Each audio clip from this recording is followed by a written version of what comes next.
Kingdom and grace are the best. Seek that first and his righteousness. Then you will know say you're blessed. But your sins you must first confess.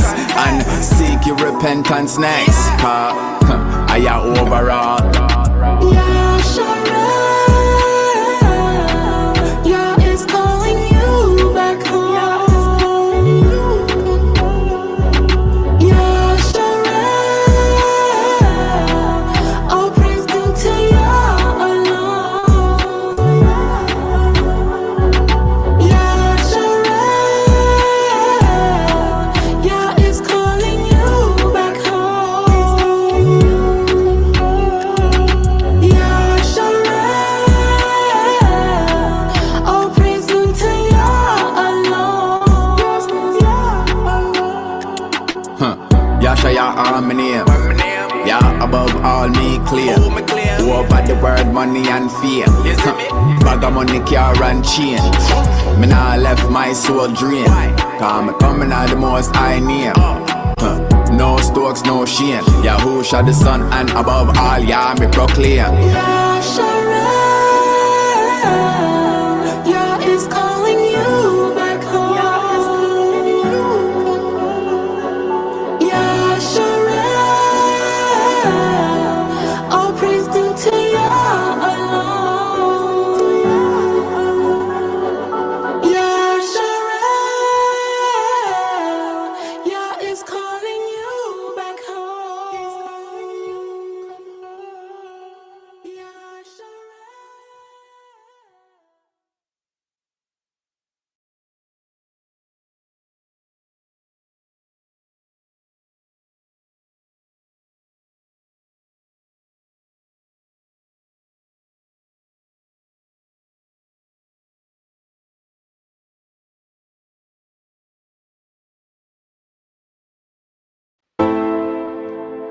All praise to the Most High, yeah. Praise, yeah. Everything you allow, only cause of your will. Yeah, His will be done. And you allow us to walk in it still. So, yeah, your will be done. Thank you for life. Thank you for eyes. Thank you for sight, yeah. Praise your name, get me through every fight. Thank you for wrong, it made me know right. Thank you for dark, cause it made me know light. Thank you for days, it mean me make it through the night. Thank you for grace, it get me through every plight. Thank you for death, cause in you, me appreciate life. And me satisfied with where you give. Cause where you give, I'm more than what you need. So don't that feel great, satisfied with where you give. Cause where you give, I'm more than what you need. So don't that feel great. Thank Thank you, cause me don't put money first. Thank you, cause you tie feet to the works. Thank you, cause you farm flesh from the dirt. Me thank you for the healing but come from the earth. Thank you, cause you allow me to put you first. Thank you, cause you tie feet to the works. Thank you, cause you farm flesh from the dirt. Overall, me thank you for you. Satisfied with where you give. Where you give. Cause where you give, I'm more than what you need. So don't let me be satisfied with where you give. Cause where you give, I'm more than what you need. So don't let me be. Thank you for life, thank you for eyes, thank you for sight. Praise your name, you get me through every fight. Thank you for wrong, it made me know right. Thank you for dark, cause it made me know light. Thank you for days, me to make it through the night. Thank you for grace, you get me through every plight. Thank you for that, cause in you, me appreciate life. Satisfied with where you give. Cause where you give, I'm more than what you need. So don't let me be satisfied with where you give. Cause where you give, I'm more than what you need. So don't let me be satisfied with where you give. Cause where you give, I'm more than what you need. So don't let me be satisfied with where you give. Sing fit on my yard. Where you give, I'm more than what you need. So don't let me be satisfied.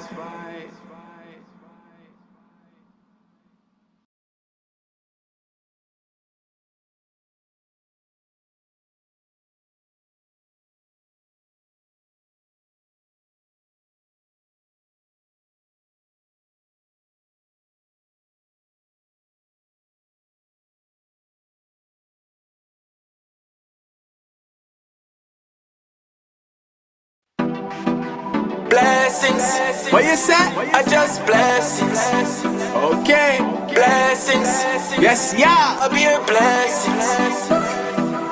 Blessings, over and over again. I just blessings upon blessings. Blessings, I'll be your blessings. Blessings upon blessings. Blessings, I'll be a blessing. Even when I'm stressing, I'll be a blessing. I'm taking every lesson as a blessing to increase my abaya.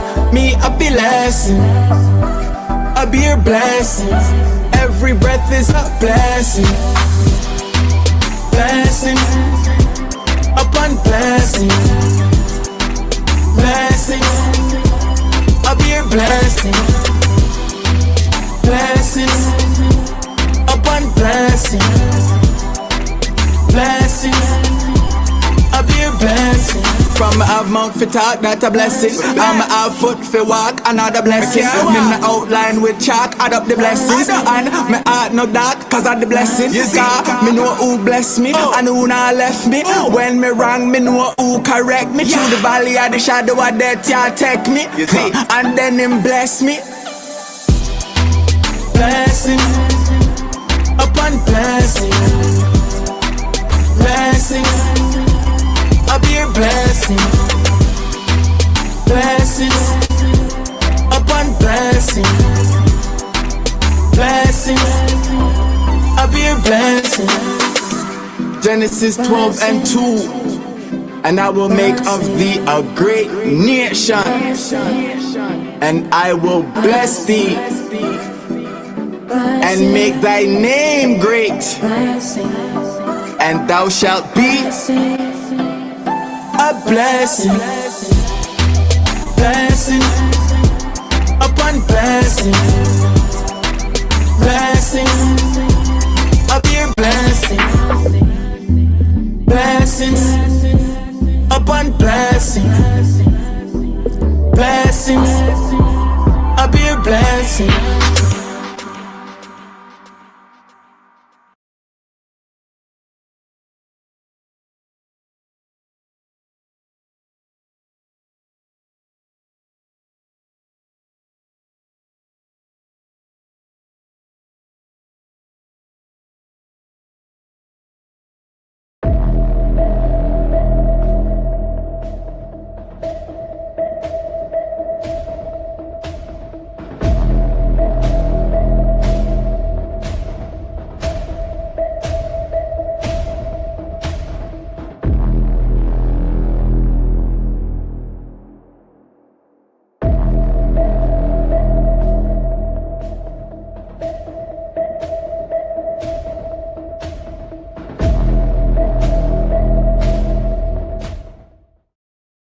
That's the shofar. And everything you should do is in Yah's name. You've got to do everything that he says in his name. Yeah. Praise Yah. Praise Yah. Praise Yah. Romans 11:5. That's what we was talking about, that remnant. Praise Yah! Praise Yah! Praise Yah! Thank you, Yah! Praise Yah!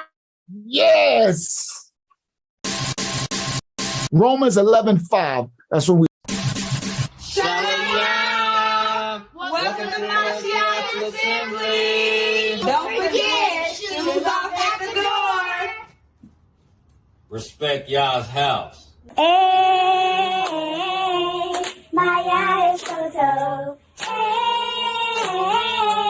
my eyes so.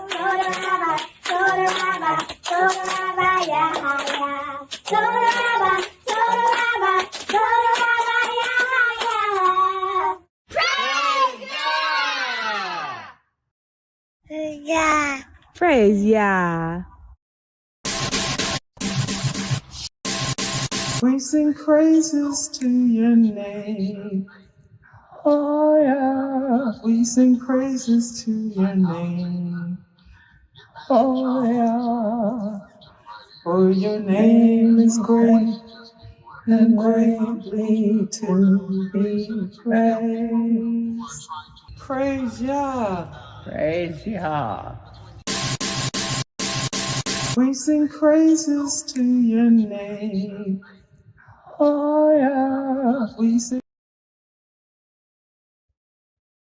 All praise to the Most High. Hold on. All praise to the Most High. Let me check my volume. See if my volume is down. All right. Peace and blessings, everyone. Welcome to tonight's study. Hold on, let me get my headband together. I'm still getting my life together. Get yourself together. All right. Tonight's lesson, a breakdown. Tonight's gonna expose some things. Y'all seen the title, right? Candace, Charlie, and his wife. Unseen video proof exposed. Yeah. Y'all know everybody, it's still on the meter, because they still, what y'all about to find out, they still got some things going on. So now y'all know, I try to bring hold on. Let me see. Can y'all see me? Oh, yeah, I think y'all can see. Let me come to the comments. That's how I know. Yeah, I know I'm not full screen. I'm trying to get my life together. Trying to get myself together. All right, shout out to G Felici. Shout out to everybody in the chat. Sorry, I can't zoom up. There's too many in the chat so far. But yeah, so it's gonna be, I got some stuff y'all have never seen, like I put in the thumbnail. All right. And I grabbed some of the clips from the last one that I wanted to have on the last one that we did that I forgot.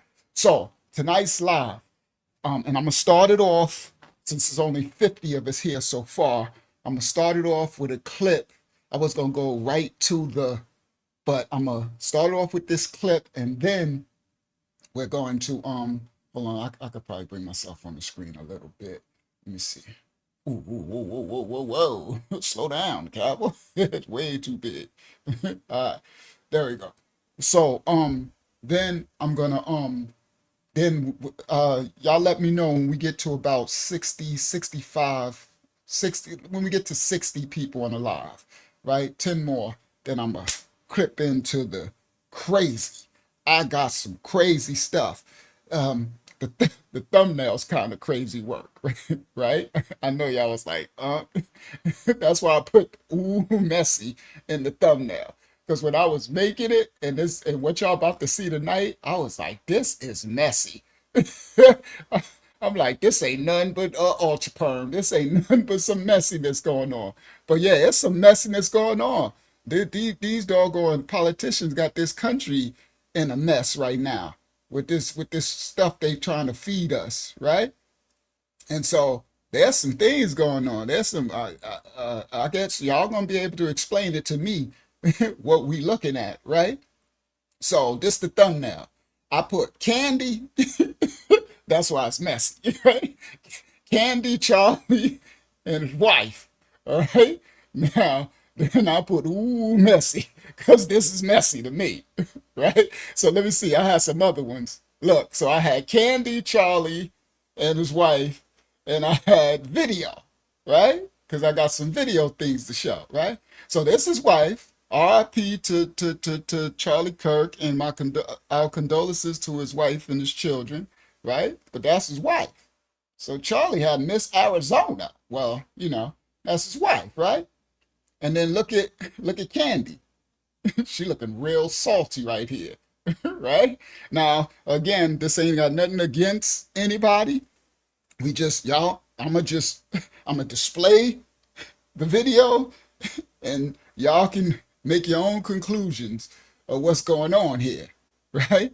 So Candy looking real salty right here, and that's RIP to that dude, right? Charlie to the Kirk dude, right? So I put Candy, Charlie, and wife video. That's okay, video. Then I did this one before that one, right? So I put messy, right? Candy, Charlie, and wife, messy, because I'm like, this is messy, because what y'all about to see is messy, right? So I was like, this is messy, right? Some stuff, what's going on here? And then, so I did one with the hot pink. I'm like, okay. And then I think I got another one. Oh, that was the first one. I had nothing going on, right? Just the Candy, Charlie, and his wife. Now the messy, I made her name Candy, and then I tried to put pink and yellow like Candy.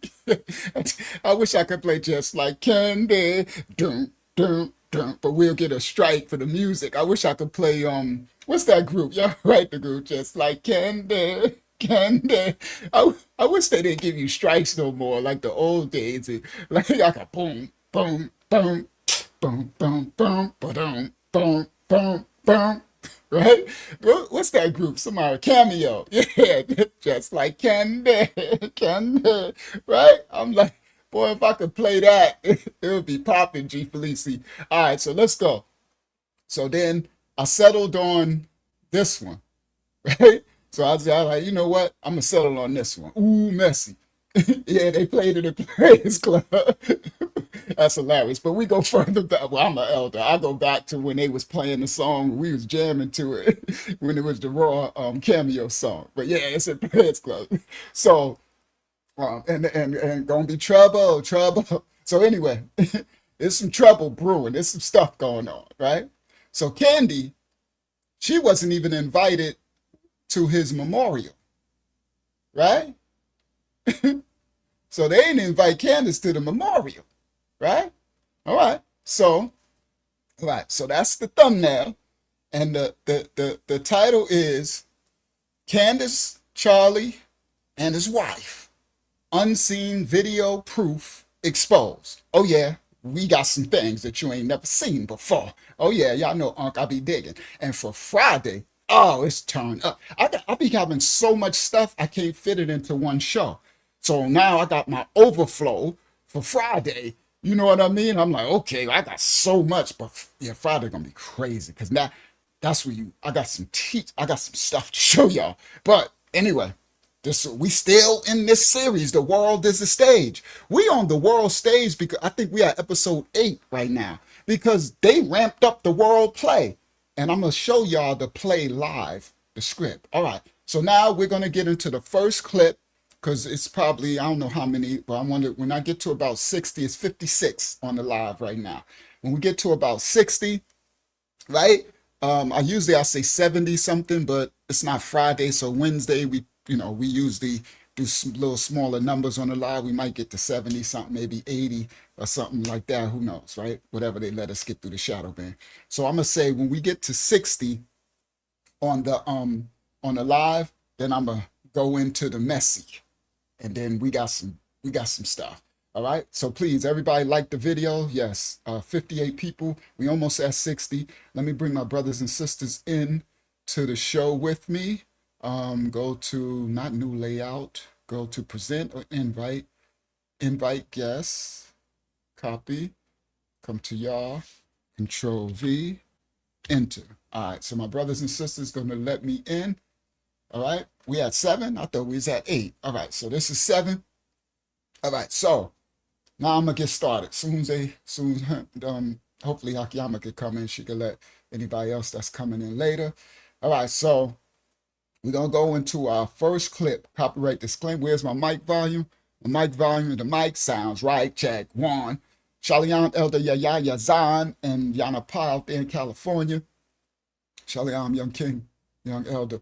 All right, now we're going to, I could close this. Let me close this. So I can, that'll click quit. Yes, I don't need you. Thank you so much. I appreciate you. Now we're going into the first video clip, right? All right, here we go. We're going in nice and early. Now, all right, so copyright disclaimers are in effect for reactionary purposes only. We don't own rights to this video. We're reacting to the video and doing commentary. So copyright disclaimers of the United States, copyright patents are in effect. And this is a part of what they're doing with the incident that took place. This brother is going to break down some of the hidden things that they're doing whenever an event happened. What they say, never let a good crisis go to waste, right? So I still don't know if what happened to the brother Kirk, if it was actually real or not, because I don't know. In this day of AI and Blue Beam and everything, I can't tell you. But what I can tell you is that whenever an event happened, whether real, manufactured or not, it's always a smokescreen for something else. So the last live I showed y'all, they passing laws, right, about travel and restriction, right? So this brother is gonna show us something that I didn't even know that was happening right around the time September 10th when that incident happened. And then once we get to about 60 something, over 60, then I'm gonna go in. So this is a great intro clip to what's going on. Copyright disclaimers in effect. All right, let me stop share, come back to y'all, and then I'm gonna share screen. Where's the share? Where they put the share right there? That's not share, is it? Share, yeah. Share screen, and then here we go. It's the first one, and share. And then make it full screen. There we go. You see what y'all see? Do y'all see it? Oh man, it messed my screen up. All right, well, I think y'all can see it. All right, do tab 5, here we go. Copyright disclaimers. Because the one thing that really does matter, and the one thing that is obvious, is Kirk did offend people. And, you know, it's not just about him, though, because he's not the only one offending people. Everywhere you look, everywhere you turn, people are primed to explode over words. They have this built up, pent up aggression, this anger, that all it takes is the right offense and they explode. They go off the rails. They commit heinous acts like this. And it doesn't matter if you're left. It doesn't matter if you're right. It doesn't matter who you are. Everybody's offended. The right's offended by the left is offended by the right. And this creates this never-ending cycle that keeps spinning faster and faster as people feed off of their own offenses, right? So this, in my opinion, is a powder keg. Everybody's offended. And when everybody's offended, well, it's inevitable what follows, right? It's interesting what this brother is breaking down. He's correct. That, however, whatever really happened or not happened, they're making this into an offense. They're making everyone be offended with one another. They're starting a racial war, a civil war, a divide, right? And this is all prophetic, though. Even offenses are prophetic. But he's correct. The offenses are abounding. Everyone's offended. And they keep pushing offensive narrative through the media, right? So I could get offended, you could get offended, blacks get offended, whites could get offended, these could get offended, everybody in offense. Because a fuse is lit, and sooner or later, the public, I mean, they're not going to be able to escape what's coming. And I think this is by design. So we'll get into that in just a minute.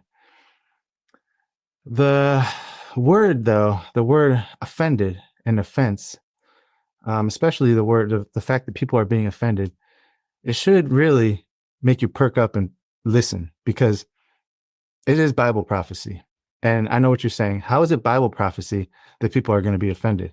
How is it Bible prophecy that everybody's offended? Well, Jesus himself told us about this. He said in Matthew 24:10 that many will be offended, many will betray one another, and many will hate one another. And Facts. The Mashiach himself said also, offenses will come. I guess somebody can write that scripture and put it in the chat. Offenses will come. Right? He also said, and then at that time, many will be offended. They will betray one another and will hate one another. We just did a breakdown on our Tuesday Bible study about the spirit, the Rayach, the Sabayath of hate, and how we are not. But I'm gonna put that video out because it's bigger than you think. I know people be like, well, I'm supposed to hate because the Most High.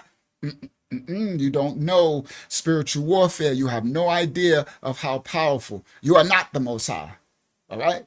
So I'll save it. But that's what they're brewing. So Matthew 24:10, and then many will be offended. They will betray one another and will start to hate one another. So hate will abound. This is the powder keg. And they lit it and they're stirring. They're putting embers. They're putting lighter fluid onto fire. You understand? This is going to be a crazy one tonight. We going in. All right? We just getting started. Y'all go and get your popcorn. It's going down tonight. You heard? So listen. So Mashiach, the Messiah, said, offenses will come. Okay? Will come. All right. All right. Let's continue. Does that sound familiar? Because it sure does to me. We are living it right now. In fact, this is the only time in recorded history where people being offended, people hating one another, and people betraying one another has reached an all-time climax. It's never happened like this before. It's never been this prevalent in society. And you might be thinking, well, maybe it could get worse. How? How can it get worse? People are already maximally offended at the smallest things. I mean, what we're seeing now is I like what he just said. He said it's true. People are maximized, offended at the smallest things. Now, y'all know, guys, this has been a promulgation of them propagating this thing through the media. When I'm an elder, right? Back in the 80s, 90s, we wasn't offended at, like you can, now they're offended at everything, right? They like, you say, hello, ma'am, I'm not a ma'am, right? You're like, she's a beautiful girl. She's not a girl. I'm offended that you didn't call me my right pronoun of baby, right? Everybody's offended, like people's become so sensitive, right? They've sensitized, over-emotionalized, effeminized the men, at the same time doing a lot of masculizing the women. You understand? Of course, the adversaries, they reverse everything, right? So everything, we're in a time of so much sensitivity, right? Where everything, where your thick skin at, man, toughen up, right? They got everybody little crybabies, right? Wham, wham. The world is a big wham-a-lams, right? That's all it is, wham, big wham-a-lams, right? He's correct. But this is by design, and this is also prophecy, right? So everything that they're doing for their agenda, but it's also prophetic. You heard that part? All right, let's continue. Fruition of Jesus's words. In the end times, people will be offended. I mean, what we're seeing now is the fruition of Jesus's words. In the end times, people will be offended and they will hate one another. And with the divide that we are seeing in politics right now, Christians and conservatives being hated by the left for speaking out and for speaking their true beliefs, as well as, you know, the left being hated by the Christians and conservatives for speaking their true beliefs, it's created this divide in society that doesn't. Now that part confuses me with the Christians. You see what he just said? Christians and conservatives being hated by the left. And then on the left, they're Christian and liberal and hating the, so it's just Christians hating, like they kill me with this Christian thing, and they make this, no, this, I'm not about to make this about Christianity. Let me not. Let's stay on topic, right? But it's just, it's like they don't want to go to the root and understand that the religion was created in violence and unaliving, not the Bible, not the true Messiah, not the true, but the religion of Christianity from the Greeks when they created this, when they kidnapped the 72 Hebrews and diddied them and they had sacked Alexandria, Egypt.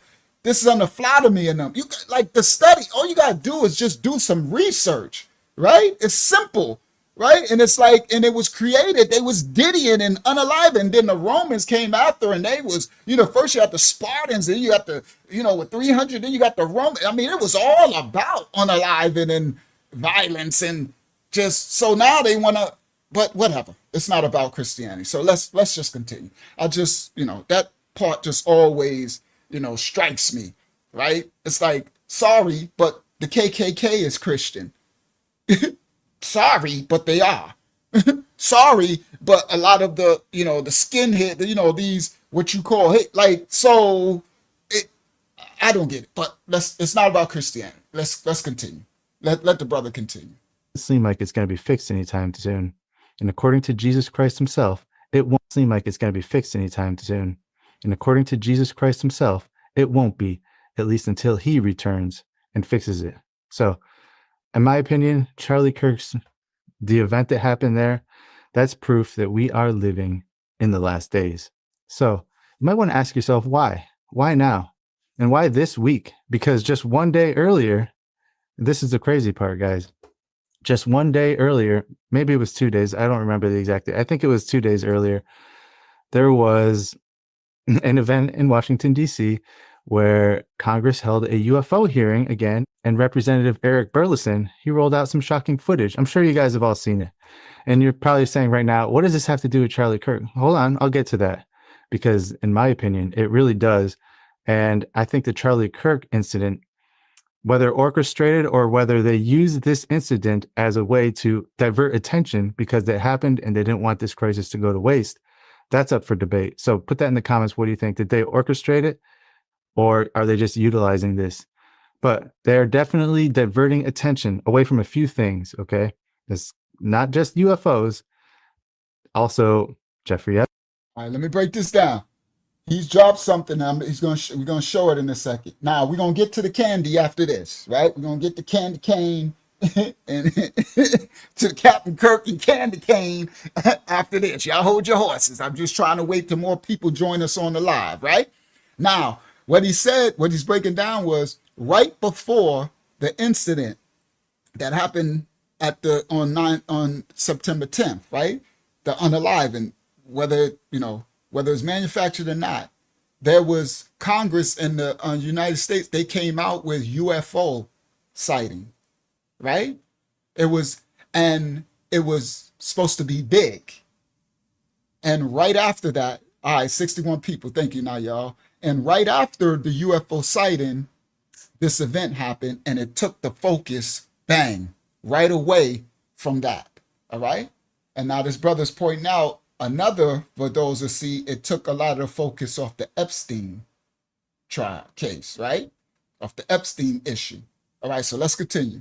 UFOs, also Jeffrey Epstein, the AI control grid that's being rolled out, but we're going to talk about that in just a minute. But let's rewind just a little bit and go back to this UFO hearing, because the footage that was shown to the public is shocking, right? Now, whether you believe this footage is legit or not, it really doesn't matter, because what matters is it's being presented to us by them, okay? The powers that be are presenting this footage as legit.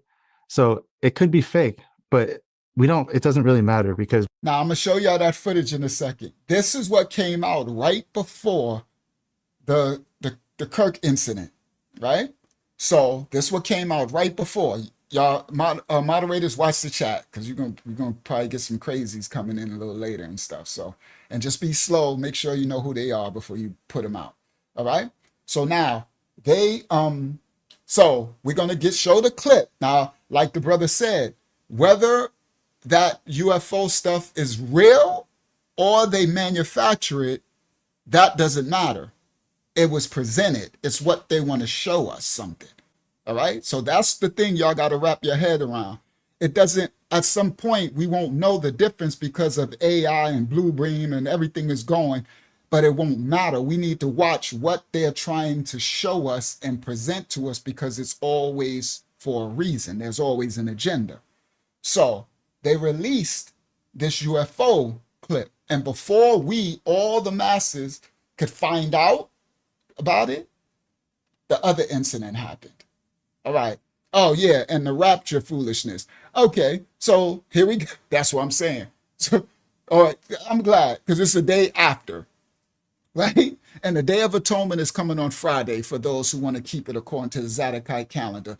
Eastern, thank you, Yasharallah, evening when the sun goes down on this Friday on the Gregorian calendar starts the Day of Atonement according to the Zadokite calendar, Solar Luna. Now,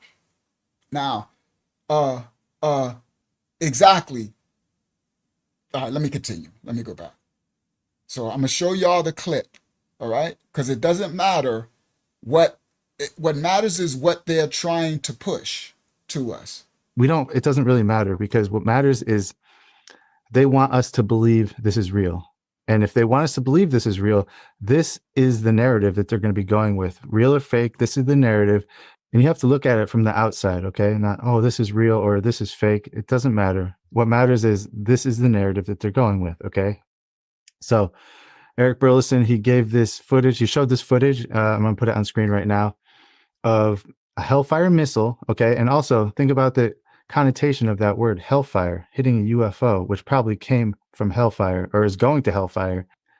And whether that's a coincidence or not, I don't know, but I find it. So this is the clip that they try to present to us, that a Hellfire missile, they saw this UFO, the United States, and they sent the missile to bomb the UFO.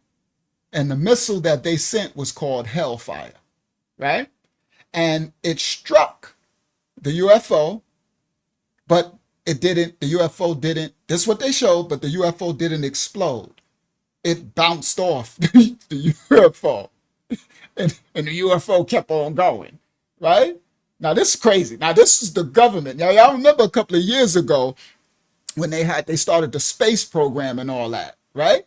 So this is crazy stuff, but it's gonna make sense in a second. Listen. Rather interesting that they hit this thing with a Hellfire missile, right? So anyway, this video shows the Hellfire missile slamming into a glowing orb that was flying off the coast of Yemen. Now, when you slow down, you can see that the missile doesn't explode, it bounces off. And as it bounced off, 3 little balls came out of it. And according to the people who know about this footage, what they're saying is this footage continues for about 5 minutes, proving it's not a balloon or it's not anything man-made because the things are going so fast. And when they get hit by the missile. All right, so here come the missile. So this little thing right here is supposed to be the UFO. And it's flying. That's insane, the speed. Now here come the missile. And it's supposed to be off to Yemen. And the missile came and it's going to smash into it. They wanted to blow it up. They say this UFO, right? Here we go. She said, can't they afford a clearer picture? Right? But here we go. They don't, it doesn't change their course, doesn't change their direction. They don't fall. So that's it. It went and it hit and it just moved it a little bit. It to the ground, nothing. They literally just. All right, let me go back again. All right, it's going to tie in for a second. We're going to get to Candace, his wife, and all that in a second. I just wanted to wait to the views, to the live people get up. So this is the beginning intro video. Proving it's not a balloon or it's not anything man-made because the things are going so fast. And when they get hit by the missile, they don't, it doesn't change their course, doesn't change their direction. They don't fall to the ground, nothing. They literally just spin around a little bit and keep going. So it didn't break. The orb didn't vanish. It just kept flying. Now that's interesting. The daughter of Yah said, could it be a chariot? Yes. Could it be real? Yes. Could it be fake? Yes. Could it be? There's a lot of couldas. All right. But we're gonna have to get to a point where we won't really know, but what matters is what they are doing, what they're trying to show us. Okay? Whether or not this footage was authentic, like I said, it doesn't really matter. If it's staged, if it's fake, it really doesn't. What really matters, honestly, guys, and if you use critical thinking, you'll see this. It's what the government wants us to see, and it's what they want us to believe about it. The message is clear. They want us to know that UFOs are physical and they're impervious to our weapons. UFOs are real enough that Congress is showing you this proof. They're showing the public, they're showing the world, and they're planting this seed of belief. And not only are they planting this seed, they're laying the groundwork. They're laying the groundwork so that when some event happens, which it will, where the government comes out and reveals these UFOs to be legit and all these things, they're going to say, look, we've been showing you breadcrumbs this whole time. And it's kind of weird, actually, too, because a day or two later, after this footage was released, people were... He's dropped the biggest bingo. They're setting the stage. The world stage. They're setting. They've been showing it, right? They've been showing the clips. They've been showing, right? They're going to say, and then they're going to say, we got a public world threat. And now we need to enforce this order because we're fighting, a global threat and aliens, right? So again, he's correct. It's what they're showing us and what their agenda is behind it. Okay? Very correct. These people were talking about it.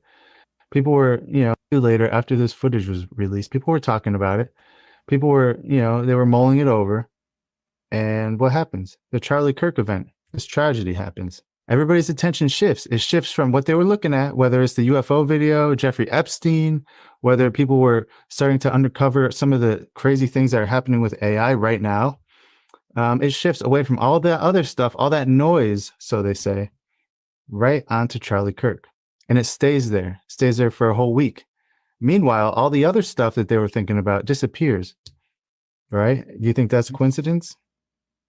I don't. I think it's by design. Every network, every feed, every algorithm, every talking head, everybody explodes with the same headlines. The UFO video, it disappears. It's gone. Poof.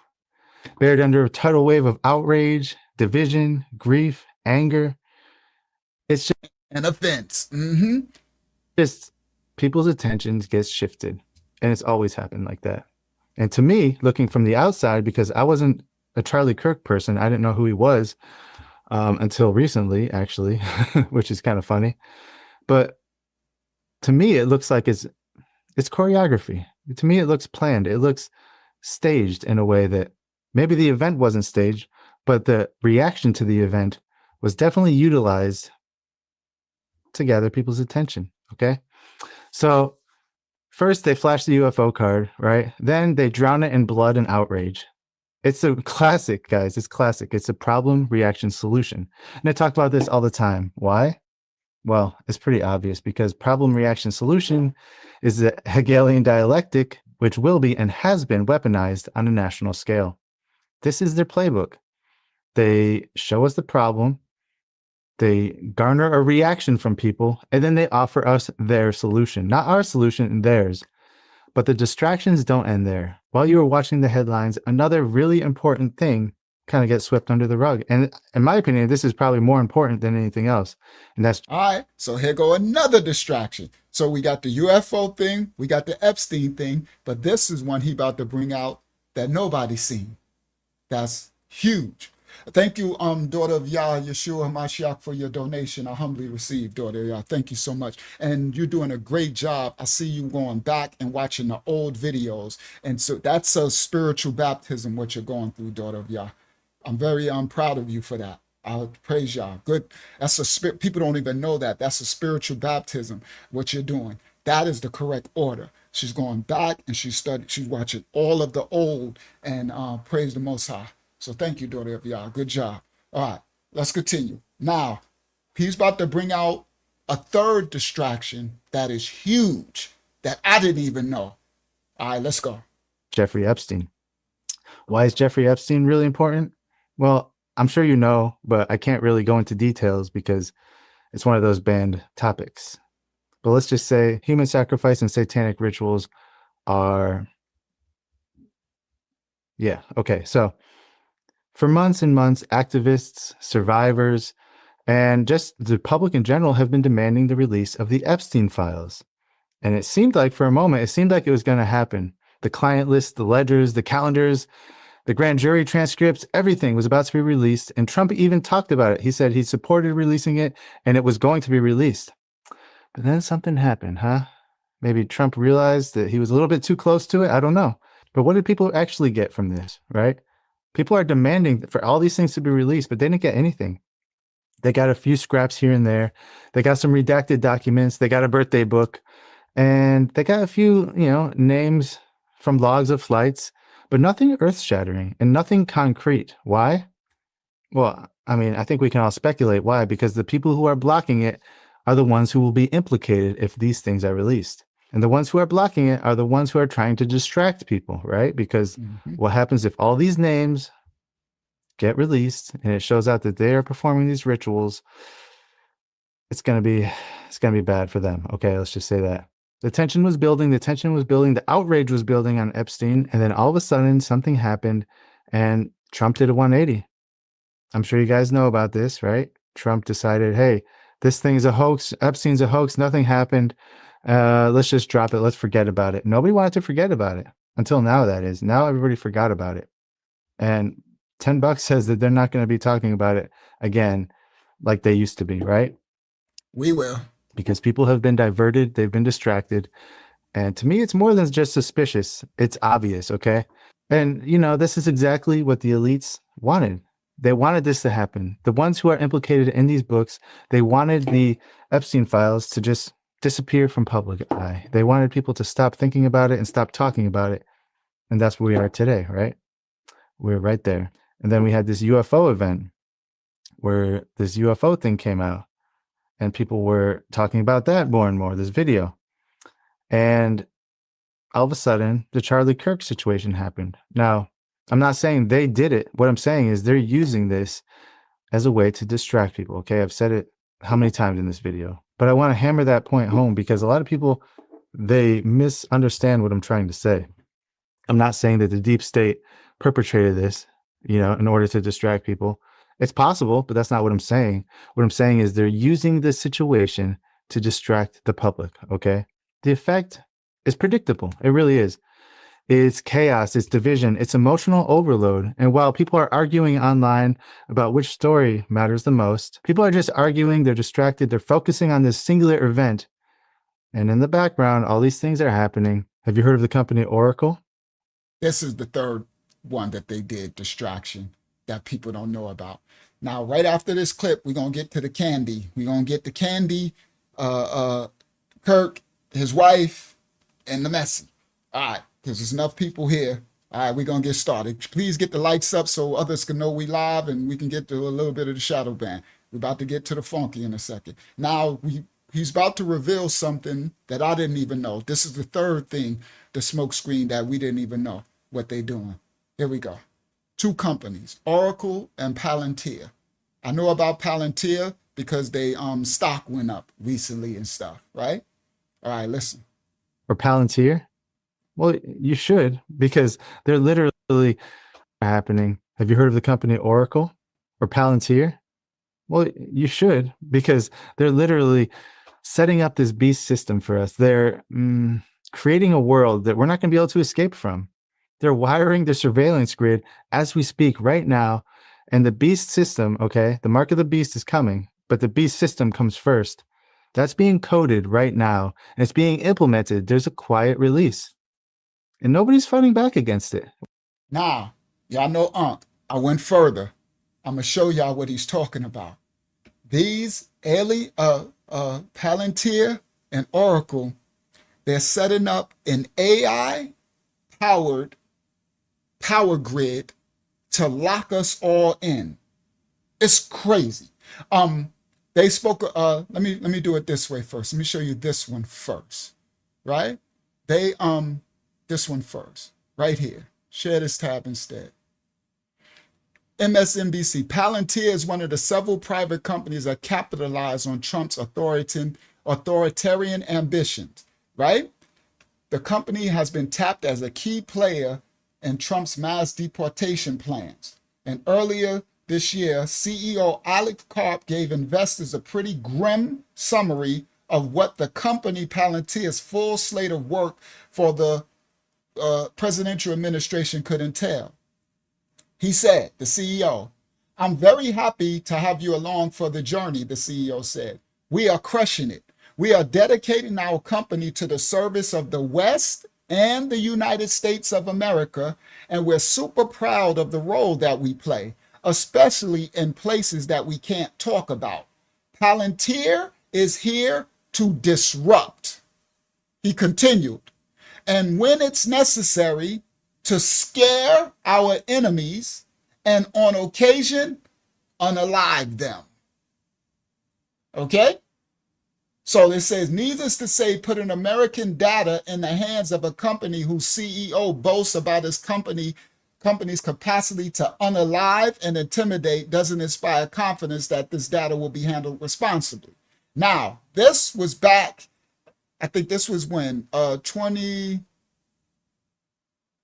that's in May, all right? Now, since I showed you that, I'm gonna bring you some understanding. Watch this. Copyright disclaimers are in effect for educational purposes only. We don't own rights to the video. All right, share this tab instead, make it full screen. Let's go. In Lord of the Rings, a Palantir stone is a magical object that allows its users to predict the future or to see what's going on in a remote location. It was originally created by the elves. It was meant to be used for good purposes. It is potentially a very dangerous technology. It's very powerful.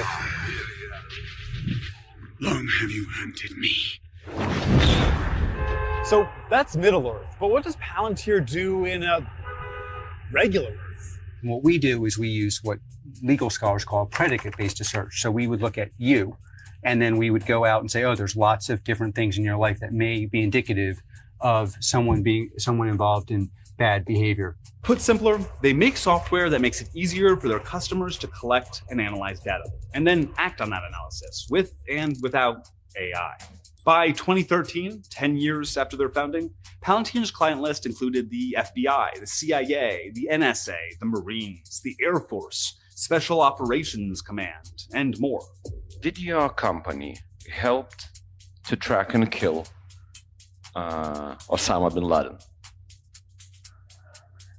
You know, we can never. I'll tell you, the closest thing to an answer is there are when you look at when you open the paper and look in the news about these kind of things, there's a 2/3 chance, depending on the country involved, that somehow my company was involved. You hear what he said?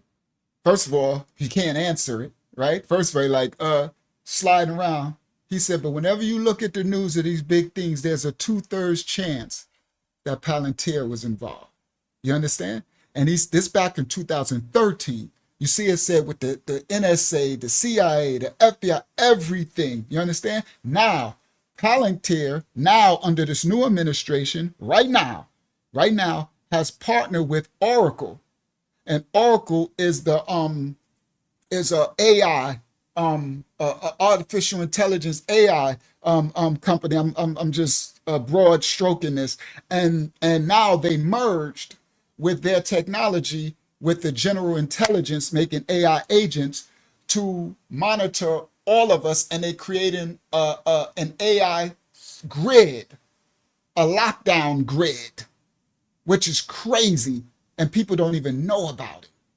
It's so much going on that people literally have no idea what they're actually doing, and it's right under our nose while everybody is caught up with this smoke screen, you know what I mean, of what they're showing us, is the problem, y'all know, right? So now let me get back, And then right after this clip, we're going to get to the Candace Charlie story. All right. So anyway, let's continue. Fundamentally, the mission that is pushed to employees is that we're solving the world's hardest problems and supporting Western institutions. That is the main driver of sort of this militaristic culture that is developed inside of Palantir. He said the thing that they're telling the employees that's pushed is that we're, all right, let's continue. Let him say it again. He said fundamentally the mission that is pushed to employees, right? Pushed to them. He was involved. Fundamentally, the mission that is pushed to employees is that we're they got Oracle from the Matrix and they got Palantir from the Harry Potter and stuff, right? solving the world's hardest problems and supporting Western institutions. That is the main driver of sort of this militaristic culture that is developed inside of Palantir. If you do not feel comfortable supporting the legitimate efforts of America and its allies in the context of war, don't join Palantir. This entire message of like, we are the most lethal, we are the most able to surveil and process large amounts of. See, this former employee said, we are the most lethal, okay? We are the most able to surveil and process large amounts of data. You have created the system which you call kill chain. Privately. Publicly, the lawyers have some innocuous something like tech for the amelioration of unwanted. Now, this is the CEO. You hear what he said? He says, you've created something called kill chain. He said privately, but in public, the lawyers came up with some more innocuous terms to fool the public. You understand? They something like it's tech for the amelioration of the such and such of the configuration of the. He said this a kill zone. Sorry, I gotta be careful what I'm saying. Now hold on, let's go back again. All right.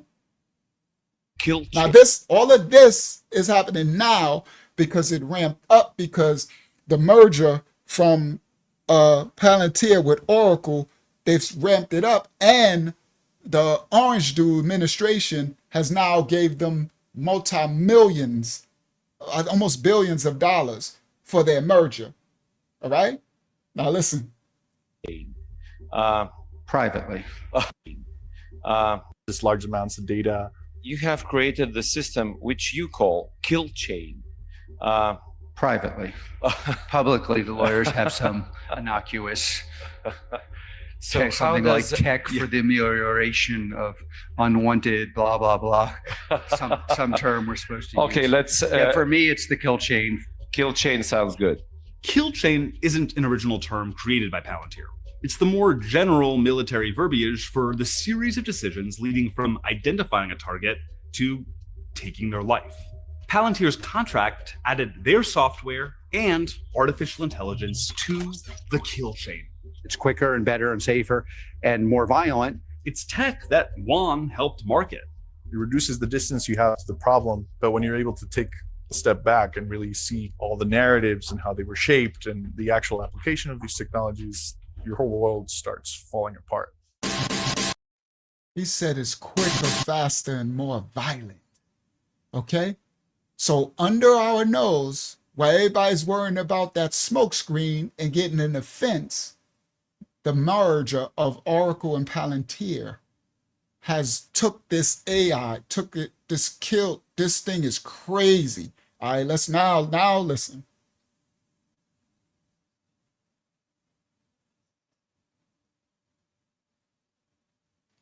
You're not sharing the screen. Okay, thank you. Event. And in the background, all these things are happening. Have you heard of the company Oracle or Palantir? Well, you should, because they're literally setting up this beast system for us. They're creating a world that we're not going to be able to escape from. They're wiring their surveillance grid as we speak right now. And the beast system, okay, the mark of the beast is coming, but the beast system comes first. That's being coded right now, and it's being implemented. There's a quiet release. And nobody's fighting back against it. Why? Because they're distracted with the mainstream events. This isn't just random, everybody. This is end times conditioning. Facts. Thank you so much, G. Felici, for the cash app. I humbly receive. Thank you so much. I appreciate you. And thank you. Somebody else, I think it might have been a daughter of Yah Yeshua that left another donation. What's the name on here on the YouTube? But thank you, G Felicia. I humbly. It was G Felicia. Okay. That left. Okay. And the Cash App. Praise Yah. Thank you so much. All right. I humbly receive.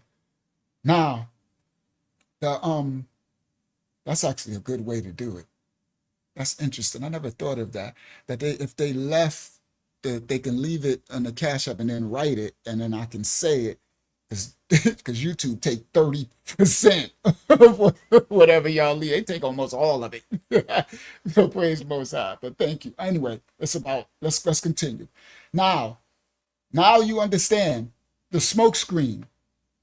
This is bigger issue. Now we're going to get into the Candy, the Epstein. We're going to get into all of it because now we're about to reveal, right? But I wanted to start as the people come into the live stream with some real info. We saw that they showed the Congress showed the alien, the what's the names, right? Yeah, I know, G Felicia. I know, me neither, because they take too much. And I never thought of that way. What you did, you said I donated on Cash App, and I could say it. That's dope. I never thought of that, but thank you. So they got so many smoke screens while they're locking the grid down with AI. Now the crazy thing is this AI surveillance lockdown from all the cameras in the AI grid. It's like a oneness of central darkness, right? Then they're gonna have the robots. Remember, they've been showing us all this.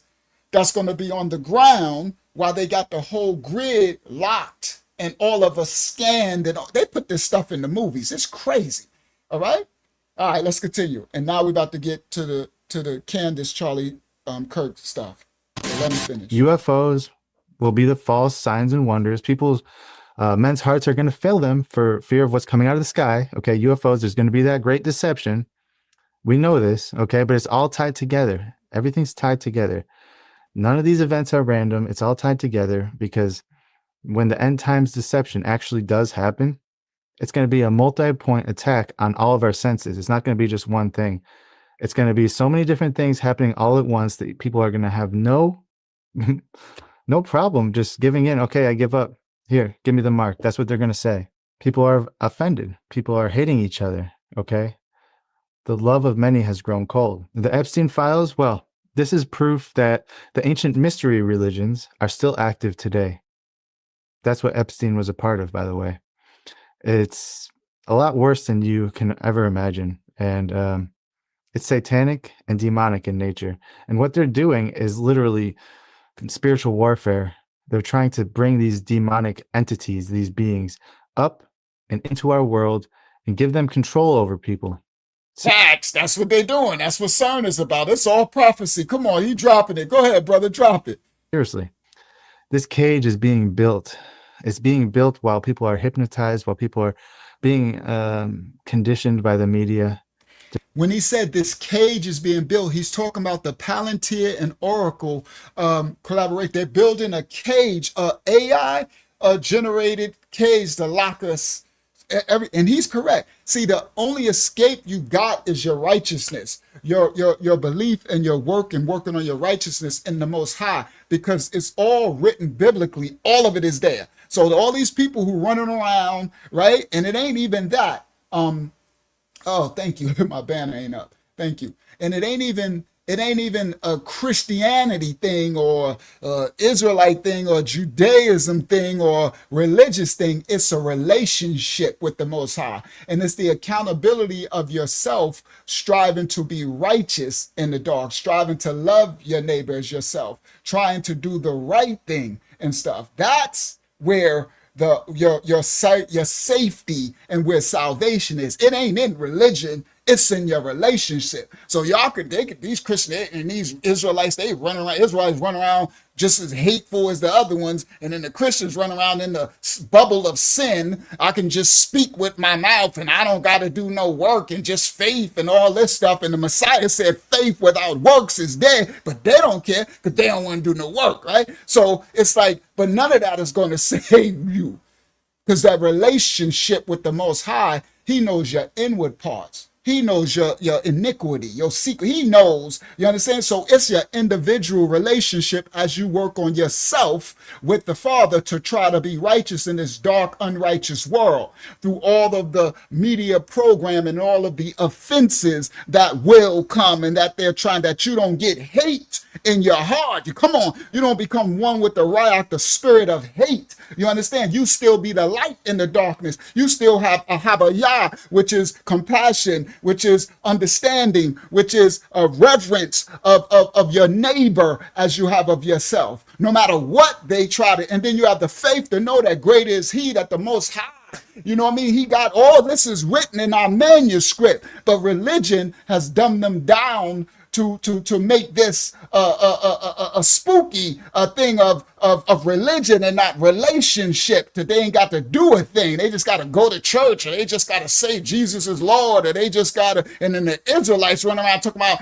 our skin and our melanin, we the natural branch, we the chosen ones, and then the those who say they the tribe of Judah and are not, with the small hats over there, they over there lying on everything, knowing they ain't the people of the book, but they taking all the money. It's crazy. It's all this stuff is darkness. All right, now let's continue. We about to get to the candy stuff. They're building a cage around us. They're building an AI control grid, a surveillance grid, the likes of which have never been seen in history. Oh, he dropped it. They are building a cage around us, an AI control grid, and you can't escape it. You won't. Your only escape is in the Most High's bosom, in his hand. You know what I mean? In his name. The name of the Most High is a strong tower. The righteous run into it and are safe. Do you understand? Men's hearts are going to fail them for what they're going to see. All of this is prophesied. It's coming. The windows of the Shamayam going to open up. The portals going to and the earth is going to open up. They're going to be bringing all type of Nephilim back and all type of crazy. Boy, ain't nothing. It's just starting. Blow the shofar. Born the children. Come into your righteousness. All right. Let's go. Shalom, Anari Java. Sorry, I can't see the chat. I would love to be able to welcome all the new people and whoever comes, but I wanted to do the new stream tonight, but I got to work on it for Friday. I didn't have time. On the new stream, I'll be able to see the chat again, so I can have go back and forth with you. Like the sister Megan on the last one, I didn't realize she said she was Ethiopian. And I didn't know. That's why she talked about the Ethiopian story. Shout out to the sister Megan if you out there. We welcome you back, sister. From Ethiopia. We welcome a tribe of Yasharalite from Ethiopia. All right, now let's continue. This brother is correct, right? But we are not to have this fear. It's your righteousness that will cover you. We're not perfect, right? But we have to, don't get caught without repentance in your heart. Remember, I always teach y'all that. Shout out to Brother Wayne Williams. You have to, we're going to stumble. You're going to slip. You're going to make a sin. You're going to, right? But you can't get caught without repentance. You got to find yourself not being okay with the sin and working on trying not to be sinful, trying to be more righteous. That's what the Most High sees, what's in your heart. You understand? And that you are not caught without repentance, you'll be covered. You heard? No matter what they do, the Most High God works. It's all through the manuscript. All right? Yeah, so it's upon us. It's upon us. It's here. That's why he got me doing these lessons. I'm like, out of nowhere. Watch what I'm about to show y'all. I'm about to show y'all something. It's not to scare y'all. It's to warn you to prepare for what's coming. And the way we prepare is being righteous.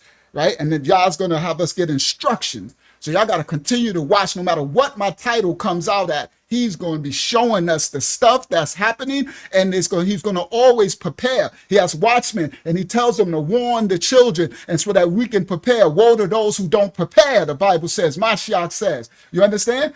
So it ain't that's religion got you like they ain't got to do nothing. Oh no, the devil's a lie. You better read that Bible and understand how many people perished, how many people were destroyed because Mashiach said, woe to those who don't prepare.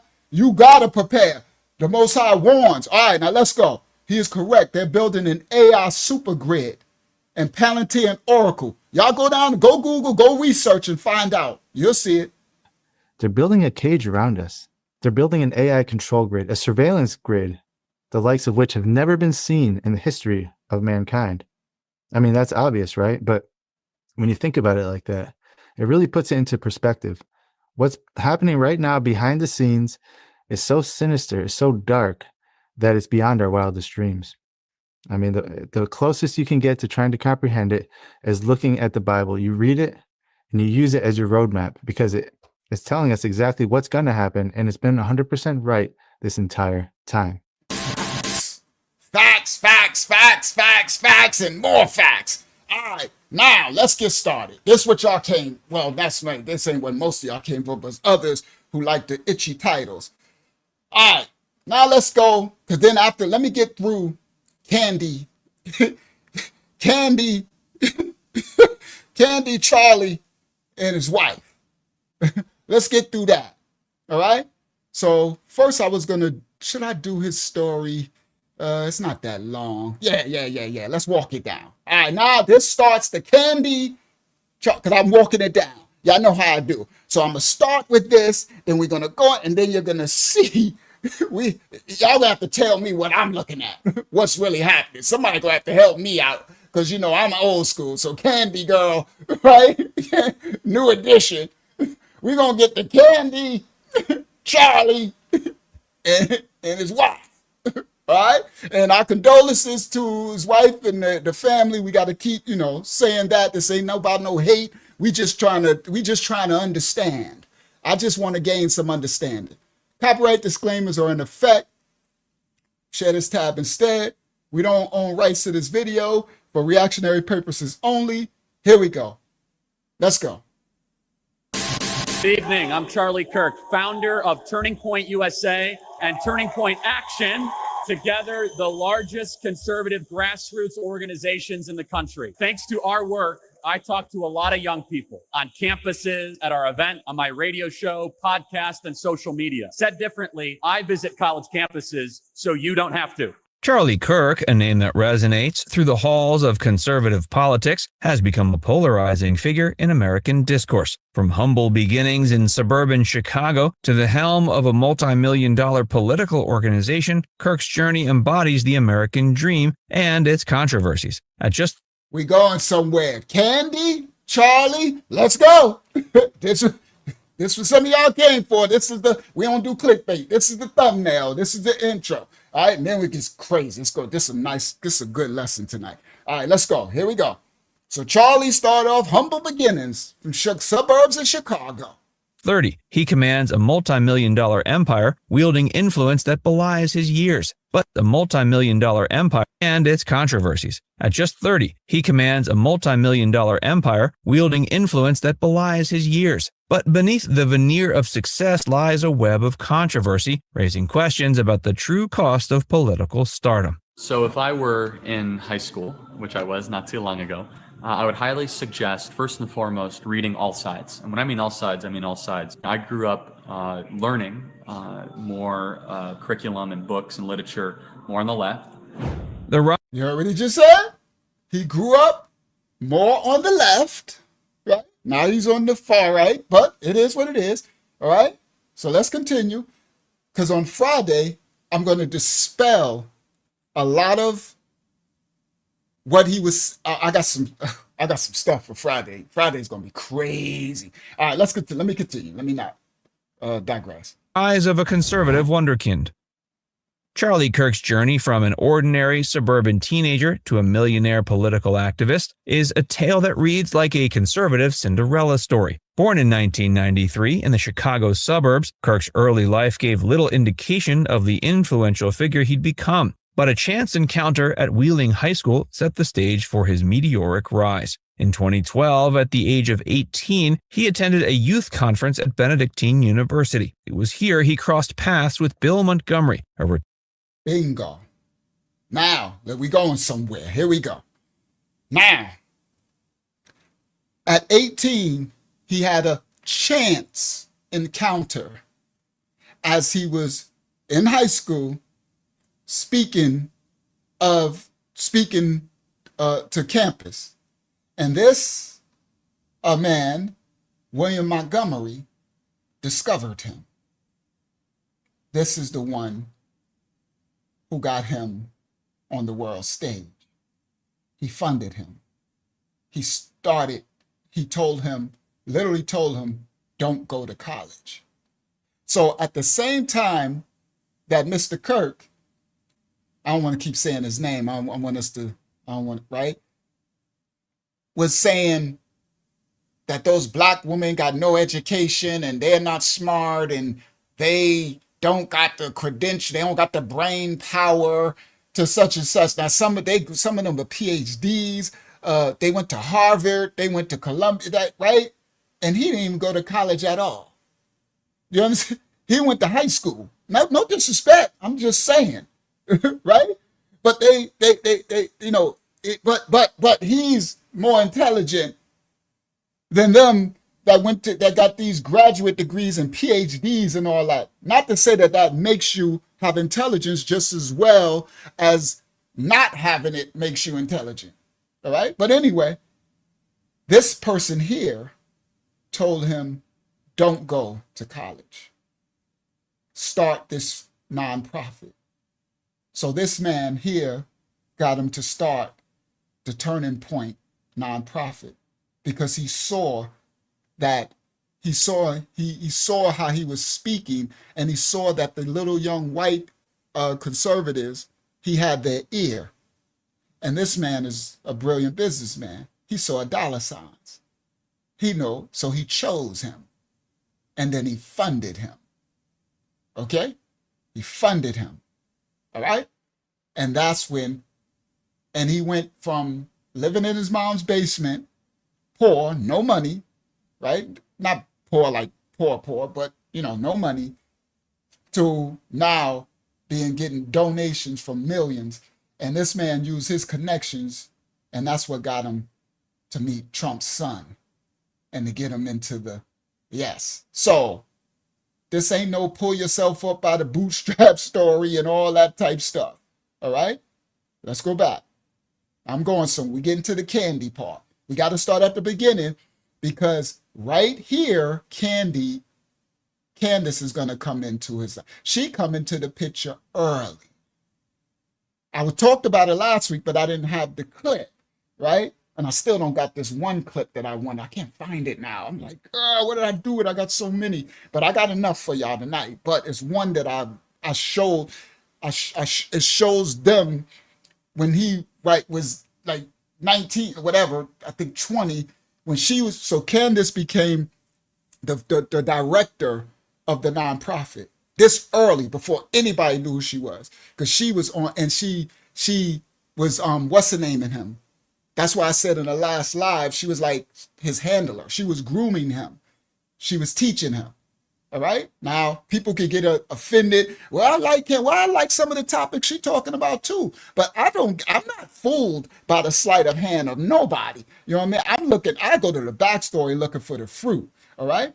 So this man right here must have been, I don't know who brought Candace in, but she was already groomed as the Republican black woman, a young, right? So they was young. They did like young, basically early teenagers and 20s. And as I said in the last live, the orange dude took the playbook from Obama. Obama's playbook was to go to the youth. That's how he got elected the first time and then reelected, because he had the youthful type of appearance, and they resonated with the youth, the college kids, the youth. And so the orange dude, smart, this is going into his I think that's the second term or the first term. I don't remember which one, right? But it's the 2021. Yeah, this is the second term. Yeah, that's this one. This one, thank you. So they realized on this, they need to do the same playbook. So this man found Charlie as the young teenager that had the gift of gab, the oration, and he can rouse up the young white conservative Republicans, and they can so they funded this. All right, so now let's continue. Let's let this play. I just wanted to give y'all some of the foundation of it. All right. And Candace was already on the playbook. She was going to handle the young blacks, and she was a black woman. They always go to the black woman. You understand? Because the black woman checks a myriad of boxes, right? You get the black card, plus you get the woman card. And Candace got the gift of oration. Same thing, right? So she was already on board. Now, when this dude discovered Charlie, it was brilliant for them to pair Candace with him. You train him up. And now I got the young white, listen, I got the young white 18-year-old, 19-year-old conservative. And then I got a young black woman, you see, 19-year-old, 20-year-old ultra conservative. Oh, we going to get this re-election. And it worked. You understand? Facts. Now we going somewhere. This ain't the candy part. I'm just going to show y'all the introduction of how this go back. Okay. So anyway, let's go. Now, this is what I did last week, but I didn't have the video clip. I forgot it. Now I got it. In high school set the stage for his meteoric rise. A chance encounter at Wheeling High School set the stage for his meteoric rise. In 2012, at the age of 18, he attended a youth conference at Benedictine University. It was here he crossed paths with Bill Montgomery, a retired businessman who would become his mentor and co-founder. Impressed by Kirk's passion and articulation of conservative values, Montgomery encouraged him to defer college and instead pursue political activism full-time. Now, just so I understand this correctly, he told him, you about to be the golden child. He saw him at a college event. All right? He was living in his mama's basement, no money, no nothing.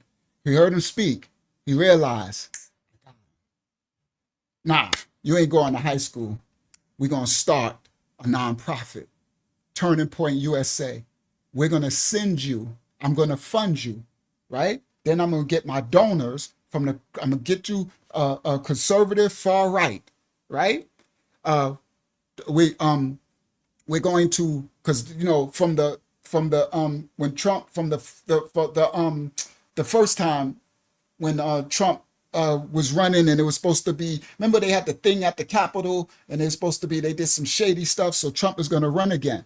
So now he's retired and he's going to college. I know, doing what? What you looking for, right? But they was looking, right? So I know, right, Larry? Yeah, that got some layers to it. So this man told him, nah, this is what we're going to do. We're going to start the nonprofit. I'm going to get the far right. We're going to fund you, and we're going to send you across the whole United States to every college campus, and you're going to speak and you're going to recruit the young white. You're going to be the voice and the face to the young white ultra conservatives. And we're going to rally. Now, they already got Candace on the black side with the black woman for the conservatives, right? So this is a brilliant plan, all right? So, all right, let's continue. Of values, Montgomery became his mentor and co-founder. Impressed by Kirk's passion and articulation of conservative values, Montgomery encouraged him to defer college and instead pursue political activism full-time. This pivotal moment led to the birth of Turning Point USA, a nonprofit organization aimed at promoting conservative values among college students. The early days of Turning Point USA were far from glamorous. Kirk, fresh out of high school, found himself couch surfing and living out of his car as he traveled across college campuses, spreading his message. His dedication and charisma, however, began to attract attention from established conservative figures and donors. The organization's growth was steady but unremarkable until a seismic shift in the political landscape changed everything. The 2016 presidential election campaign of Donald Trump proved to be the catalyst that Kirk and Turning Point USA needed. Now let me explain. What William Montgomery did, he set them all up. He set up the and he's the first they co-owners of the nonprofit. Now he didn't give them the millions at first. All actors. He set them up and then he sent them out on a mission, right? He gave them, I think he was getting $26,000. He set him up where he can fund him. So he was, going in his car. He was grinding it out. So he wanted to make sure that he had what it took. And Charlie did. He was hungry. He liked talking. He was good at what he was doing. Yes, the grind. He wanted to make sure he had the grind and the hustle, right? And Charlie did it. Went right out on the road and did it. And that's when he got his first little partner. Y'all gonna hear from him at this thing in a second. He got him part, and he was grinding out, sleeping in his car, right? He was making $26,000. He funded up where he did that with the nonprofit, but the Bill Montgomery thing is funded it all. But once he's watching his protege, and he's killing it. Then that's when he ramped it up. 2016, Trump is going to run again. Now Bill sets up, right? He sets up an encounter. I think it's Eric Trump, the president's son. He's at such and such. He has Charlie show up, and then he introduces them. Now, no chance encounter. Political, what's the name? All right, this is political strategy. Strategical, political, that's what you do. That's what Obama did. That's what you have to do, right? So then once he met him, of course, Trump Jr. was like, man, this dude, he got the attention of all these college kids. He a talker. Oh, this is going to be good for my pops. And now Montgomery pushed the button. Now he's in. So now Montgomery starts to present him to all the right wing, the big money, what they call bureaucracy, the big money. And now they start to pour in millions into Turning Point. And immediately, next thing you know, the world is being introduced to far right. We didn't know until later. Now, they called him Boy Wonder. Now, they made him dress up in the suit and tie. They cleaning him up. Then they introduce him, they send Candace in. She became the director, and she had the charge of grooming him, getting him ready to speak, cleaning him up, teaching him how to polishing him up. And you about to see the clips. I got video clips. Y'all know, I ain't just talking. I'm just walking it down. Now, this is before his wife. So now we're getting into the Candy, Charlie, and his wife. He ain't meet his wife yet. Oh, I'm about to show y'all that too. I'm going to show y'all everything. I ain't just talking. Tonight, I got every clip. I'm going to show y'all everything. So now, him and Candy is doing their thing. She got her money. She's on her thing. She's on her way to later. She's going to be hosting some, I forgot what, CNN, CNBC, or whatever, and all that stuff, right? Now, this is beginning. So Bill Montgomery set all of this up, okay? All right? Now, the favorite, is it this one? Hold on, because y'all know me. I got receipts. Hold on. Is it this one? Yeah. Hold on, close that. No thanks, I'm all set. Yeah. Do I want to get to it now? No, I get to it later. All right? All right. So now, here we go. Let me go back to where we was at. There we go. Here we go. Unwavering support for Trump, 2016 presidential electable, until a seismic shift in the political landscape changed everything. And charisma, however, began to attract attention from established conservative figures and donors. The organization's growth was steady but unremarkable. Right. So now you hear how he says his charisma and his everything, that's Bill Montgomery in the background. So once he realized that, okay, this is working, he's getting at the college campus because he's very confrontational. So he's building the audiences and he's going to all the college campuses. So once Bill Montgomery sees it's working, then it's like a scout when you're going for sports, right? Once you got to start, then you send the scouts from the NFL or from the NBA to watch him play. So Bill Montgomery starts sending some of the big wallets, the bureaucracy, the pockets from the right and telling them, look, we got a wonder boy, look, and they start coming and they start seeing, and then the money, here come the millions. You understand? This is how it started. All right?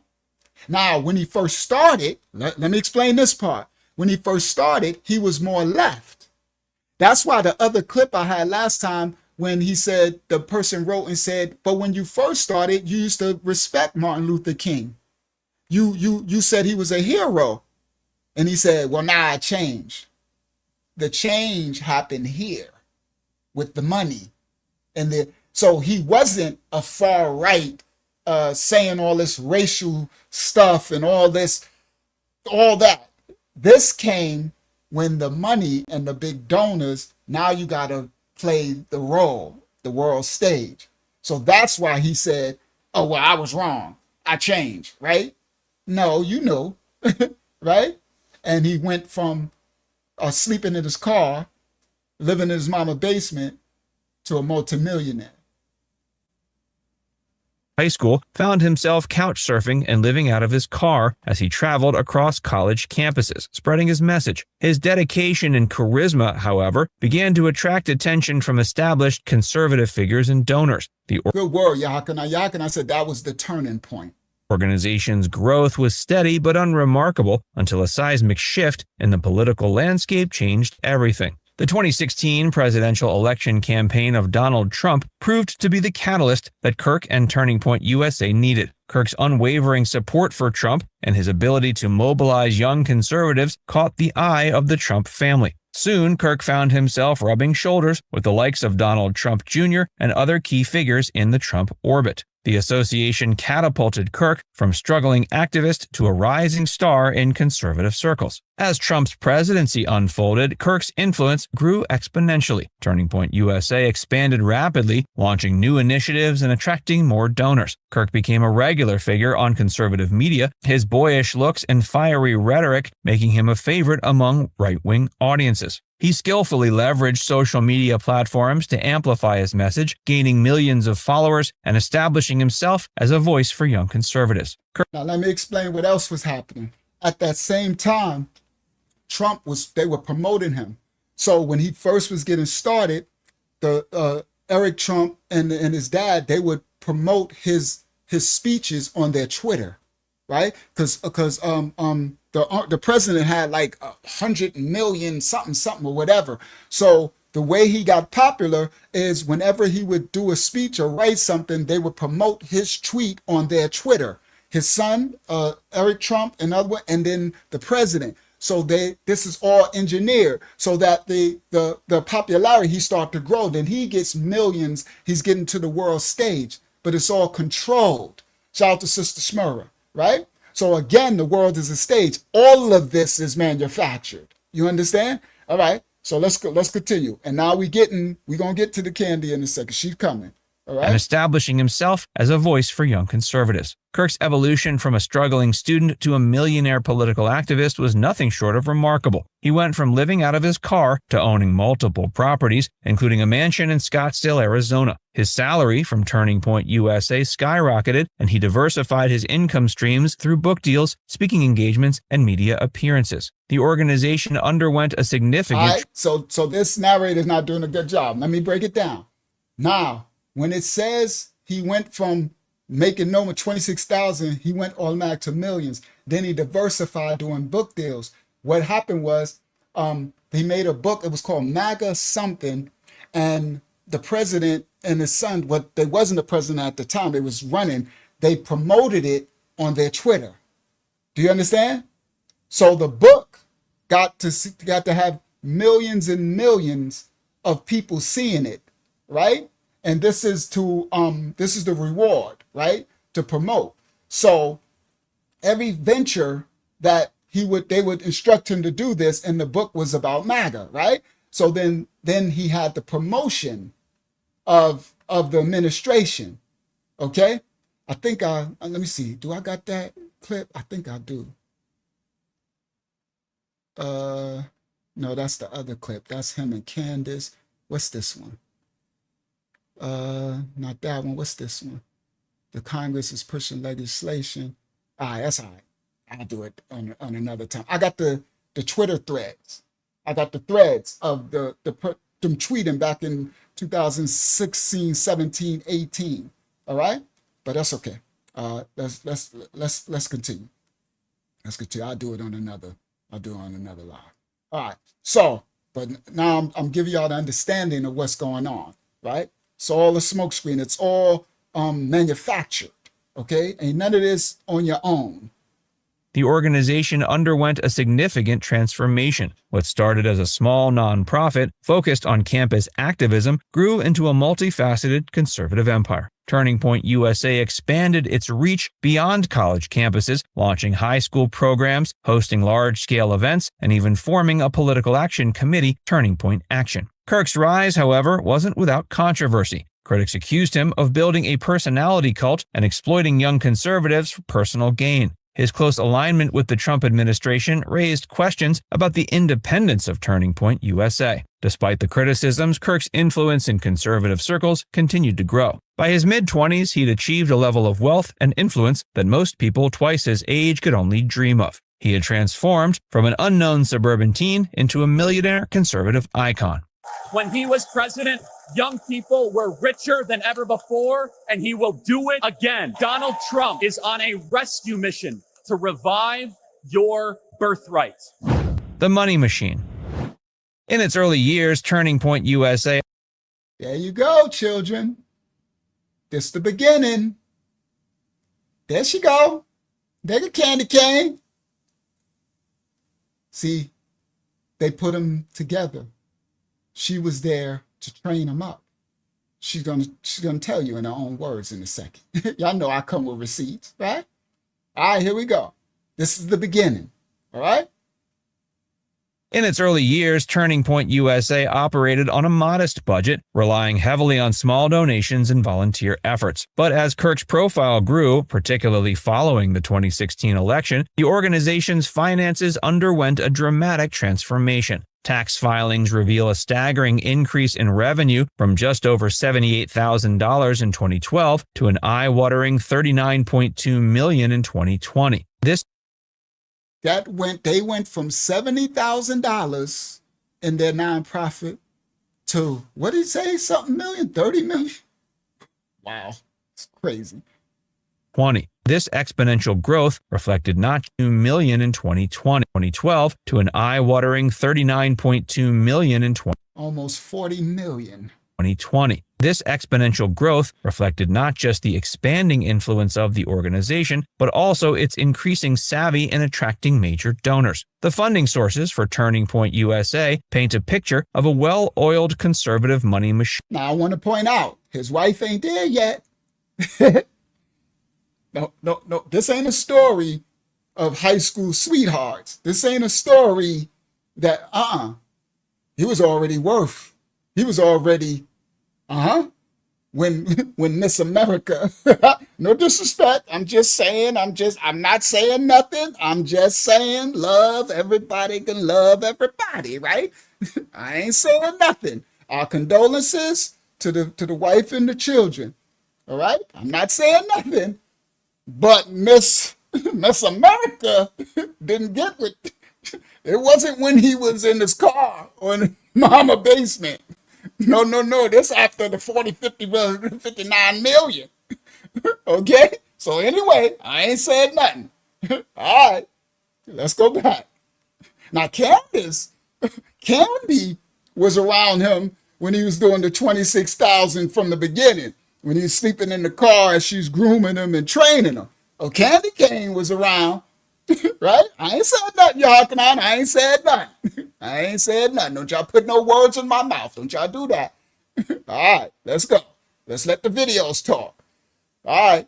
Turning Point USA painting influence of the organization, but also its increasing savvy in attracting major donors. The funding sources for Turning Point USA paint a picture of a well-oiled conservative money machine. While the organization touts its grassroots support, a significant portion of its funding comes from wealthy conservative donors and foundations. These benefactors, drawn to Kirk's ability to mobilize young conservatives, have poured millions into the organization's coffers. The exact identities of many of these donors remain shrouded in secrecy, protected by the organization's nonprofit status, which has led to criticisms about lack of transparency. As Turning Point USA's bank account swelled, so did Kirk's personal wealth. His salary as the organization's leader saw a meteoric rise from a modest $27,000 in 2016 to an impressive $325,000 by 2021. This dramatic increase raised eyebrows and led to accusations of self-dealing, with critics questioning whether such compensation was appropriate for a non-profit leader. Kirk's newfound wealth manifested most visibly in his real estate acquisitions from his... All right, let me break this down.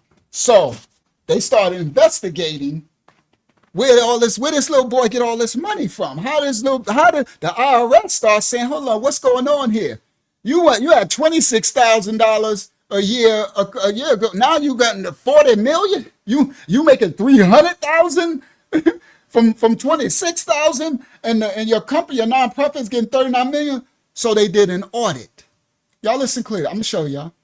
So they did an audit, and guess who? Guess who ran the audit?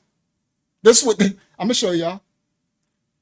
William Montgomery, the one who started it, found him.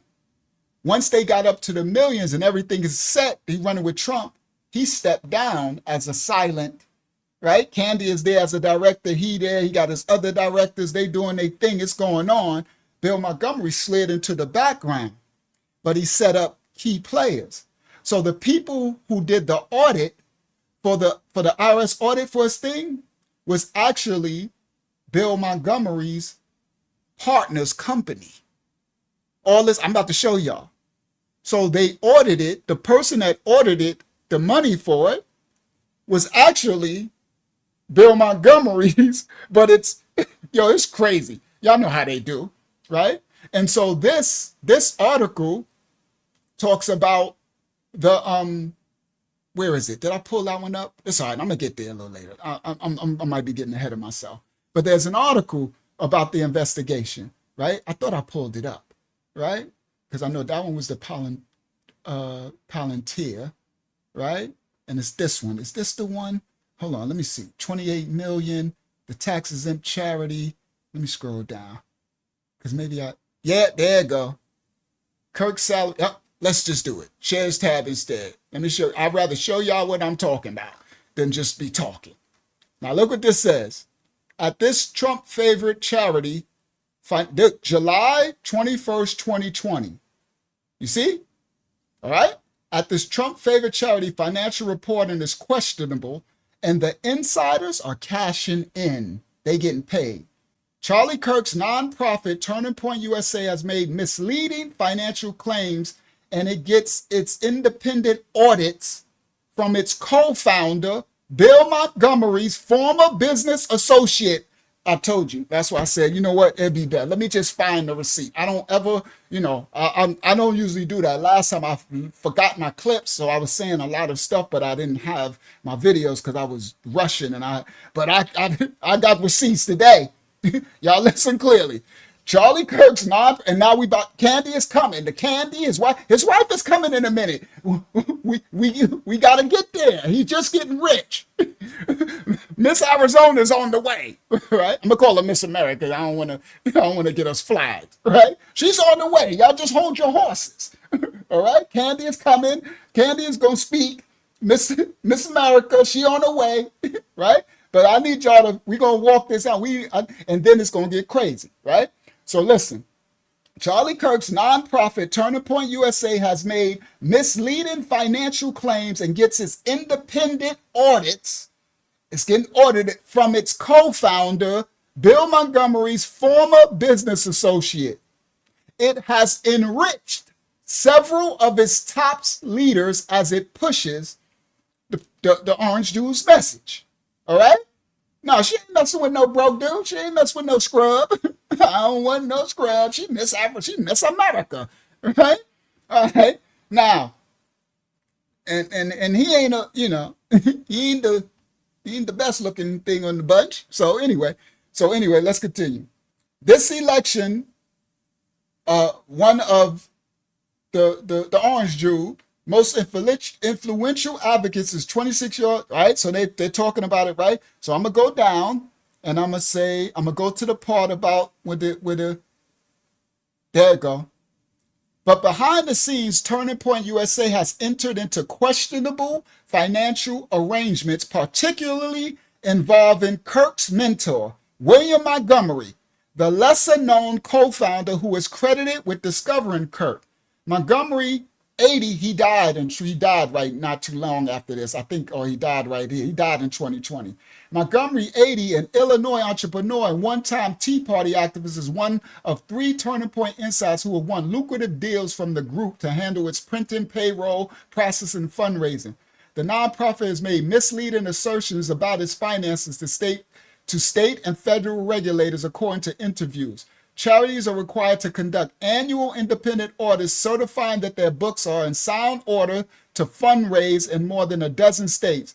But the accounting firm Turning Point uses has engaged in multiple business relationships with William Montgomery, who for years served as a nonprofit's treasurer. He's the creator of it. He created the so this raises real questions about the legitimacy of the tax return. Philip Hackney, a University of Pittsburgh School of Law professor who worked at the IRS chief counsel, told ProPublica. It makes it difficult to trust who is reported, and it begins to raise the possibility that it's a fraudulent statement, the tax return. The IRS requires, under the penalty of perjury, that charities attest whether they received an independent audit. Both Kirk and the co-founder have signed off on their filings. All right? So the Turning Point was founded in 2012 by Kirk, 18, and Montgomery, who invested in the young activist after hearing him speak at a small college in the state.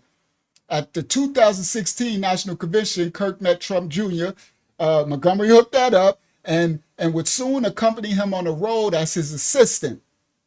As Turning Point has thrived, Kirk's salary went from $27,000 to nearly $300,000. He no longer lives with his parents. And last May, he bought an $855,000 two-bathroom oceanfront condo, a $1 million condo in Lombard Key, Florida. He went from sleeping in his car, living in his mama's basement. At the group's December 2018 Mar-a-Lago affair, the president's eldest son helped it haul $5 million. Tax records show Kirk published a book called The MAGA Doctrine, which the president and his son promoted on their Twitter. Come on, I tell you, I ain't playing with y'all, right?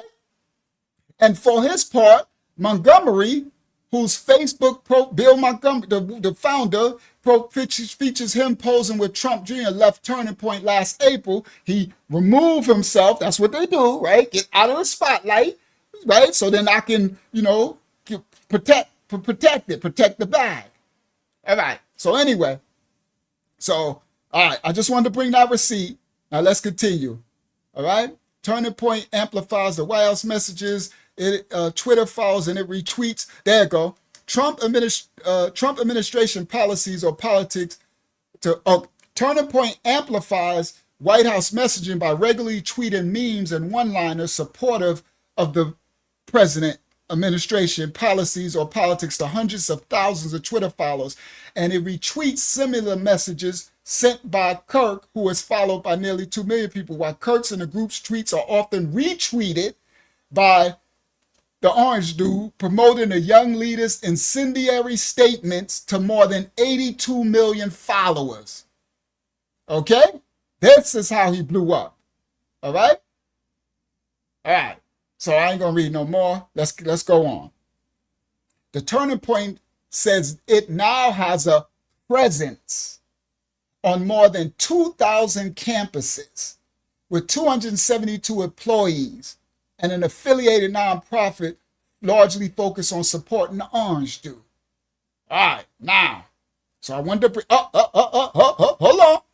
hold on. And in 2017, the New Yorker drew attention to an organizational culture that appeared plagued with racism and indifferent to laws. Turning Point, that prohibit charities from engaging in express political advocacy. The magazine obtained text messages written by the group's former field director that said, "I hate black people. Like F them all. I hate blacks." End of story.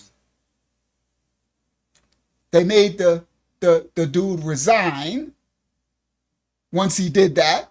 Turning Point assessed the situation, took divisive action. What they go, because you messing up the bag. You know, they like, oh yeah, this was the director.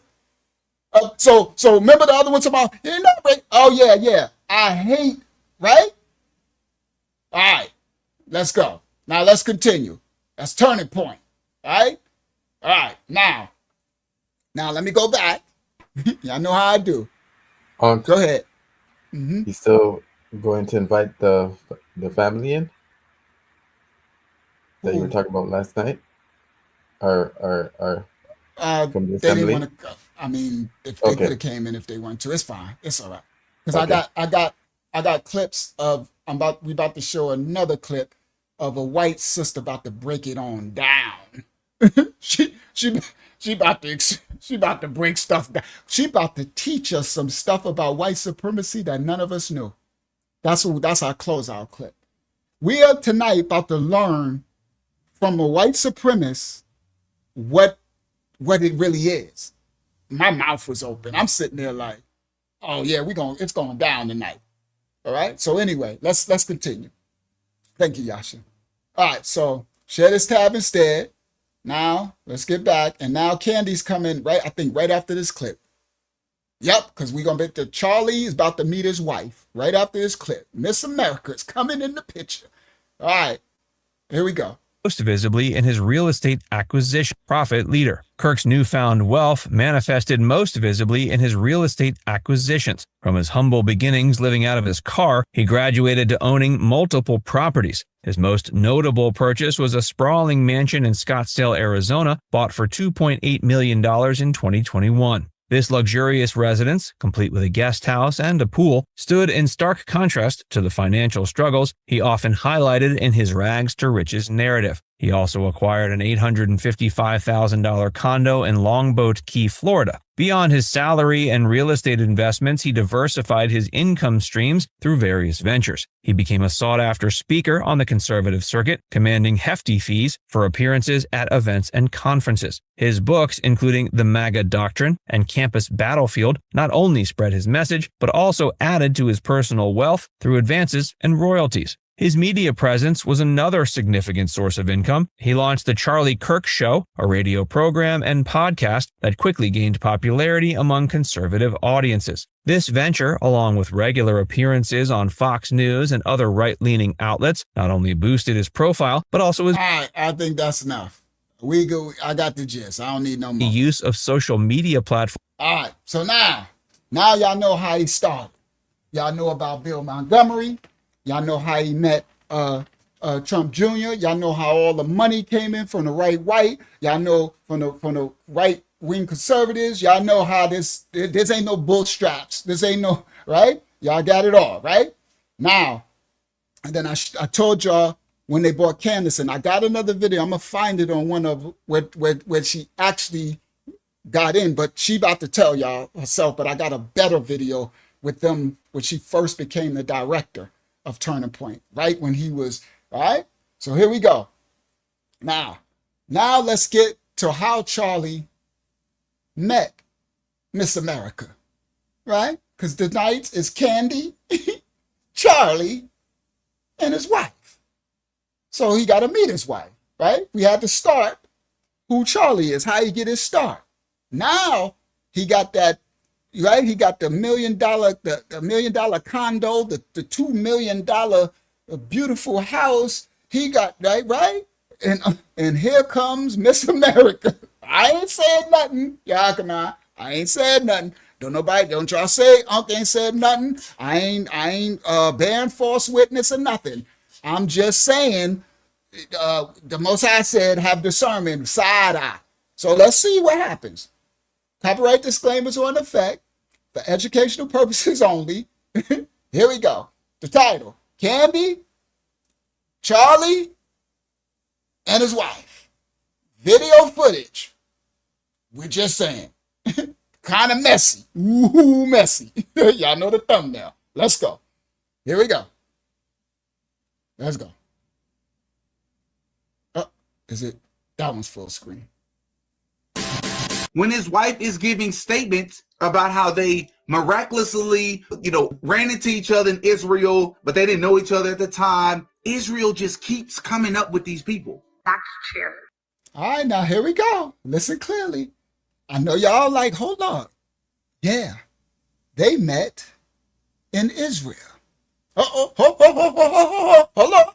Now y'all know the conspiracy about that country and his unaliving and the president of that country and all. I ain't gonna do it tonight, right? But she met him there. Oh, okay, y'all know y'all like, yeah. I could have did this last week. I got more than this. I got so much stuff y'all ain't seen nothing yet, right? All right, now listen. That's why last week, I remember last week I was like, I forgot my this was supposed to come out and I had the other stuff. Now, she met him there. He was there getting that relationship over there. All right? So, like this brother said, that country keeps coming up in the story all the way to the end. Okay? All right, but anyway, let's continue. At the time, Israeli statements, when his wife is giving statements about how they miraculously, ran into each other in Israel, but they didn't know each other at the time. Israel just keeps coming up with these people. Back chair. That person that's sitting right next to you is meant to sit right next to you. I'm not telling you to figure out why, but just know that nothing is by mistake. Nothing. I will never forget the time I was in Israel with my husband. That was the second time, but the first time with my mother on a pilgrimage. And I was standing in the ticket line. And I remember looking behind me, and in the snake of the ticket line was a guy who looked very familiar. Did y'all hear what she just said? In the snake of the ticket line. Maybe that's a cultural thing, but I ain't never call a line a snake. Right? In the snake of the ticket line was a man standing there. Listen clearly. So the first time she said, me and my husband was in that land, right? She said, me and my husband was in that land, and he said, no, that wasn't the time. This is the time me and my mother were there. So she was there with her mother in the land. And while she was there on the snake, of the snake of the line, she seen Mr. Captain Kirk. She seen the captain, right? She seen the captain. I'm gonna call him captain because I don't want to get us flagged, right? So yeah, you know how they talk with the snake of the line, right? And she didn't know him. Well, let's let her talk. I don't gotta talk. Let's go. Let her explain. This is how she met. They just got a magical meeting. All right. Israel with my husband. That was the second take. Nothing. I will never forget the time I was in Israel with my husband. That was the second time, but the first time with my mother on a pilgrimage. And I was standing in the ticket line. And I remember looking behind me. And in the snake of the ticket line was a guy who looked very familiar. I had no idea who he was. And I told my mom, this guy looks so familiar. And as a typical mother, she said, go and say hi. No, we were late for our flight and I'm not going to. Now let's go back. She's actually, at this point, Miss Arizona. She's a beauty queen. All right? Now I'm going to give y'all another tidbit. She actually knows the orange dude. Listen clearly. Y'all listen clearly. The orange dude was the one that was hosting, or what's the name, her pageant when she won Miss Arizona. He was, you know how he was the one. So she has a relationship with the orange dude. I'm not saying nothing, right? I'm not saying nothing. Nope, I ain't saying nothing. Y'all just, right? Alleged conspiracy theory. Let's run with that, right? So she said, I see this individual in the snake of the line. She said, I don't know him, but he looks familiar. I don't know him, but he looks familiar. So I tell my mother, I don't know him, but he looks familiar. And like a mother would tell you, go say something. Well, a black mother would not tell your daughter to go to talk to no stranger in the snake of a line in a strange, because no, she won't. Well, maybe the mother, the pageant mother, Come on, y'all listen. Maybe a pageant mother who always looks for opportunities that gets them in the pageant. Oh, he probably had his entourage around. Now, this is after he's the multimillionaire. This ain't the broke dude. This ain't the one in the car. You understand? Yeah, the lineup is crazy.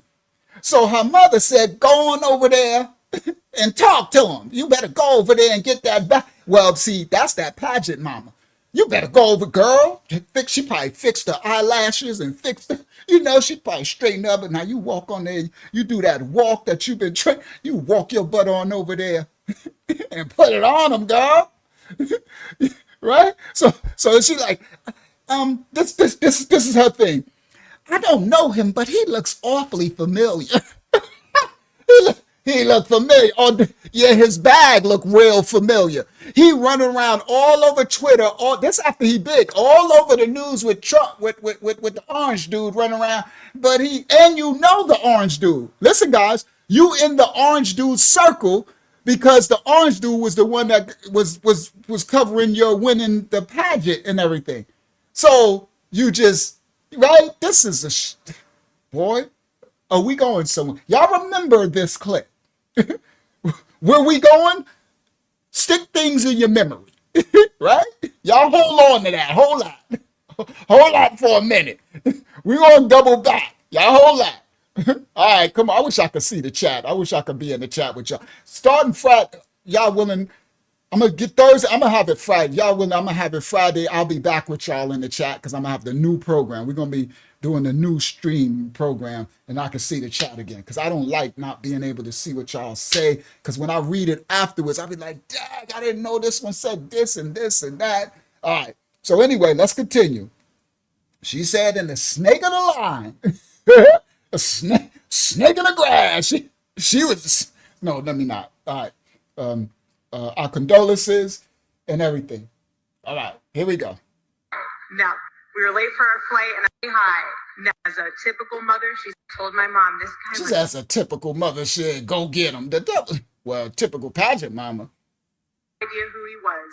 And I told my mom, this guy looks so familiar. And I told my mom, this guy who looked very familiar. And in the snake of the ticket line was a guy who looked very familiar. I had no idea who he was.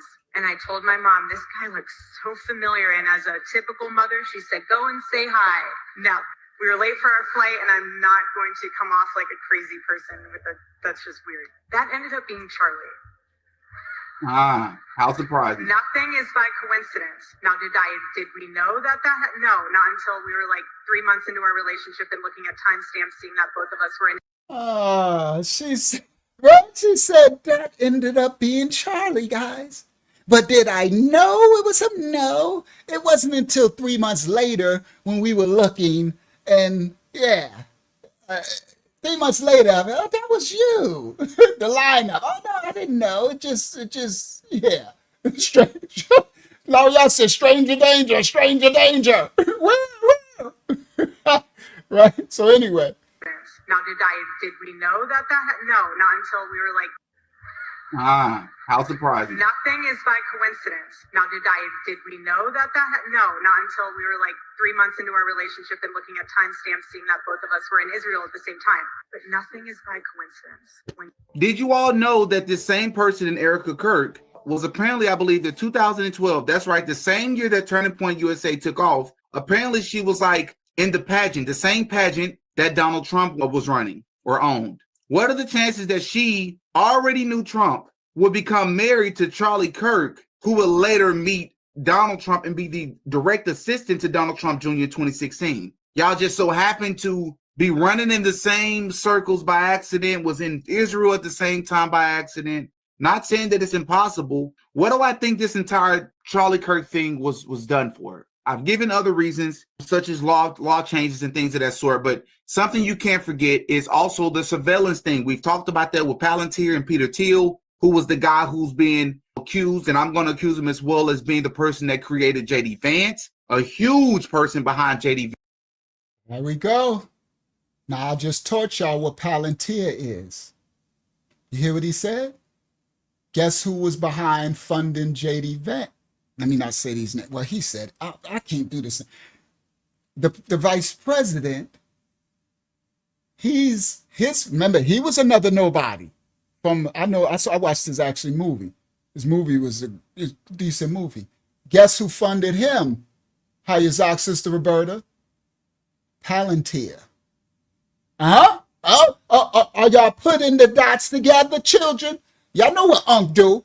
Praise the Most High. Y'all know what Unc do. I line it on up. All right? That's why I said, let me teach them about Palantir and what they're doing, right? And guess who was the one who funded for what's the name to become the vice president? Palantir, Peter Thiel or whatever. All right? Yeah, they come out of nowhere. But you got it's who you know. You heard? It's who backing you, who funding you. Being the person everyone is picked and chosen. You heard? Accused, and I'm going to accuse him as well as being the person that created JD Vance, a huge person behind JD Vance. Nick Fuentes exposed that first. But here we are accused, and I'm going to accuse him as well. But something you can't forget is also the surveillance thing. We've talked about that with Palantir and Peter Thiel, who was the guy who's being accused, and I'm going to accuse him as well as being the person that created JD Vance, a huge person behind JD Vance. Nick Fuentes exposed that first. But here we are with Charlie Kirk, who I also believe was a creation, who was quote unquote assassinated. But because there's so many decoys and different people that they arrested and they grabbed and they thought did it, and the camera quality on the college campus is so grainy, so we just don't know what to do. And some people are saying it happened over here, and it's suspicious. We need more surveillance. We need better surveillance. That's Palantir and Oracle. Come on, guys, y'all see? This is how the Most High instruct me. Teach, warn. There's more coming, right? So, as the other brother, the white brother, broke down, now with all these distractions, right? We need more surveillance. Already, the merger between Palantir and Oracle, right? Who's behind it? Oh, watch this. Who's behind it? Share this tab instead. What that name? What that say? The orange dude appears to be building an unprecedented spy machine that could track Americans. A new report shines light on contracts with the tech company Palantir, which could create data profiles of Americans to surveil and harass them. You see? All right? The push to put a key Palantir product called Foundry into at least 4 federal agencies, including the Department of Homeland Security and the Health and Human Services Department. We're widely adopting Foundry, which organizes and analyzes data, paves the way for the orange dude to easily merge information from the different agencies, creating detailed portraits of Americans based on government data. And it's not just a pipe dream. The administration has already sought to access hundreds of data points on citizens and other. All right? The white did not respond to the Times request. The Times report aligns with the concerns about surveillance and the weaponization of federal data highlighted by Rachel Maddow. Palantir is one of several private companies that capitalize on the authoritarian ambitions. The company's tapped in a key player, right? And then that's the one where he said, and when it's necessary, what he says, Palantir is here to disrupt. And when it's necessary to scare our enemies, later, you're about to find out, they're about to talk about the enemies. Oh, come on. Yah is lining this up, guys, just so y'all know, because I put it together, but I can see what he's doing piece by piece. Y'all listen clearly.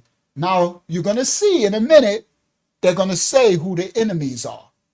It says, and Palantir is here to disrupt, he continued, and when necessary, to scare our enemies and on occasion, unalive them. All right. See? All right. Now, tie that together. Let's go back. We still in her meeting, her husband. Now remember, she knows the orange dude. So, Captain Kirk think this is just a chance meeting. It ain't a chance meeting. The world is the stage. Come on, Lara Yah. The world is the stage, Lara Shah. All right, here we go. Let's continue. And now we're about to get, let's go.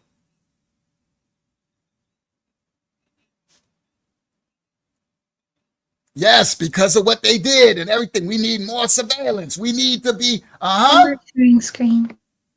Oh, thank you. Thank you. Yes, we need more surveillance because of what they did. Need better surveillance. That's another angle that I believe they're going to take this. I do. You look at some of the most famous people in history, not that I'm comparing Charlie Kirk to these people necessarily, but I just want you to pay attention to something. Malcolm X, he was fine until he went to the Mecca, came back and realized maybe white people, generally speaking, isn't the devil. Maybe they aren't evil, intrinsically. Maybe it's the people that's running the system, the elite individuals that are running the system. That's actually what Malcolm X realized when he went to Mecca, and then he seen some of the white Muslims that was loving their brother and neighbor. He like, I've been conditioned from what's happening from the serpent seed on the world stage, manipulating all of the white sheeple and making us think they all just devil, just they are the devil, not knowing that a devil is a spirit that can be in any person, but this is conditioning by the serpent, right? That's going to divide and have us against what they're playing on it. So when Malcolm went, that's when he came back and changed. He came back and understood from the American cubby hole I've been in, I just got awakened to the whole serpent. You heard? All right? Even Martin Luther King got awakened. He had his wake-up call after he realized, oh, man, this serpent is no joke. All right? So, all right, let's continue. Here we go. Is this the one? Oh, here we go. Now you're about to learn a little bit more. Now let's see the wife in the morning time. All right. Up to date. Now, you just got the introduction, and Candy's coming in a minute, right? Tonight's title, Candy, Charlie, and the wife. Now the wife is into the picture. She done told y'all her little love story. She just happened, right? Just a little fairy dream, fairy tale story, right? Here we go. Let's fast forward to today. Copyright disclaimers are in effect for educational purposes only. All right, let's go. We don't own rights to this video. We're doing a reaction to it. Let go. RIP to Charlie Kirk, and our condolences to his family and his children. We are not teaching hate. We're just trying to get understanding. Let go.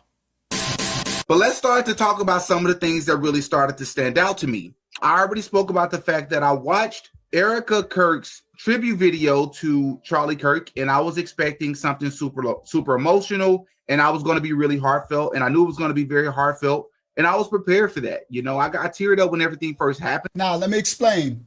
This young brother is a far-right Republican. He was taking the apple. He was biting the apple. So he was, he was all the black people. We need to pick ourselves up by the bootstraps, and he's actually crying tears when the unaliving happened with Kirk. He was boo-hooing, and his audience was like, "Bro, you need to," and he was like, "This ain't okay." So what he's saying is, this is the day after he was unalived. This was our first introduction to her. So what he's saying was he was expecting her, because he's a right conservative. He was expecting her to be like crying and to be, broken out, because he was broken down. So he apologized to his audience. He's like, "I'm sorry." And it was like they was roasting him in the comments. "Bro, you need to toughen up. I know you missed the far right," because his channel is a conservative black channel, black conservatives, right? The ones who be like, black people is our fault and we need to, right? The drugs and we got a choice. We shouldn't do right? So, okay. So, all right. So now he's breaking this down because he was shocked. He was expecting her to be as broken up as he is, right? See, this is crazy, because that's her husband, right? But instead, all right, now, since I told y'all that, now let's watch the video. Now y'all got understanding. Here we go. Copyright disclaimers.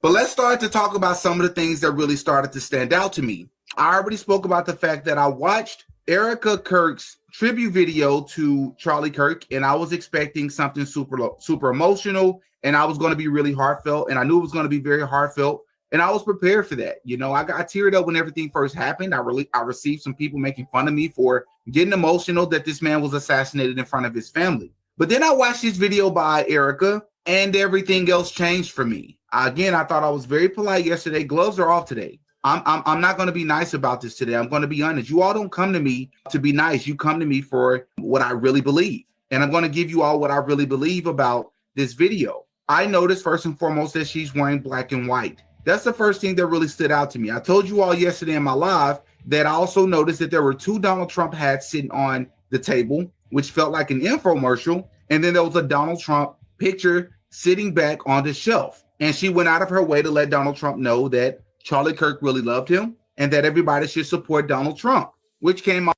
So the day after, hours after he's unalive, she does this press conference or whatever, and it's staged. You got the hats on the thing, right? You got ain't not one tear did she drop. And she literally said, I heard it, she literally said, y'all make sure y'all go support the president. It was like a campaign. And he was shocked because he's a far-right conservative. So he was broken up over it. But he's like, I'm glad the young brother got his wake-up call. And he snapped out of it, right? Like, hold up. What? I'm over here crying, and she doing a campaign commercial. This was hours after he gone. Okay? All right. So now let's go back. Now y'all got the full understanding.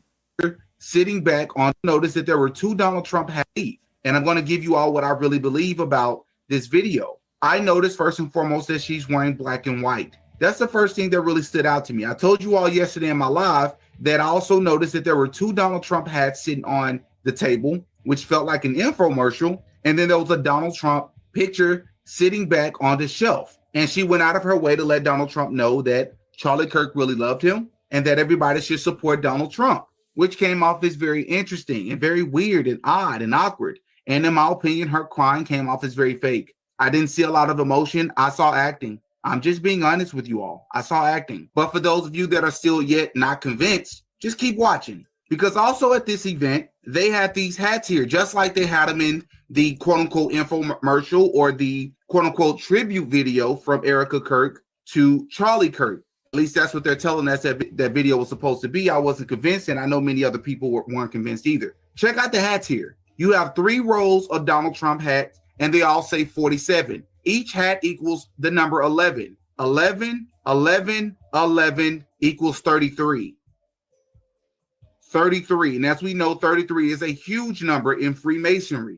But for those of you who are not convinced, keep watching, because we're going to see how many times the number 33 has not only come up in this case, but all these other situations that we've already covered on the channel, but I'm going to bring them back to your recollection so we're all on the same page. The suspect in Charlie Kirk's murder in custody after 33-hour manhunt. The Jeffrey Epstein thing. U.S. House panel releases 33,000 pages of Epstein files. If you all remember this, while Hillary Clinton deleted 33,000 emails on her private email server. Ghislaine Maxwell found guilty of recruiting underage girls to be SA'd by Jeffrey Epstein, or sexually assaulted. I'm on Patreon by Jeffrey Epstein. Check this out. 33 witnesses, and Epstein allegedly impregnated was to have 20 women at a time impregnated at his 33,000 square foot.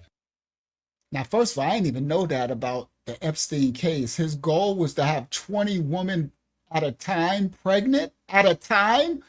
Not 20 women pregnant and that's it. At a time. Oh, he was trying to spread that serpent seed. Now, I don't do conspiracy theory, gematria stuff, but certain things, he's correct. This ain't coincidence stuff. All these 33 witnesses, 33,000 square feet, 33,000 emails, the 33rd day. They be on the 33rd floor.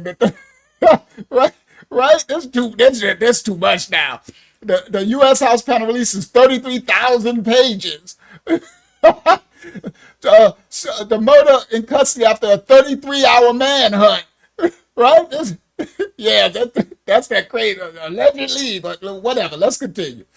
Manhunt. The Jeffrey Epstein thing. U.S. House panel releases 33,000 pages of Epstein files. If you all remember this, while Hillary Clinton deleted 33,000 emails on her private email server, Ghislaine Maxwell found guilty of recruiting underage girls to be SA'd by Jeffrey Epstein. Check this out. 33 witnesses and Epstein allegedly impregnated was to have 20 women at a time impregnated at his 33,000 square foot Zara Ranch. Or how about this situation that we just covered? We covered this multiple times on the channel. Left-wing MacArthur Foundation gave $3.3 million, so there's that 33 number, to Charlotte's. This is what I was talking about on the last live, but I didn't have my video. Now, look, this is what I was talking about. I told about on the last live. The left-wing MacArthur Foundation gave $3.3 million to Charlotte, Mecklenburg County to reduce the jail population, and that's how the dude in the red that's supposed to have unalived, the one who said that, oh, I had that clip. I'll do it. I'm doing that Friday. I got something for that. I'm doing that Friday too. That said that they MK Ultra'd him and they triggered the thing in him to do that thing or whatever, right? This is why I said that's how he got out. The one with the schizophrenia, right? 3.33 million to Charlotte Mecklenburg. That's the receipt. I said it, but I didn't have my video stuff from last week. All right, so anyway, let's continue. Mecklenburg County to reduce to Charlotte $1 billion. So foundation gave time on the channel. Left-wing MacArthur Foundation gave $3.3 million.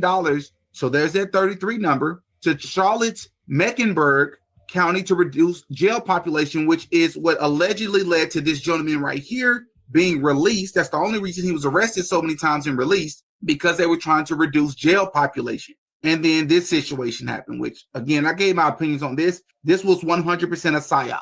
And we covered this a little bit a few months ago, the New York shooting that took place just a couple of months ago. And as I told you all, one of the biggest things that stood out to me was the floor that it happened on. On Wednesday morning, Deputy Mayor Kaz Daughtry recounted the heroic actions of the NFL employee who called his coworkers after he was shot in the lobby, the maid who somehow avoided being shot in the tragic circumstances that led to the death of Hyman, a young worker on the 33rd floor. The shooter accidentally took the elevator to the 33rd floor by accident. And look at the date. Charlie Kirk was a plant from the jump. That's the reason he was able to build such a huge empire. Turning Point USA has over 3,500 chapters. It has over 1,000 employees, over an 80 million annual budget. Do you all understand how huge of a juggernaut that is? And Charlie Kirk, it's not like he was managing all these people. That's virtually impossible, right? He was the person, he was a star. He was the person that ran the show. Not to mention that they've also made it clear here. Albert Pike has also said, whenever the people need a hero, we shall supply him, right? What have we been calling that? The Hegelian dialectic. We're going to create the problem so we can give you the solution. Charlie Kirk was being used as a front to do a few things, in my opinion. He was being used to sort of almost blur the lines between quote unquote Christianity or being a follower of Jesus Christ, while also accepting those that are not followers of Jesus Christ.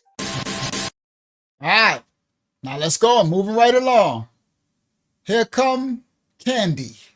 Let's go. Let's go. Let's go. I'm having fun with this a little bit. Y'all just let me enjoy. All right. Introducing Candy Cane. Okay. So I had to walk down. First, I walked down Palantir, and everything's going on. What they're doing, the stage with the UFOs, right? Then I said, introducing. Let's introduce Captain Kirk and how he got his start. and how he came on in. Then I introduced the wifey boo, right? Miss America, how she slid on in and the snake of the line over there in that land where the people that say they are the tribe of Judah and are not, but are of the synagogue of Hasatan, right?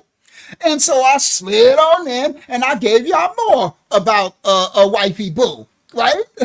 Miss America, right? She ain't drop a tear. Miss America is on a campaign. She just looking just as beat. She looking just as fabuloso, right? Ain't no distraught. Let me tell y'all something, men and women. If you die and your wife or husband is doing your wake the day after and ain't no tear and they looking just as beat and looking all, you're supposed, I get emotional just off my trauma what the Most High did to me.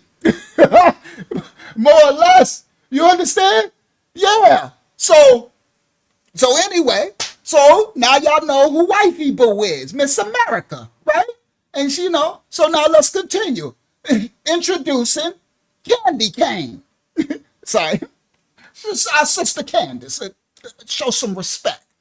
Now I don't make Candace repent and get her stuff together because she does good reporting. She be exposing stuff. But I also know I'm just not fooled by anybody. All right? So, yeah. So I hope she can repent and get right with the Most High and come out of all that. But, she's in deep. See, when you get in really deep, there's a game you got. Like, once you start mixing in with the serpent, they come to collect and stuff, right?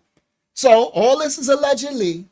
So introducing Candace. Now remember I told y'all she was the first one that they got, Brother Bill Montgomery, that they got when once Bill Montgomery funded him, got him his little paycheck, his $26,000, he sent them on the road and see it was working. He saw that, okay, he got it. He's a boy wonder. He got what it takes, got the it factor. This could work. So now he has to get him a handler. He got to get him a trainer. He got to get him somebody that they had already trained for the circuit to polish him up. And so they brought Candace in, and she was the director of Turning Point. Back here, introducing Candace when she is teaching him the ropes. Copyright disclaimers are in effect for educational purposes only. We don't own rights to the video. We're just doing a reaction video. Our condolences to his family and to his wife and his children. Lego. Which one is the full screen? This one. Please talk to me next time before you say that statement. Candace Owens is grieving in the way that I thought that Charlie Kirk's wife would grieve. So that was the memorial that they just had. And look at her. You see her smile? That's at the memorial. Right? She's still looking good. She's still beat. She's still, right? That's the big memorial. Here we go. For educational purposes only. Please talk to me next time before you say that statement. Candace Owens is grieving in the way that I thought that Charlie Kirk's wife would grieve. You start bickering like an old married couple.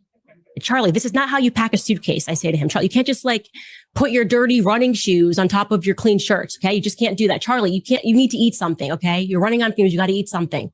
And this is not a full meal.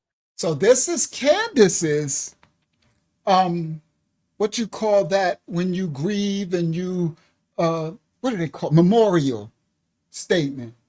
Now I want y'all to see the difference between the actual wife, because y'all gonna hear her in a second, her statement and Candace's statement. So Candace said, that's what she said. She said when she was training him back then, see that image at the bottom? She said you start bickering like you're a husband and wife. All right, y'all heard? I'm gonna put it back again. Listen clearly. Wife would grieve. You start bickering like an old married couple. Charlie, this is not how you pack a suitcase, I say to him. She said, Because once y'all together so much, because they was, right? They was together so much, you start bickering like an old married couple. Candy and Charlie, right? All right? Start bickering like an old married couple. Charlie, this is not how you pack a suitcase, I say to him. Charlie, you can't just like put your dirty running shoes on top of your clean shirts. Okay. You just can't do that. Charlie, you need to eat something. Okay. You're running on fumes. You got to eat something. And this is not a full meal. Back, forth. Charlie, you got to buy yourself some suits that fit. That conversation, I was like, Charlie, okay, I get it. You're like boy wonder. You got to buy some suits that fit. I wasn't the only one that was hammering him on that. It was also Don Jr. And eventually him, and I think it was actually him and Eric. You're like, Charlie, I know you're very frugal. We know that you're very aware that your salary comes from donors. He always wanted to be a really good steward of their capital. But eventually Don and Eric got him a gift certificate, I think it was for his birthday, to a fancy suit place to go get fit. So she just memorizing. You see the joy? You see the love? Now, everyone grieves differently, but don't be fooled, guys. Right? You see, now, she's early. So she says she was the one telling them that you got to eat. You got to, right? You got to dress this way. You can't put your shoes in there with your white shirt. So she was grooming him. Y'all get it? That's why I said it last week, but I didn't have my clip. And some people are thinking like, oh, you just, no. I don't just say nothing. When I say something, it's because I already seen video of the person saying stuff. And so I never bear false witness, right? So they bring her in early to train him how to come up. How? And she says she was with Don Jr. and Eric, right? So now we see her as this thing, but you don't really realize her beginnings when she came in. How does little black girl know Don Jr. and Eric, right? You got to understand. So the same process, the grooming, the conditioning. So they chose her to groom him, condition him. And with it, I don't know what some messy stuff might have happened, because I don't know. I'm gonna get y'all gonna tell me later. I feel messy vibes, right? So anyway, let's continue. Bickering like an old married couple. Charlie, this is not how you pack a suitcase, I say to him. Charlie, you can't just like put your dirty running shoes on top of your clean shirts. Okay. You just can't do that. Charlie, you need to eat something. Okay. You're running on fumes. You got to eat something. And this is not a full meal. Back, forth. Charlie, you got to buy yourself some suits that fit. That conversation, I was like, Charlie, okay, I get it. You're like boy wonder. You got to buy some suits that fit. I wasn't the only one that was hammering him on that. It was also Don Jr. And eventually him, and I think it was actually him and Eric. You're like, Charlie, I know you're very frugal. We know that you're very aware that your salary comes from donors. He always wanted to be a really good steward of their capital. But eventually Don and Eric got him a gift certificate, I think it was for his birthday, to a fancy suit place to go get fitted. And the rest is future, right? Candace, babe, it's giving side chick, because these tributes to Charlie Kirk are getting real personal. Candace, step into my office. I thought I cut this girl out. Ew. These people, boy, these serpents be looking nasty and crazy. I'm sorry, I thought I cut her out of there. Let me get. I don't nobody want to hear what you got to say, serpent lady. All right, let's continue. Boy, you black. Y'all get y'all crap together. Everybody need to get yourself together, man. That's some nasty looking stuff, man. Be looking like Jezebel, nothing but Jezebel. Talking about some Candace. Then she started cursing everything. Did you F-U-C-K him, Candace, all the cussing and stuff? All right, so anyway, let's continue. So the first person was right. She's like, Candace, it's looking like real side chick stuff, the way you, what's the name? So let's continue. Now, Candace also stated on her Twitter that she actually had to sit down and talk with a priest because she was so angry. And she honestly doesn't know where the anger is stemmed from. And pray for her, y'all, because apparently she done lost her best eater. So Candace said that she had to sit down and talk with a priest because she's so angry over this. She don't know where that anger coming from. And while the actual wife is just, all right, but let me not. All right, so let's continue. Now, Candace also stated on her Twitter that she actually had to sit down and talk with a priest because she was so angry. And she honestly doesn't know where the anger is stemmed from. And pray for her, y'all, because apparently she done lost her best eater. In the end, Charlie. That girl said she done lost her best eater. If for the woman, if y'all knew what she talk about. But let's continue. Now, this is Candace. She, you know, she's broken over it, which I think the wife should be too. But anyway, everybody grieves differently. Okay, so let's continue. Eater. In the end, Charlie was going through a spiritual transformation. I don't think it, I know it. He was going through a lot and there was a lot of pressure. It's hard for me to watch the people who were pressuring him say the things that they're saying. There's something about it that just feels really fake. Feels really fake to me. They would have allowed him to lose and wanted him to lose everything for changing or even slightly modifying an opinion. And then to see them doing what they're doing today, it's hurtful to me. But I don't want today to be about anything other than you guys knowing that Charlie really was an amazing person. You know, he was like, we were really close. And I will never unsee the footage of what I saw. I pray for the people who took any pleasure in that. I would never, there's not a single person in the world that I would wish that on. And least of all, someone with a heart like Charlie's. It is so important for me to make sure that you guys understand how absolutely hilarious Charlie was. Charlie was hilarious, okay? He did not take himself too seriously. He was so good at doing imitations and accents. Anybody, any imitation, any accent, he was just on the money. And all we did was laugh. It's all you can do and laugh. People were just so crazy all the time. When I was reading through the chat today, I was just laughing with just tears in my eyes, thinking of the many road trips that we took, so many hours spent just talking trash to one another, making fun of one another. One of the best moments that I can think of, and there's so many to choose from.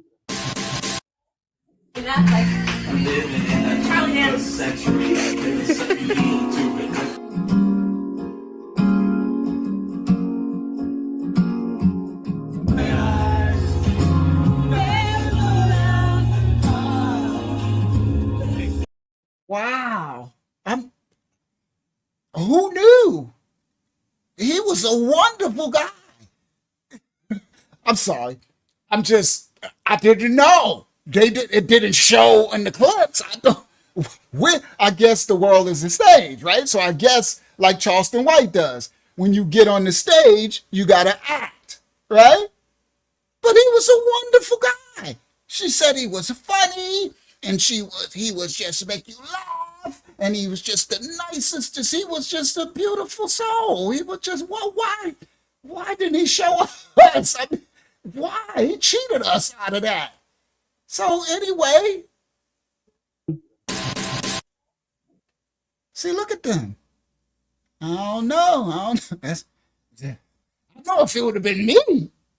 I'm sorry. In my sin, when I was in the world, oh, I've been smashing all that. I'm sorry. Even if I tell the truth. Even if she was married, this when I was in my sin, I would never do it. Now I live according to the Most High. But when I was in the world, she could be married and other thing. Her husband would be a boo-boo the fool. Because I'll be looking like, yeah, she's just the director of the thing and she just, right? And all that. And oh, I'm sorry, dude. If you're stupid, you're stupid. You should be able to smell it. You know how you can just look and be like, something, because the energy, oh yeah, I can't hide mine. I got that energy. I give it off. I would have to not be around, right? Because unless you just blind, you'll see, oh, he definitely smashing that.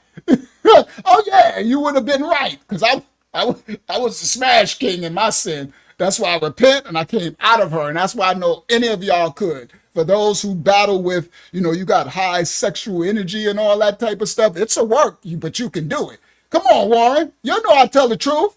I conquered it. Praise the Most High. But it was a rough one. That was the hardest. Well, that wasn't the hardest. The hardest was my aggression, turning the other cheek type of thing. Now, I ain't saying somebody smacked me, but but that was the second to the hardest, was that, not smashing, not, to be chaste, to be, yeah.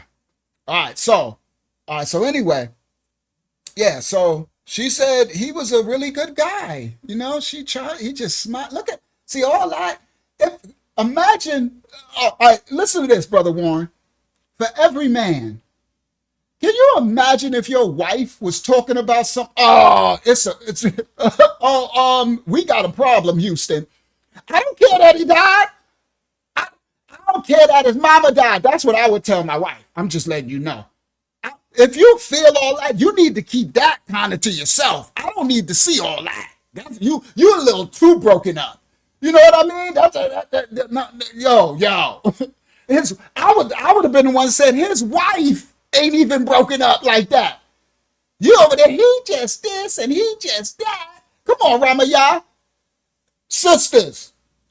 I ain't got to, even my black sisters, my so-called black sisters, my so-called white sisters, my so-called Hispanics, my so-called whatever, Asian, Ethiopian, whatever. Sisters. Come on, sisters. Because I could talk to the brothers. We one thing.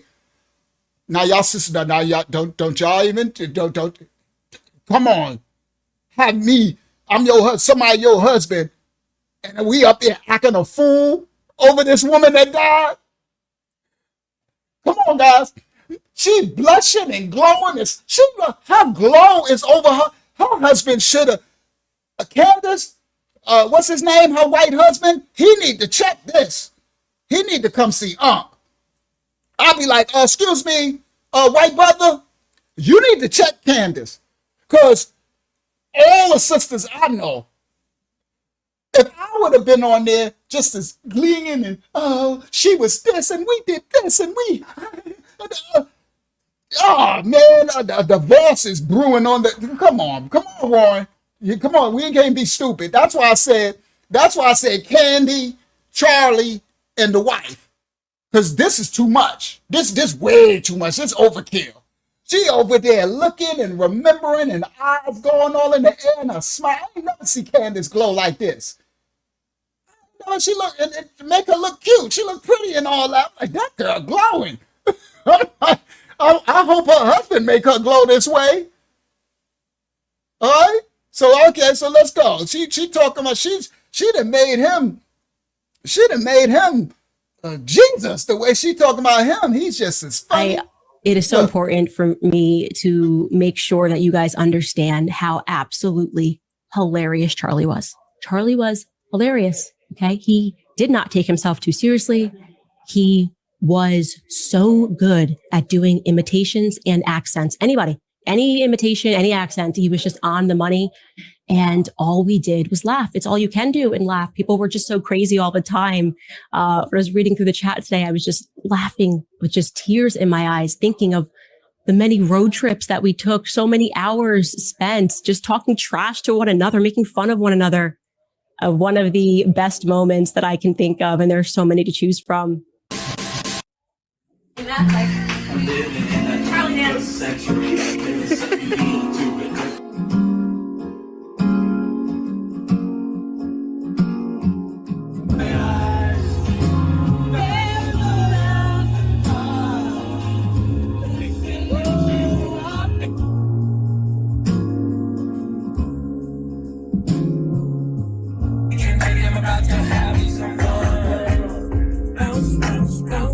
Oh, hold on.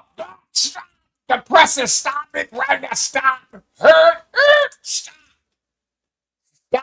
the presses. Did Charlie Kirk, was he just singing Hold on, boy. See, the world is the stage. The Lara somebody in the Bronx. The world, was he just singing R. Kelly? So you mean to tell me, he liked R. Kelly? Nah, y'all. So, Unc, you need to stop, Unc. You doing too much, Unc. He was just singing. He knew the song. He said bounce, bounce, bounce, bounce. He know the remix. That's the remix. So old Charlie is on there. He's on the clips talking about black people ain't this, and here black people ain't this, and black and black people this and that, and nobody, and we were better off in the 40s and with no civil rights and none of that. While he was bouncing to R. Kelly when he was on the way.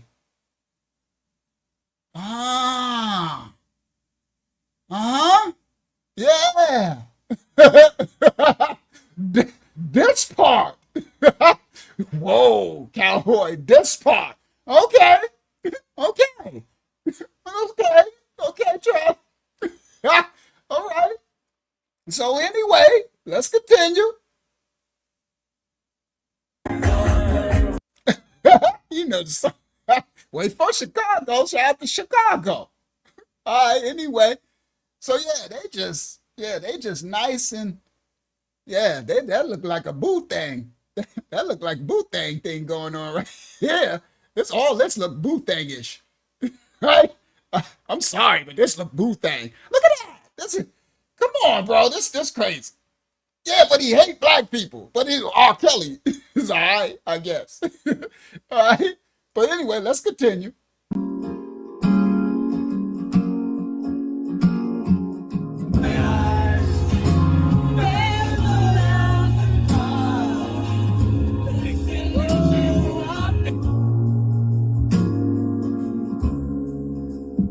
Yeah, it's messy.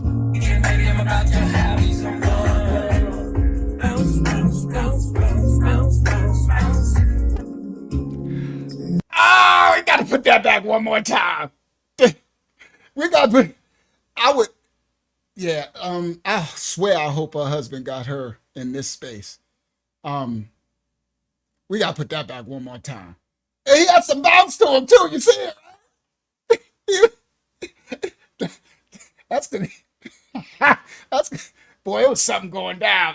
I'm sorry, you can't piss on my leg and tell me it's raining. I'm a man's man. You can't tell me. I know energy. I can guarantee if she was my sister, my daughter, my little sister, or my wife, or my girl, I'll be all up in that mess. I'll be coming to see Mr. Captain Kirk. I'll be coming up to that office, right? Turning Point USA. I'll be showing up to Turning Point with the bath slippers and the robe on and all that. I'll be coming in there all like, yeah. Even today, I don't play, but I wouldn't be in a situation with nobody like that. But I still got that same energy. I still don't play no mess. Papa don't take no mess. I don't play. I'll be up at that Turning Point office. I'm like, oh my goodness. All I need to see is a little clip of that. I'm right there. Turning Point. I'm in my phone. Turning Point. You know how you type it in your phone? Turning Point. I'll be there when the door open. No, I get early because I want to see y'all pull up, right? I'm there when it's dark, parked in the back of the cut where I can see. I got the seat back and everything. I'm right there.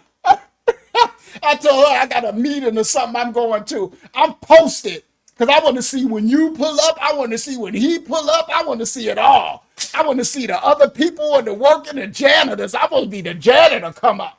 I'm sorry, y'all need to get on your game. That's why people be getting cheated on and stuff. You got to tighten up your stuff.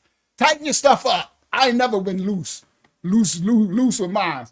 So anyway, people too loose. That's why this stuff, right? But again, this before, I don't know if she was married. I don't think she was married, but it's before he was married. But this is the history. That's why I said Candy. Yo, this crazy. That's why they didn't invite her to speak at his big memorial. Candy came when invited, and she's salty about it too. If I was her husband, I'd be like, yo, you way too invested in all this, mama. You doing way too much. You know what I mean? Unless y'all got an open relationship and stuff, you way too much. And if I was a beauty queen, what's her name? Beauty pageant lady, I would be like, excuse me, Candy. I would be like this on the phone with Candy. Excuse me, Candy Cane, could you tone it down about my husband? You more turned up than me. It don't look good. You messing up my play. You messing up the chessboard. Stop. Tone it down. All right. All right. So let me see him bounce again, R. Kelly. All right, here we go.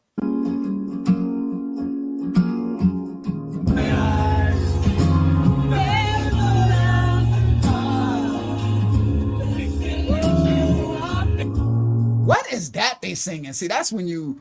I'm sorry. I'm like all blackity black.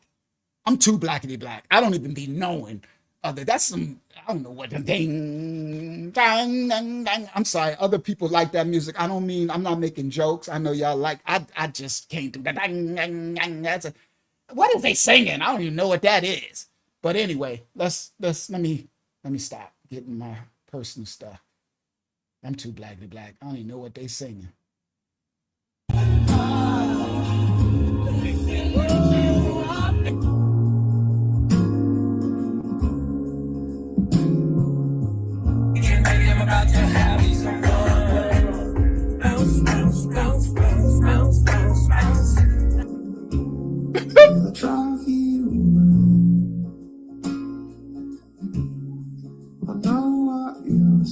Oh, hold on. Stop it right there. That looking really romantic. All right, anyway, let's continue. The title, Candy, Charlie, and Wifey. They got a lot of... All right, let's continue.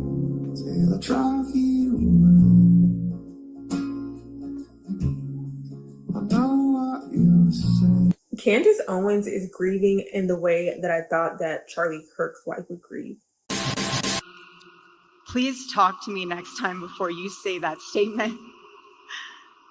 All right. So that was my clip of Candy and Charlie. And now this was the spectacle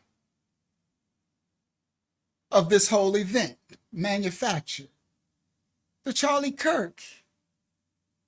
Everyone's supposed to be heartbroken, grieving, showing their condolences, the eulogies, and they turned it into turn-up time.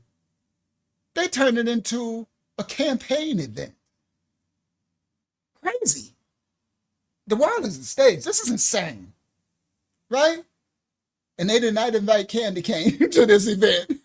They like, you keep your R. Kelly right back. They like, listen, what they call in the slavery times, the girl, what they call them? Not Missy. Oh, do they call it Missy, Mammy, something? I forgot what they say in slavery. Because y'all know they racist, the right winger. They like, listen, Mammy. Keep Mammy away from the memorial. It's for good white folks. We're going to have the Miss America. I thought it was Mammy. Yeah, they say Mammy. Let Mammy. Missy is the one that Mammy is her play toy. Right? They're like, Mammy, you go, and Missy is going to be on stage. Right? So here we go. This was the memorial. Would you look at that? They done made that boy a superstar. That boy is a Michael Jackson. Look at this. They're in a stadium. Wow. Wow. Will you look at this? Look at this. They done made this. Wow. Manufactured. Let's go.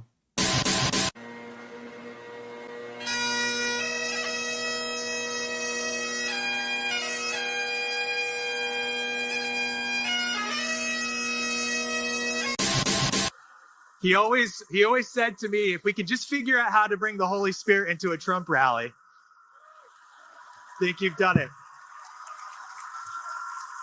So this is the first dude that he hired after Candy to work on his thing. After it started to blow up and he's on his podcast. And he said, if we could only get the Holy Spirit to show up at a Trump rally. And he said, I guess he did it. Shout out to Chuck Taylor. Now, the crazy thing is, you better be, everyone, be slow to speak on the Holy Spirit. See, Christianity, that ain't nothing to play with. To be talking about getting the Holy Spirit to show up at a Trump rally. And listen what he said. I guess we did it. So that means this ain't the memorial. You see how you got to read between the lines? So, I thought this was his memorial. But he just said it's a Trump rally. See what he said? Charlie said, I'm gonna play it again, that if we could just get the Holy Spirit to show up at a Trump rally, and he said, well, I guess you did it. Idiot juice, him, idiot juice. I would have been, if I was sold out to the rally, you idiot, I'll smack him in the back of the head when he get backstage. You idiot juice, do you know what you just said? You literally just said it's a Trump rally. We're supposed to be a memorial. We're supposed to be fooling the people. It's supposed to be a memorial for Charlie. You just gave it away. All right, let's continue. I'm gonna let it play. He always said to me, if we could just figure out how to bring the Holy Spirit into a Trump rally, I think you've done it. The Holy Spirit is not there. So that's, well, what they calling the Holy Ghost is whatever. Boy, you better keep your name off. You gotta keep keep that out your mouth. You mess around with blasphemy. All right, now here we go. My name is Tyler Boyer. I was the CEO of Turning Point USA and now the CEO of Turning Point Action. You may know me from the Charlie Kirk Show or our weekly podcast, Thought Crime, with Charlie, Jack, Blake, and Andrew, but I'm also the longest tenured employee at Turning Point. I met my friend Charlie in 2014. We connected when Turning Point USA was just in its infancy, sharing the vision for what the conservative movement should be. Charlie didn't go to college. I went to ASU, so I basically didn't go to college.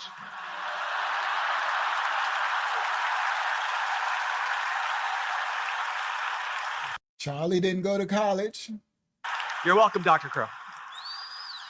We went to work every day on a 24-hour clock. When Charlie turned 21, he didn't have a home. Turning Point USA was in its first year of raising real money. He was just a kid to me, but donors would ask him where he lived, and he took personal offense to the suggestion he still lived in his parents' basement. The day that Charlie died. So again, he didn't have a home. Right? Now, listen to who they had speak. This was supposed to be a memorial. This is where it gets deep. Y'all listen clearly. This is where it gets deep. The day that Charlie died, the angels wept, but those tears have been turned into fire in our hearts. And that fire burns with a righteous fury that our enemies cannot comprehend or understand. When I see Erica. You heard what he said? He said enemies. Remember I told y'all to remember that statement. The enemies statement. Because Palantir said that they are the enemies. What it says, let me show you, because he's going to say it a couple of times. Let me find it. There we go. Share this tab instead. Palantir said, Palantir is here to disrupt, and when it's necessary to scare our enemies, and on occasion, unalive them. All right. Now let's go back. This is supposed to be a memorial. This is supposed to be a memorial that should be trying to give a eulogy and respect to the brother Charlie unaliving. But they got inciting, incendiary statements that that are tailored to inflame and incite and agitate. You see? So he says about our enemy.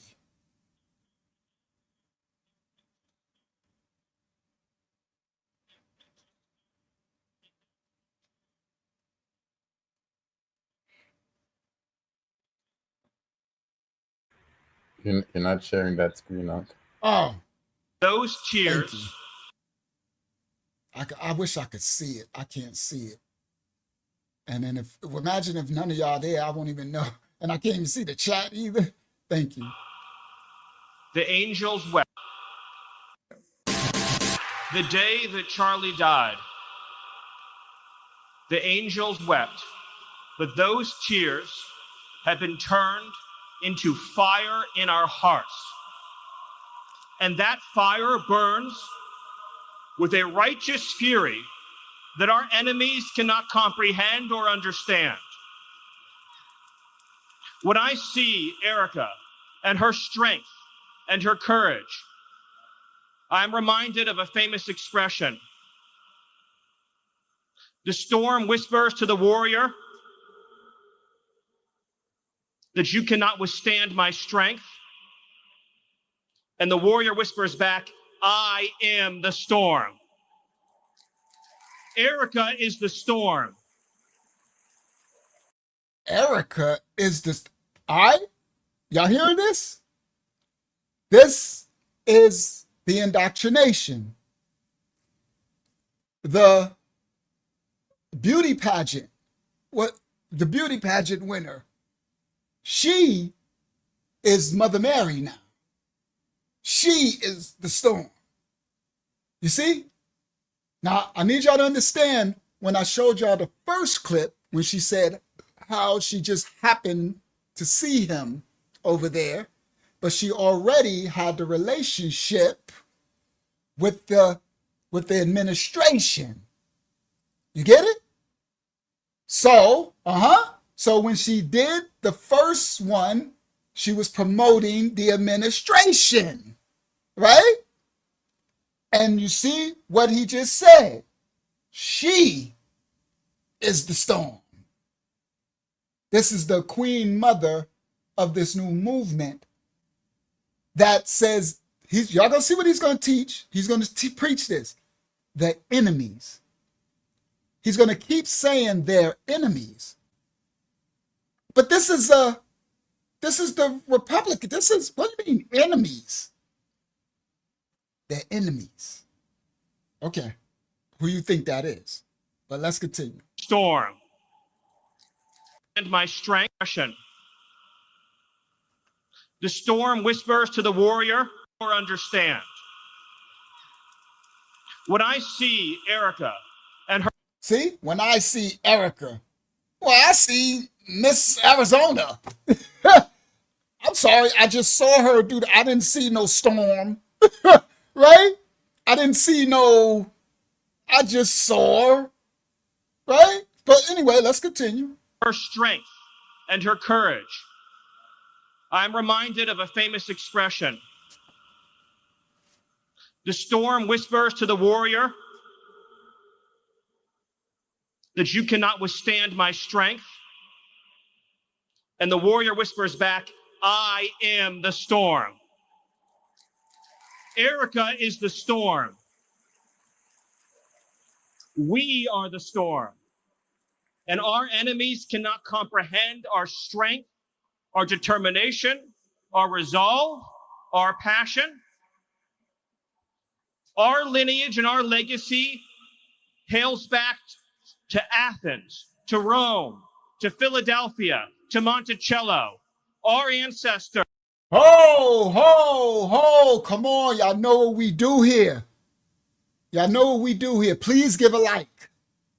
Please. I put in a lot of work to find the fruit to teach.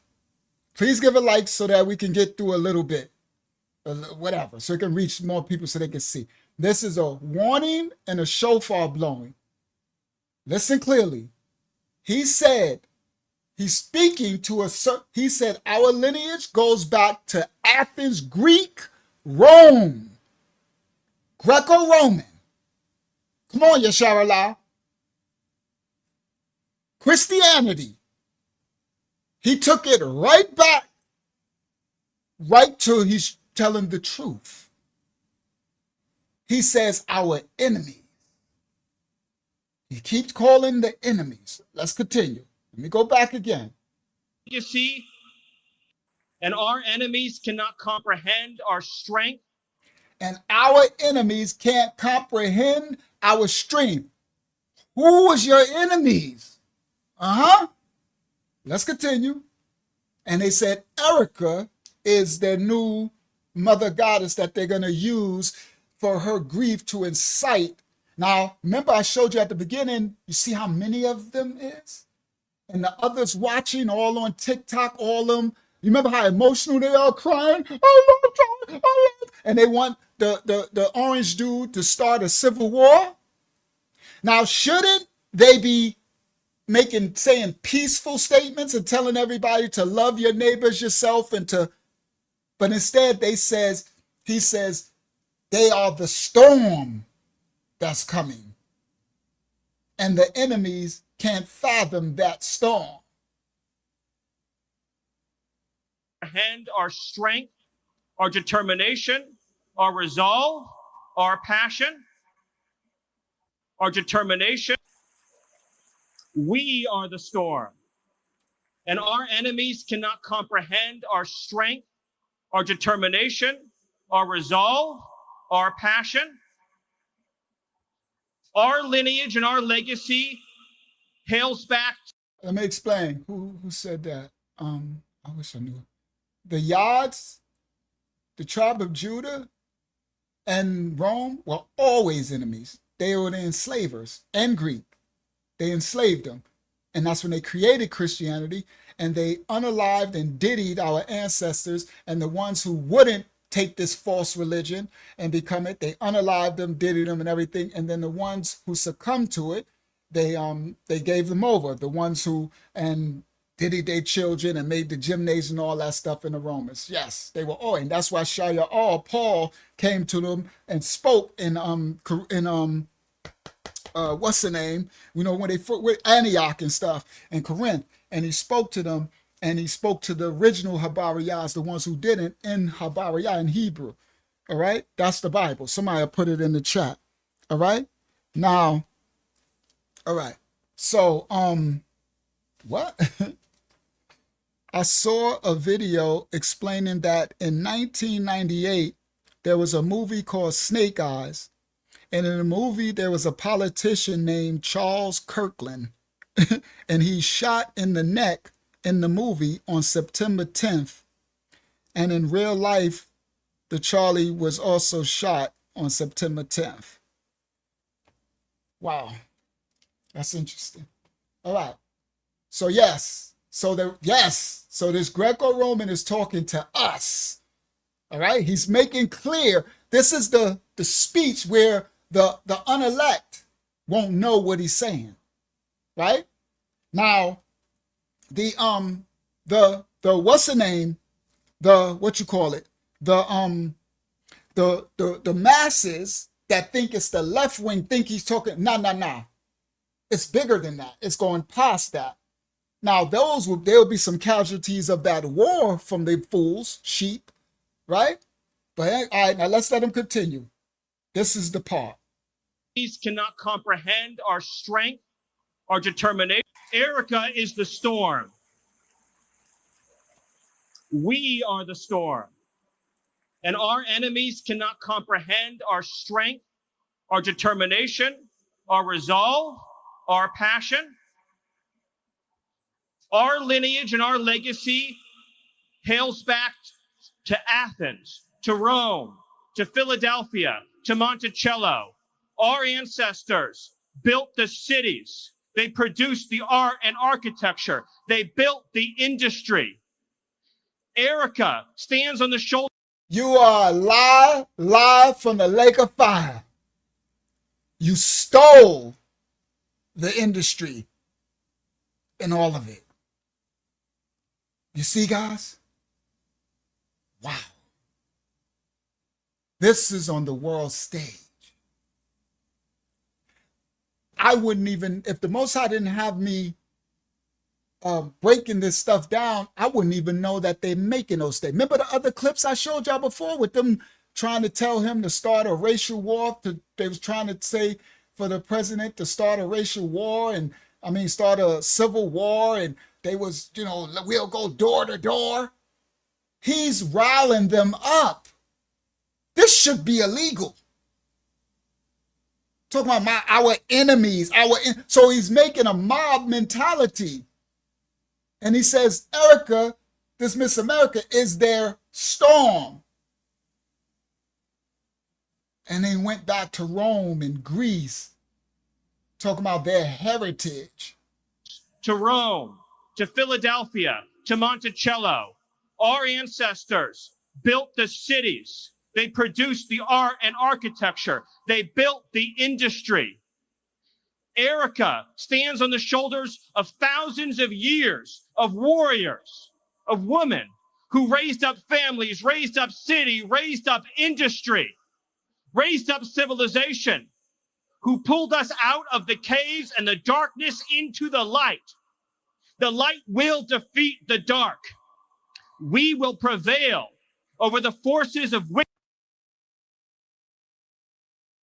See, this is that hidden language. First of all, he says she pulled them out of the caves. So he did explain, no disrespect to none of our righteous white brothers and sisters, but you are not to identify with this hate, just like I don't identify with the hate of those Israelites, these camps and stuff that teach that hate. I don't care about skin color. The Most High said, your family, your mashfayah, will be he who keeps my father's commandments, the righteousness. That's my mother or sister or brother or whatever. Not the enemy come from those of your own household, your own kinfolk. You see what he said? This is an incitement. This is riling them up. He said the light will prevail against the dark. And y'all know who they calling the enemy. You understand? Hopefully I can close out with that. The sister's going to explain. So maybe I'm a jump forward. That's what I'm going to do. Oh, no. Oh, no, I ain't. I got, no, I ain't. It's about to get good. Y'all hold on. No, I ain't. It's about to get funky in a second. All right. So let's continue. If I got to do the other sister's breakdown on Friday, I'll do her on Friday. But because the sister's going to explain the intricacies of what he's saying, because she's a white supremacist. And she says she's denouncing it now. And she's explaining what the other hidden language, what he's saying. Even that story about the storm. She says they teach that story in the white supremacy about that storm. And it's a thing about white supremacy. Okay? This should be illegal. At a time when the country is at divide, you want to, and this is a presidential event? Wow. All right, let's continue. Pulled us out of the caves and the darkness of family. No, he's not talking about CKY. You got that right. He's talking about Jezebel. He's talking about the Leviathan, the serpent. But let's continue. Years of warriors, the art and architecture. They built the industry. Erica stands on the shoulders of thousands of years of warriors, of women who raised up families, raised up city, raised up industry, raised up civilization, who pulled us out of the caves and the darkness into the light. The light will defeat the dark. We will prevail over the forces of wickedness and evil. They cannot imagine what they have awakened. They cannot conceive of the army that they have arisen in all of us. Because we... Do y'all hear this? This is played to billions around the world. This clip right here is on the news and everything. He said they. Who is they? They do not know what they have awakened. The beast, their enemy. And what did Palantir say? And Palantir is part of all of this. They running it. Them and Oracle, the cage. And they said they pump fear into their enemy and when needed, unalive them. They have awakened. He will prevail over the forces of wickedness and evil. They cannot imagine what they have awakened. They cannot conceive of the army that they have arisen in all of us. Because we stand for what is good, what is virtuous, what is noble. And to those trying to incite violence against us, those trying to foment hatred against us, what do you have? You have nothing. You are nothing. You are wickedness. You are jealousy. You are envy. You are hatred. You are nothing. You can build nothing. You can produce nothing. You can create nothing. Look what he's pumping into them. This should be illegal. This is hate speech, bro. Yah is the Most High. Yah is blowing the shofar, children. I'm going to keep showing you. We are at the time we need to start preparing for what's coming. Because it's coming. All right? He talking about us. Yalayat. He talking about us. And he's pumping. So all them and then the millions that's home. Remember the ones that was drooling? I showed it on the last week and they was, let us go door to door. Let us say it. Can you imagine what they're doing? They all in the, yeah. White power, yeah. At this presidential, you heard what the first speaker said. He said, I guess you did it. This is a rally. You are nothing. You are hatred. You are nothing. You can build nothing. You can produce nothing. You can create nothing. We are the ones who build. We are the ones who create. We are the ones who lift up humanity. Bingo. Here we go. He ain't talking about the left-wing white people. He just said, we are the ones who create. We are the ones who build. He ain't talking about the left-wing white people. I know he talking about themselves because they didn't, no disrespect. See, this is what they want. They want us to get triggered and they want us to get offended. So yes, the serpent seed, they stole all of it. You understand? Mostly, right? So, but anyway, so I need y'all to clearly hear. He's not talking about the left wing, Democrats, liberals.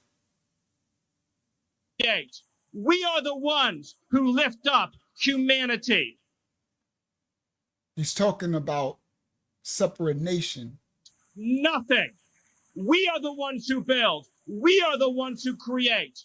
We are the ones who lift up humanity.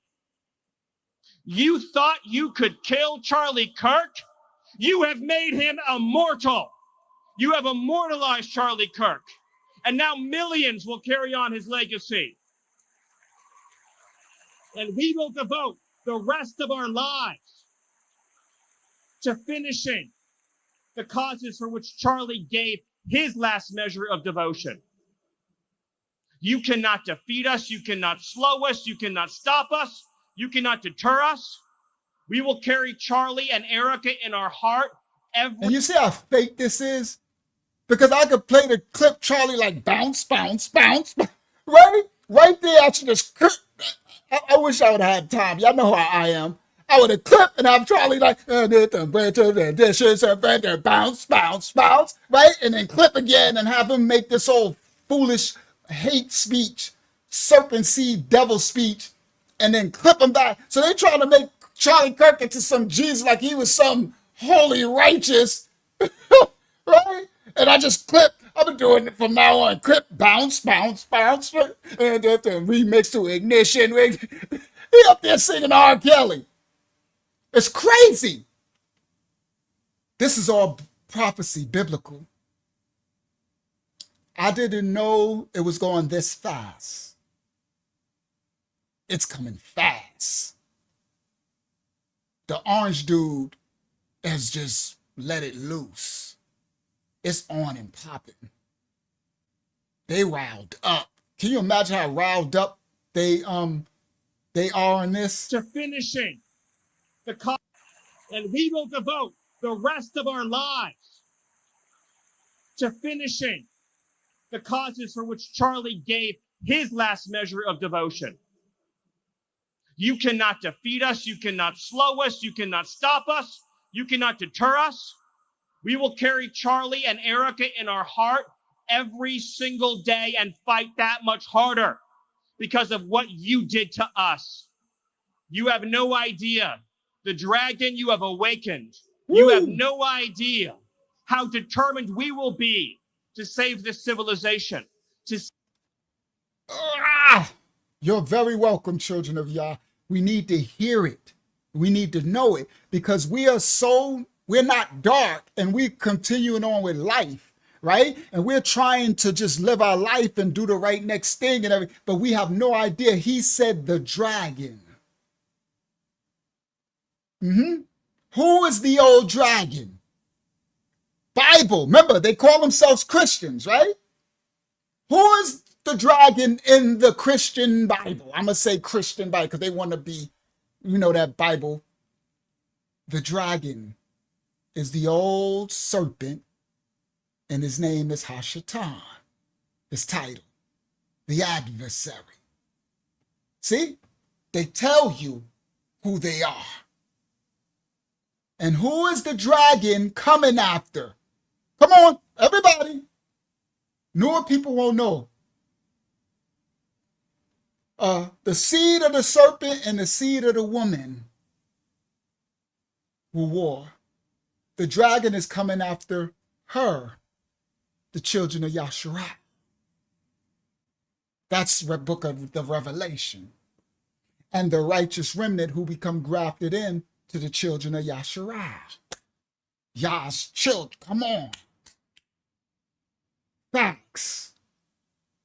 The light and the dark, but he's saying he is the light, he is the dark light. Remember, who is the Lucifer, the light bearer? You understand? Don't let your light become dark light. Oh, it's on. If a shofar ain't blow, this is out to billions. So they're building their legion. You cannot defeat us. You cannot slow us. You cannot stop us. You cannot deter us. We will carry Charlie and Erica in our heart every single day and fight that much harder because of what you did to us. You have no idea the dragon you have awakened. You have no idea how determined we will be to save this civilization, to save the West, to save this republic. Because our children are strong, and our grandchildren will be strong, and our children's children's children will be strong. And what will you leave behind? Nothing, nothing. To our enemies, you have nothing to give, you have nothing to offer, you have nothing to share, but bitterness. We have beauty, we have light, we have goodness, we have determination, we have vision, we have strength. This is the most wicked witchcraft I've ever seen. He's so dark in his spirit. And he's about, we have beauty, we have light. And all I hear is like, you know how they show the scary movies? It's like a devil behind the thing saying, we have in beauty, you have dark, you have serpent, like everybody. We are to love our neighbor as we love ourselves. It's our righteousness that will protect us from this darkness, from this dragon. He called them, right? The dragons that awaken. Our righteousness. Don't let this trigger you. Don't let it get you out of your righteousness. Don't let it offend you. That's what they want to stir up. Our righteousness. You let the Most High's will be done over these serpents, right? These dragons, this dark light. Talking about this beauty and all this stuff. with his black and white on and all these little Masonic dark symbol fallen angel signs. That's the angel, the fallen angel that came, all this stuff, but the masses won't even know it. So the sheeple that they're riling up with this statement that they're making this war, it's like they're declaring a war on an enemy, and who's the enemy? We had nothing to do with it. Be strong, and our children's children will be strong. And what will you leave behind? Nothing. To our enemies, you have nothing to give, you have nothing to offer, you have nothing to share, but bitterness.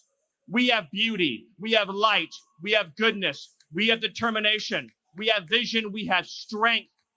We built the world that we inhabit now, generation by generation, and we will defend this world. We will defend goodness. We will defend light. We will defend virtue. You cannot terrify us. You cannot frighten us. You cannot threaten us, because we are on the side of goodness. We are on the side of God. And to my friend Charlie.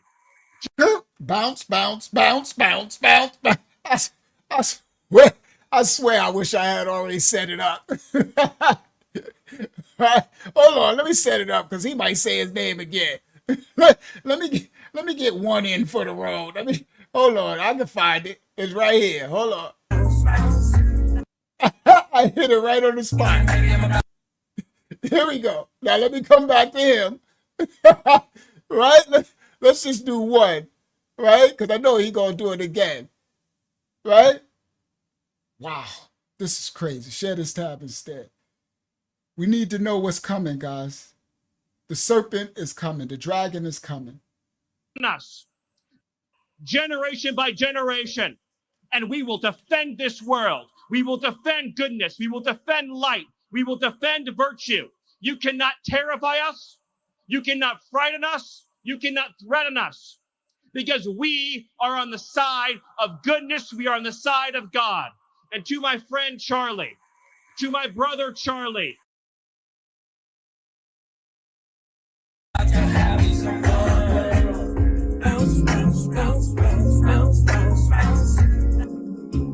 there you go. That's the one. That's him. There you go. Hold on. Let me go back. Right here. To my brother Charlie.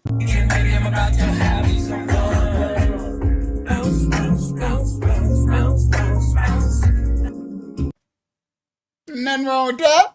But see, did Charlie look like he was doing hate at that time? Right? He looked like he enjoying himself to some R. Kelly. But look at this dragon. I'm going to say because he said that's what they were. Right? All right, let's let him continue. Boy, that money, the love of mammon is the root of all evil. the side of God. And to my friend Charlie, to my brother Charlie, I know you are looking at us right now.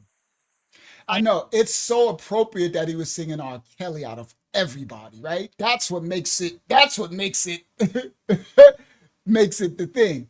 So look how he's look at damn, they got 3, 1, 2, they got rows, bro. This is a full, it looked like there's no seat empty.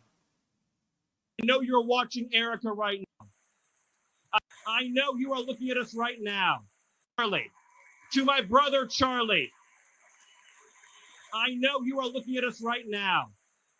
I know you're watching Erica right now. I know you're watching your children right now. And I promise you, my friend, I promise you, my brother, we will prove worthy of your sacrifice.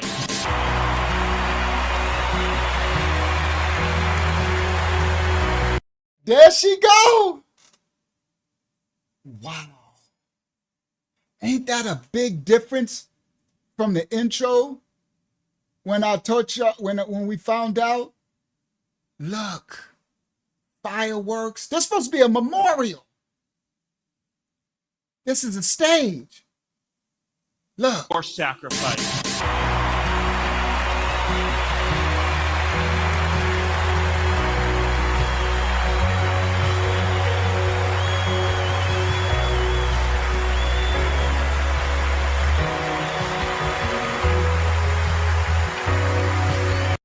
You gotta be kidding me.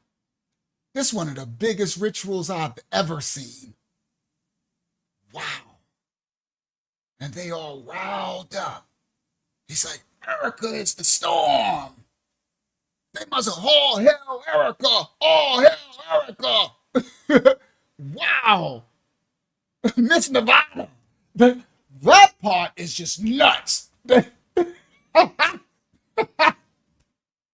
Whoa, this world. All right.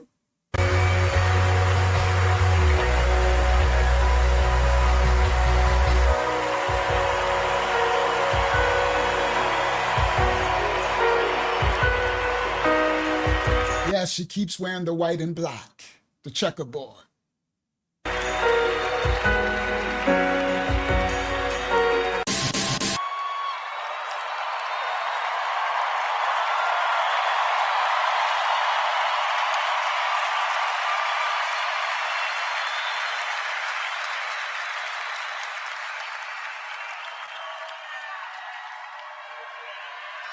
Hello.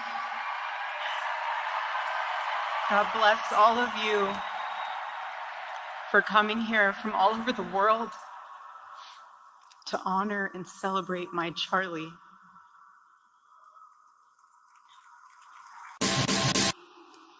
Here I am, Lord. Ooh.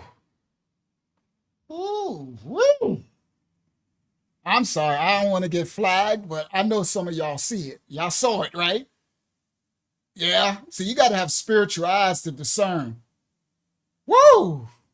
My goodness. All right. You see? You better understand what's really happening. Here I am, Lord. Woo! Send me. After Charlie finished, I met him backstage and I spoke to him, and I'll never forget this. I said, Charlie, baby, please talk to me next time before you say that statement. Because when you say something like that, there is so much power in that verse. When you say, here I am, Lord, use me, God will take you up on that. And he did with Charlie. So through the whole thing, she keep going, but ain't no tears. I don't see not a tear the first, right? And I cut this stuff. I ain't about to listen to all this stuff, right? No tears, none of that, right? But anyway. And as I stand here now, and I look at this beautiful photo of my husband in front of me, hanging in the stadium. Oh, there's some tears? I didn't know. I can't see. Think of my husband 13 years ago. I hadn't met him yet. He was 18 years old. A man barely out of high school, running around the halls of the RNC without $1 in his pocket and a single contact in his phone. People who saw him said that he didn't know what he was doing. No, she didn't do the old tissue in the corner of the eye. Tissue in this corner of the eye. While Candace was glowing and like, Charlie, you're so funny, and Charlie. Candy Cane has it. No wonder Candy Cane ain't there. She probably would have had a heart attack. Candy Cane probably would have fell out. Oh, Charlie. They couldn't have that. The dragon was like, listen, Candy Cane need to stay her butt. Wow. But he did. He did know what he was doing. He knew exactly what he was doing. He was going to change the world, and he did. Charlie's life was a turning point for this country. It was a miracle. Let that miracle that was Charlie's life be your turning point as well. Again. there was really no way. Now, people grieve differently, but you saw after the day after he died, that first campaign thing she did. Now the big stage, at least you would think you could cry. If I was wondering, where's his parents? Why haven't we seen his parents yet? Allegedly, they got some reports that said his parents didn't have nothing to do with him once he changed in his hateful belief, because they know the Charlie that was living in their basement, the one that was, he remixed her ignition and bounce, bounce, bounce. Now all of a sudden, he got all his money and teaching all this hate division. So allegedly, they said his parents didn't want nothing to do with him. So that's why, because I'm like, well, where's his parents? Why is his parents not up there? Yeah. So the world is a stage, and this is a big stage. All right. So she did, I want y'all to see her, right? And now the king of the stage comes out. Right after her, they served her. They didn't save her for last. They served the big dog for last. He came, she went right before him.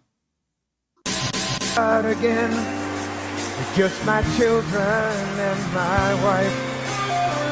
Thank my lucky stars to be living here today, because the flag still stands for freedom, and they this is a funeral? It's a memorial? can't take that away. And I'm proud. The world is a stage. Oh, we'll get back to that. Let's have some fun. Let's have some fun. Let's let some of the blackity blacks discuss what we just witnessed here. Copyright disclaimers are in effect. This is the statements of the person who's making this video. These are his beliefs. We're just doing a reaction to his video. Copyright disclaimers are in effect. Let's see what this brother thinks about this. What was that? Oh my goodness. So I don't know about you, but that was possibly the most distasteful memorial service I've ever seen, like ever in my life thus far, okay? There is nothing, and I mean nothing, that says grief like walking on stage as if you were a WWE star, bruh. Hey, how you doing? What's going on? How you doing? I love the kids. Hey, what's up? Hey, yeah, oh, I'm Charlie's wife, yeah. What are you doing, fam? Like, y'all acting like Charlie about to come out stage himself. Like, y'all just going like everything's back to usual. Everything's okay, just, keep going with the regular script. Bro, there was, I don't think there was one tear shed, bruh. They were trying to do, the what's his name? What's his name? Who did all the pew-pewing? Kyle Rittenhouse, bro. They could even, at least Kyle Rittenhouse gave out one little baby tear. I don't think I saw her cry at all throughout this thing. If we're gonna be honest, she had like a little Kleenex thing and just like, I'm like, what are you wiping, boo? Like, there's nothing there. There's nothing there. I've never come across someone who wants to say, oh, I loved him and all this, and there was no tears, bruh. No tears whatsoever. Did y'all see all those rings on those things on her finger? I didn't see that before. Hold on. Hold on. Wow, look at the G. Look at the Mason ring. Wow, I didn't even see all those rings. Okay.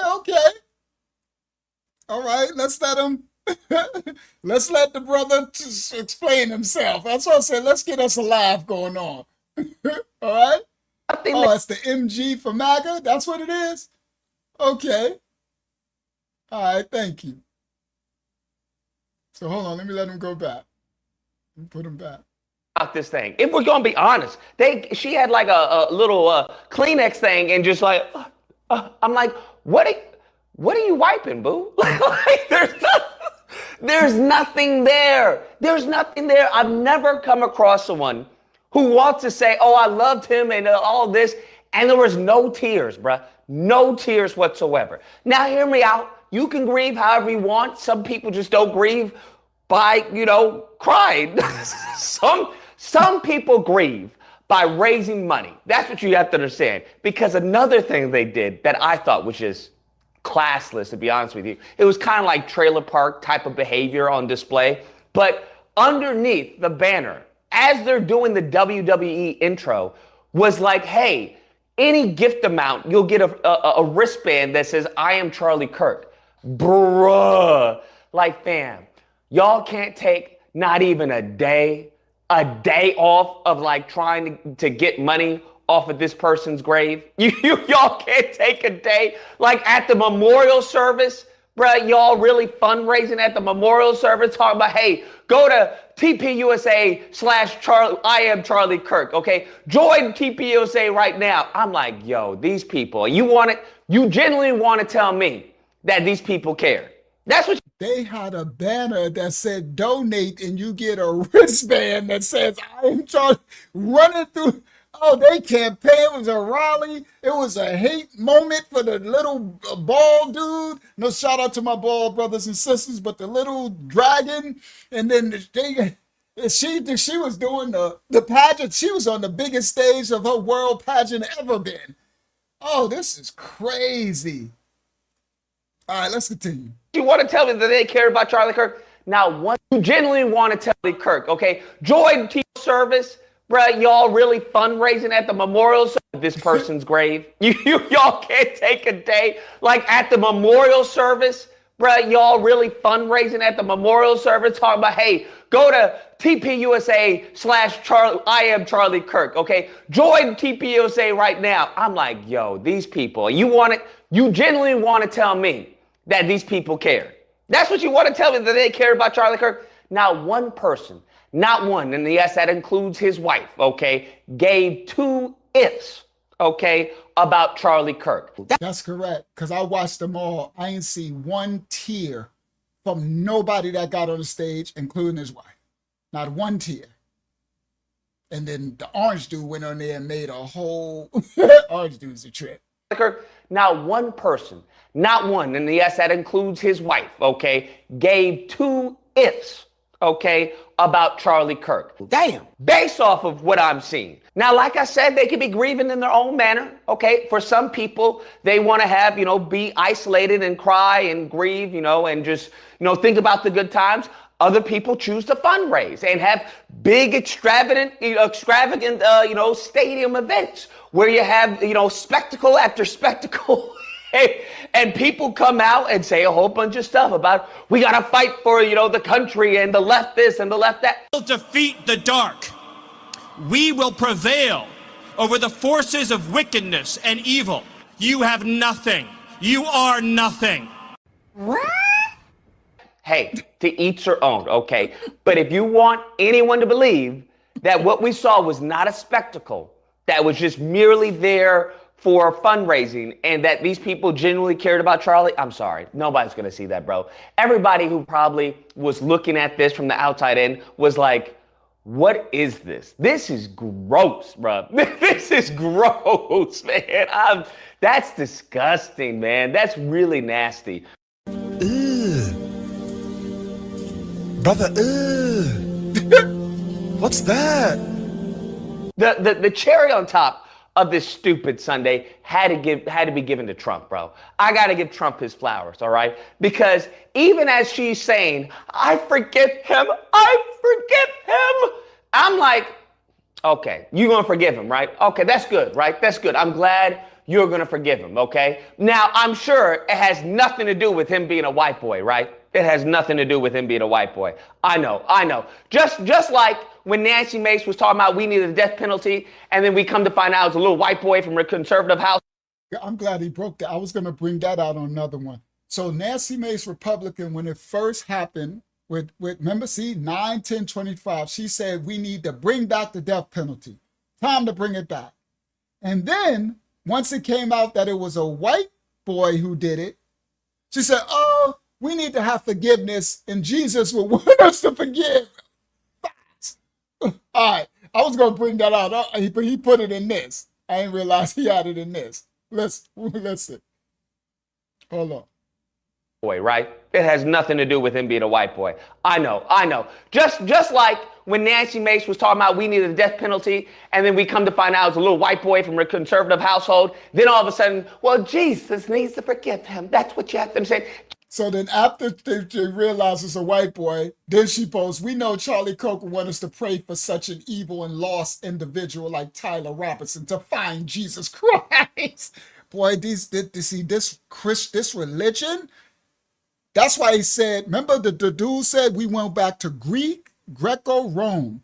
We go back to the Chris where it started and Diddy and death and kill on the yes. See, that's why she said time to bring back, because they wanted to be for us.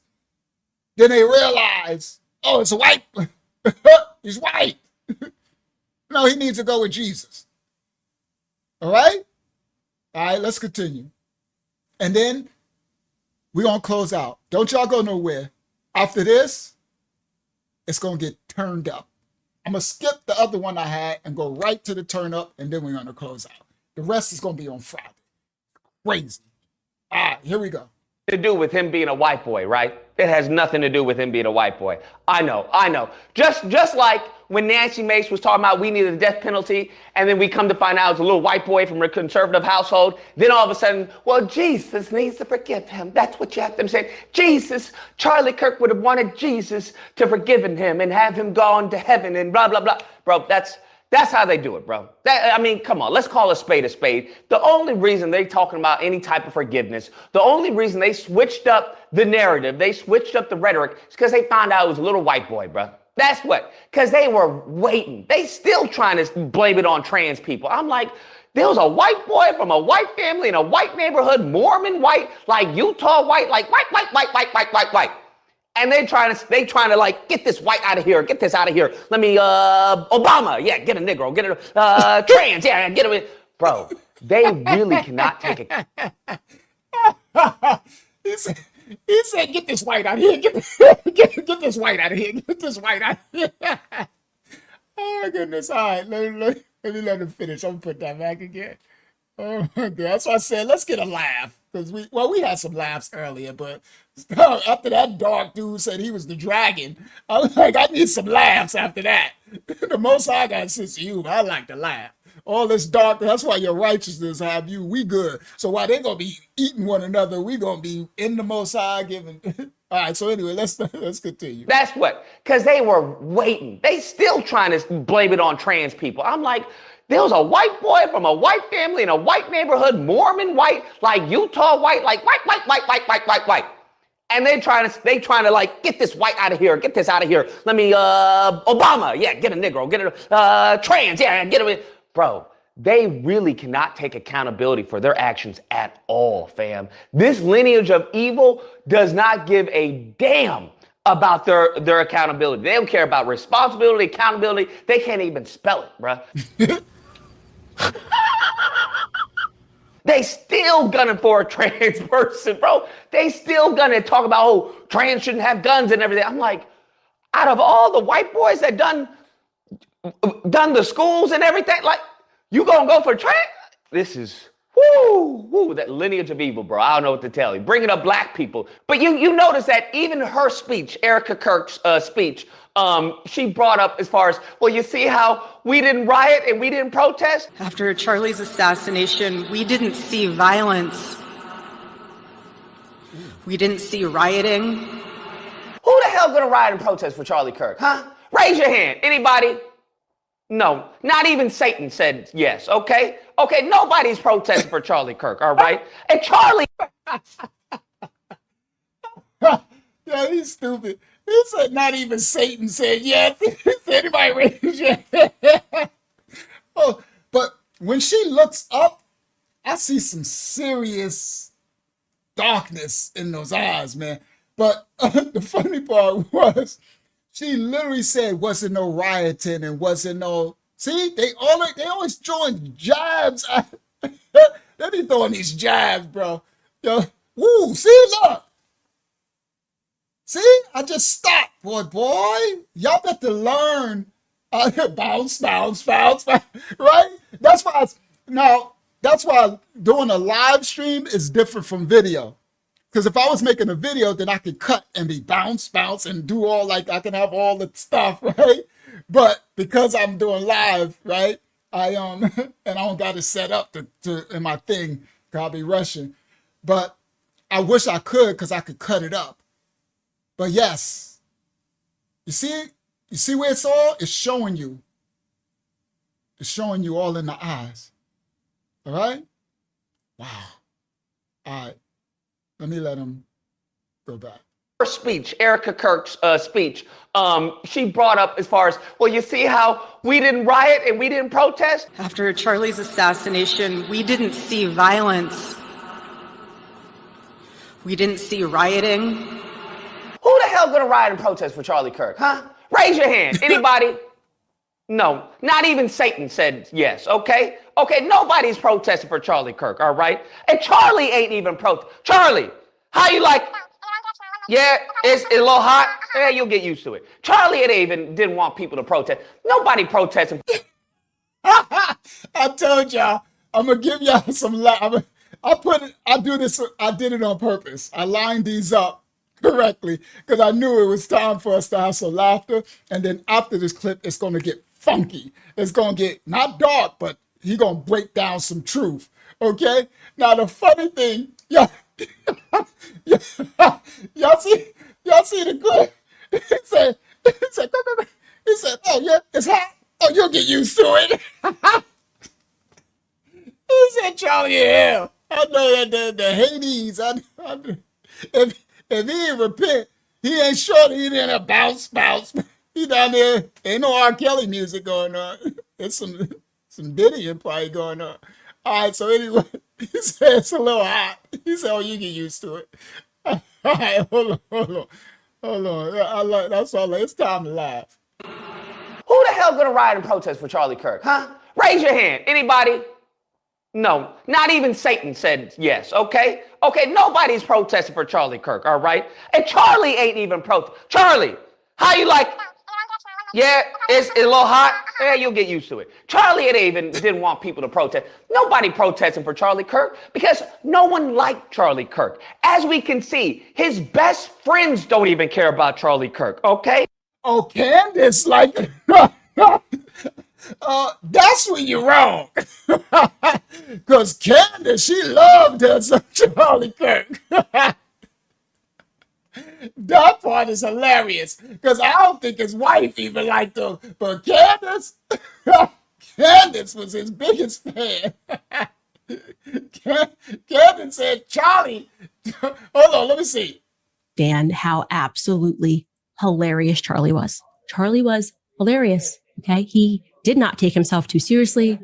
He was so good at doing imitations and accents. Any imitation, any accent, he was just on the money.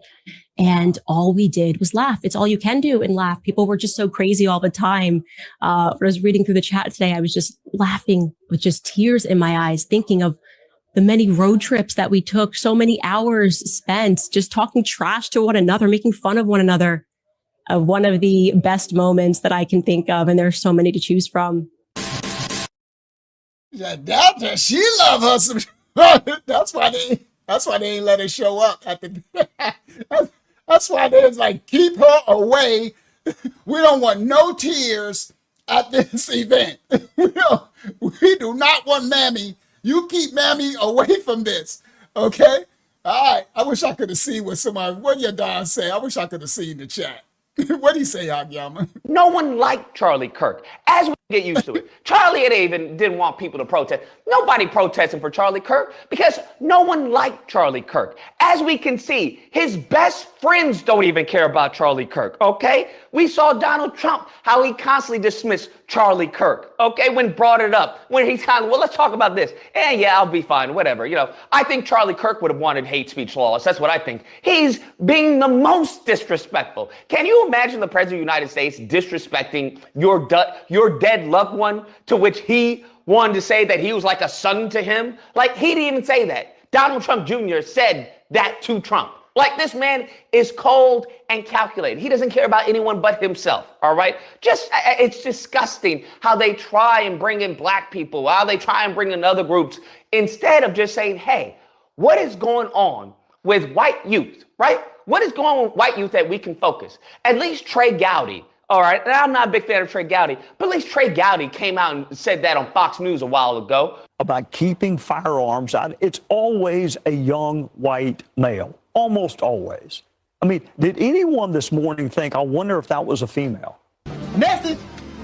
But unfortunately, this is the white victimhood that the Republican Party has, fundraised off of, okay? But as I was saying, when we get to Donald Trump, right, and the biggest disrespect above all is that Donald Trump was saying how Charlie Kirk would have wanted everyone to be forgiven. He forgives his enemies and everything. And he says, I disagree. I hate my enemies, and I don't wish the best for them. He did not hate. Now, this is the part I want y'all to pay attention to very clearly. The president of the United States had that dude up there say he's a dragon, get him riled up, and then he's going to pronounce hate. Remember, they wanted him, the other clip I showed from the other live, that they wanted him to announce a civil war, give them a sign. He did it. He's telling them to hate. Listen. And I don't wish the best for them. He did not hate his opponents. He wanted the best for them. That's where I disagreed with Charlie. I hate my opponent. What? And I don't want the best for them. I'm sorry. Come on now, dog. Now, what are we? Right? Because I got the clip of what Trump going to say, but I'm going to do it Friday. Because I'm going to get, after this, because it's getting late, I want to close out with this bang, this breakdown. But do y'all hear? He said, Charlie said we ain't to hate, but I hate.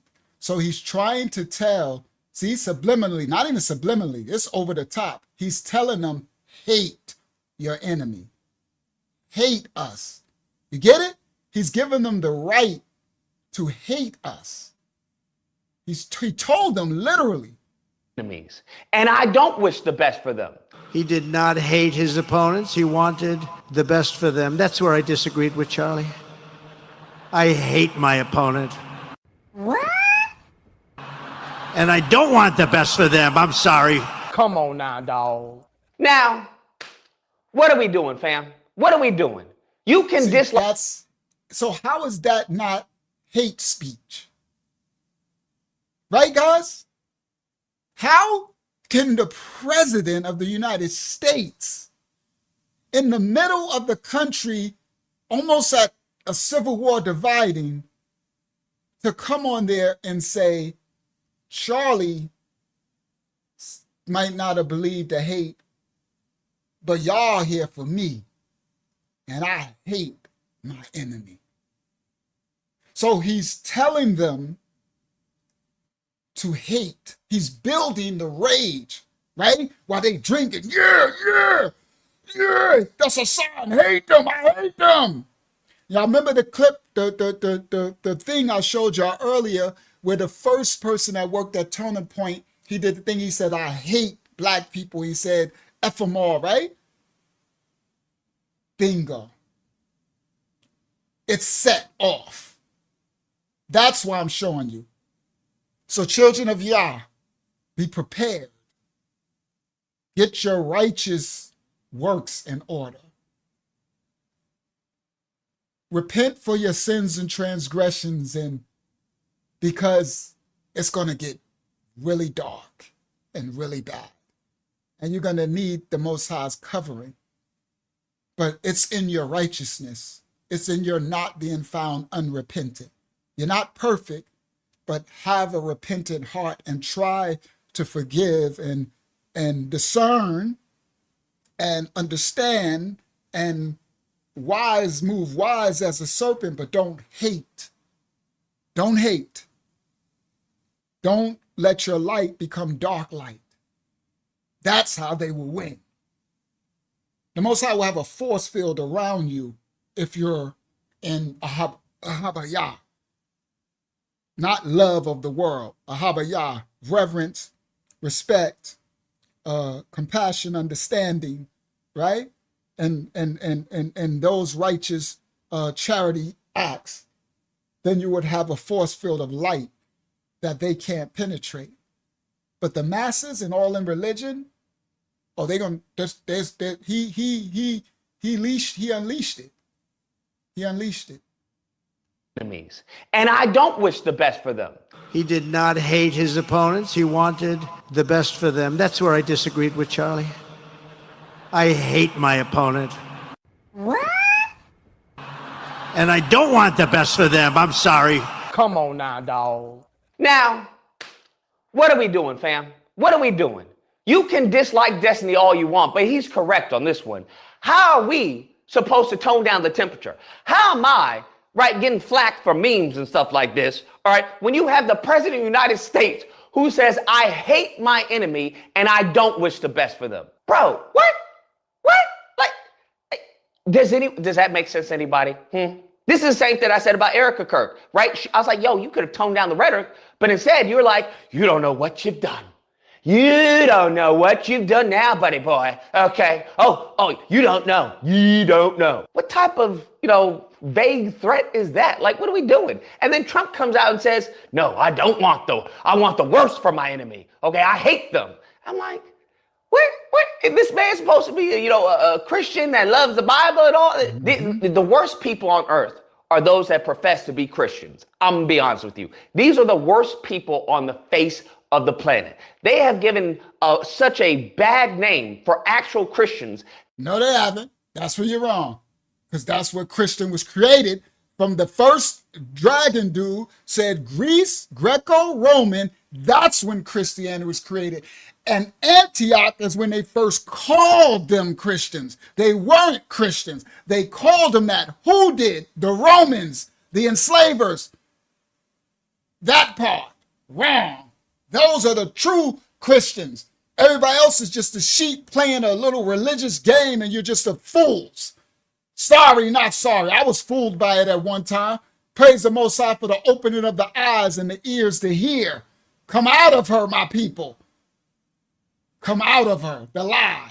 That people can't even distinguish the two because they don't even want to take the chance, the risk of associating with someone who's calling the N-word, who wants to, think everyone is evil except them, that old white racism and us.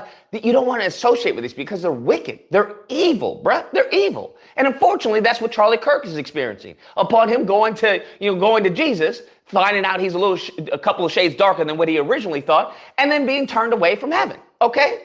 I don't know what to tell you. This is what happens to these people. Damn. I don't know how we restructure, we build, we unite with people as you have Trump talking about, I hate my enemy. I don't know how you even meet at the table. If you have the President of the United States telling these people, hey, you got to hate them, because that's what they're going to do. They're going to listen to Trump and go, and that's what they're going to do. We saw that on January 6th, right? We saw it on January 6th. He said, we have to fight for the country. Now, I know people want to say, well, he didn't say go into the Capitol. Okay, sure, by all means. But if you understand by saying fight for the Capitol or fight for the country, that it translated into the white ignorance into, well, let's go defecate in the Capitol, then I don't know why you would say, I hate my enemy, I don't wish the best for them. Because what do you think that translates to? A group of people who are already talking about civil war. They get giddy over civil war. Most reasonable people with an IQ. They already said that they want to come and go door to door.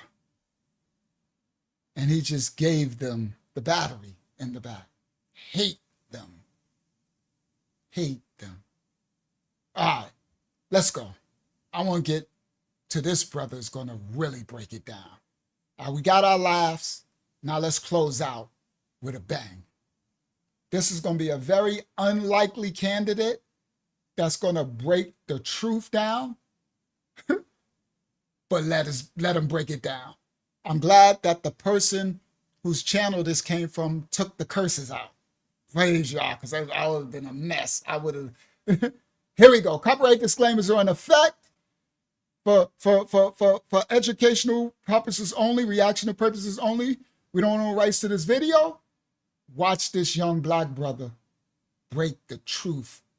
Raw, uncut, with no chaser, and the curses have been taken out. Guess who it is?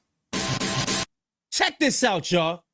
Y'all applauded me when I disrespected get at the kids, son. Y'all applauded me when I disrespected. All y'all applauded that. Loved and came to the shows, even the comedy club owners. Oh, we love him back while I make mockery of George Floyd. And he said, his baby. Said, Woody, baby. Oh, y'all laugh. Look what he said. He said, y'all applauded me when I said F George Floyd's baby. F little Woody's baby. Y'all applauded me when I made a mockery of all the black people. Right? That's what he talked about. Listen, well, he about to go in. Oh, he about to go in. We about to close out with a bang. I got like 5 more clips, but we about to close out. I'll do those on Friday. Here we go. That's why nobody really like white people. Nobody really like y'all. There's nowhere y'all can go in the world where people don't frown up at y'all. Ethnocentric. Learn the word. You ain't got no friends. The black boy have been your only friend in the last 50 years. The worst of the world. I told you we are an accepting people. We want to accept everybody who don't like us. Check this out. And then we want to bash each other upside the head. We want to destroy you. Everybody. Now, what he's doing, he's talking. Shout out to the remnant of the white nation of people that are righteous. Praise the Most High for you and your righteousness. Now, he's talking to the general, those masses, those whites, the ones who like, yeah, they want to enemy, they want to unalive. He said, that's why all the other nations, they don't like because the generation went through the world and enslaved and decimated and diddied the whole world, right? He said, that's what he said. He said, the only friend you've had for the last 400 years been the black person. That I never thought. Everybody listen, I never thought of that statement before. Every other nation around the world hate Americans not because of us, because of who run America, And he said, they're so foolish that the only friend you had, how you're on the playground and nobody will play with you? The only friend they've had on the world stage playground been the blackity blacks. A lot of y'all, that's crazy. I never even thought of that. Charleston, his little foolish self, got some wisdom in there. Now listen what he said. He about to break it down for real. He about to go in. This gets good. That's why I saved it. It was gonna be last after I had other clips, and then the girl was gonna break down white supremacy last, but we'll do this Friday. All right, now listen. We're an accepting people. We want to accept everybody who don't like us. Check this out. And then we want to bash each other upside the head. We want to destroy you. Everybody is coming up against white people, and you know it. We've been your only friend in the last 50, 60 years. Genuinely been your friend. And you still mistreat us. Y'all time almost up. Russia don't like you. North Korea don't like you. Africa joining with China. China ruling you. You're bound to China. Israel punking you, treating you like Russia making you suck his. But you playing tough with us and you're losing your country. Woo. I told you they are folding within themselves. Hold on.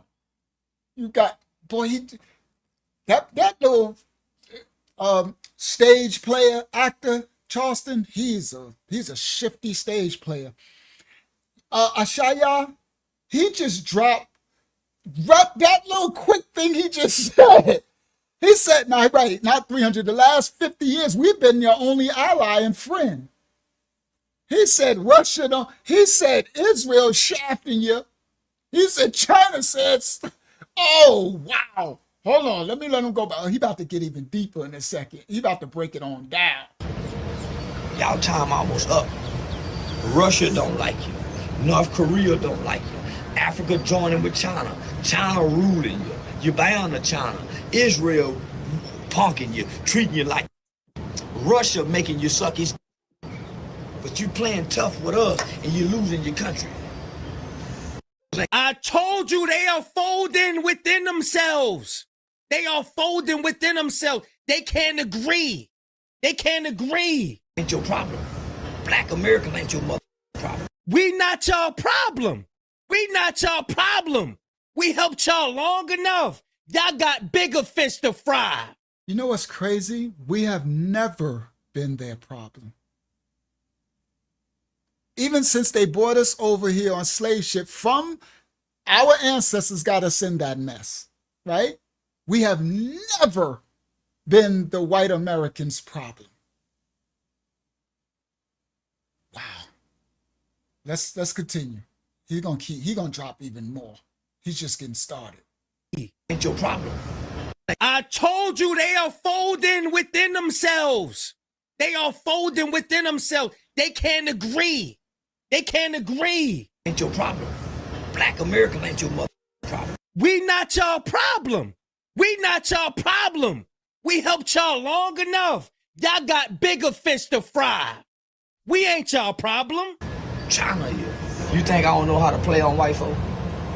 Didn't I play on y'all to get here? Didn't y'all love me for now? Y'all think half I was saying I really believe? I've been playing on y'all. I'm a ignorant when it comes to white people. Ask all my white friends. First of all, hold on. What he said? He said he's talking to the whites that's against us, not the righteous white people. Shout out to the righteous white brothers and sisters, right? He said, you don't think I know how to play white people? He said, didn't y'all love me when I was playing y'all game? Before he started the Charleston White Igor character. Y'all know I broke that down, right? He's on the stage. He's playing a character. He said, when I was playing with the suit and tie with it, he said, y'all love me. He said, I ain't never. I was playing y'all then, right? And then he switched it up for this character. All right, let's continue. His Igor character, Uncle Ruckus. Y'all think half I was saying I really believe? I've been playing on y'all. I'm a ignorant when it comes to white people. He said, I'm an ignorant ASS mother ever when it comes to effing with white people. All right? So he said, y'all thought all that stuff I was saying to y'all, believed that stuff. All my white friends. He said, ask all my white friends, and then he smokes on the thing. He's a mess. But let's continue. Remember, eat the fruit, spit out the pit. Don't look at the messenger, hear the message. That's all Bible. Another problem, people are fools, that they don't understand the Most High will use a snake, a donkey, a pig, a devil, a fallen angel. The Most High use what he wants to get his will or his message across. You get too caught up on the messenger that you miss the message. So don't get in your little feelings. Well, Charlie Kirk, and he's a this and a short tongue, and he's a this and that. Stop. You won't hear the message when it comes from a serpent or one that Yah sent to send a message. The Bible says that the dark spirit went to the Most High and said, I'll go down and be a lying spirits in the prophet's mouth. That's Bible. But your religion and torture don't teach y'all the word, the real Bible, the Most High Yah. They teach you some God and some Lord Baal and all this crap. That's religion. You heard that part? Yeah. I don't care about no messenger. I want the message. Come on, Ashaya. Give me the message. I don't care what package you come in. That's why they missed Mashiach, the Messiah, when he came. They was looking for a different package. That part. Fry. We ain't y'all problem. China, you think I don't know how to play on white folk? Didn't I play on y'all to get here? Didn't y'all love me for now? Y'all think half I was saying I really believe? I've been playing on y'all. I'm a ignorant when it comes to white people. Ask all my white friends.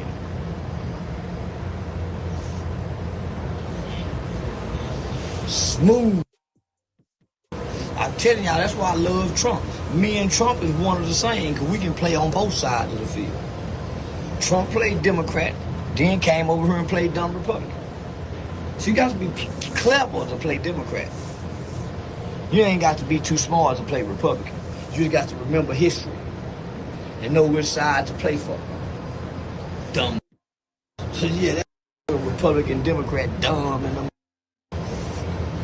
You got to know how to play both sides. If you're stuck on one side, you're stupid. That's what makes Trump so clever.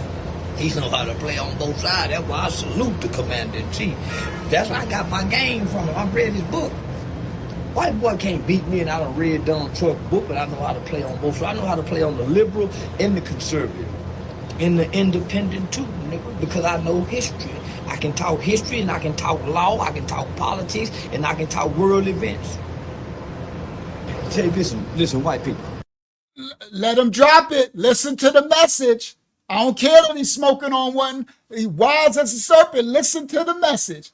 Now he's leaning in, and he's going to say, listen up, white people. Let me see what he's about to say.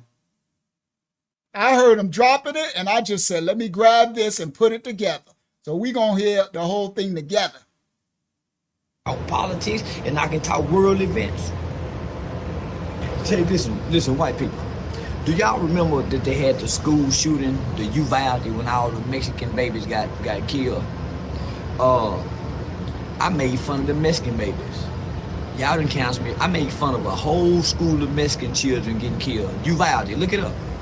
Y'all don't have nothing to say there. So who give a f about Charlie? I can't stand Charlie. And you know what I'm realizing? The youth don't like Charlie neither. That's why they killed him. Nope. Only the old folks like it because that's the old way.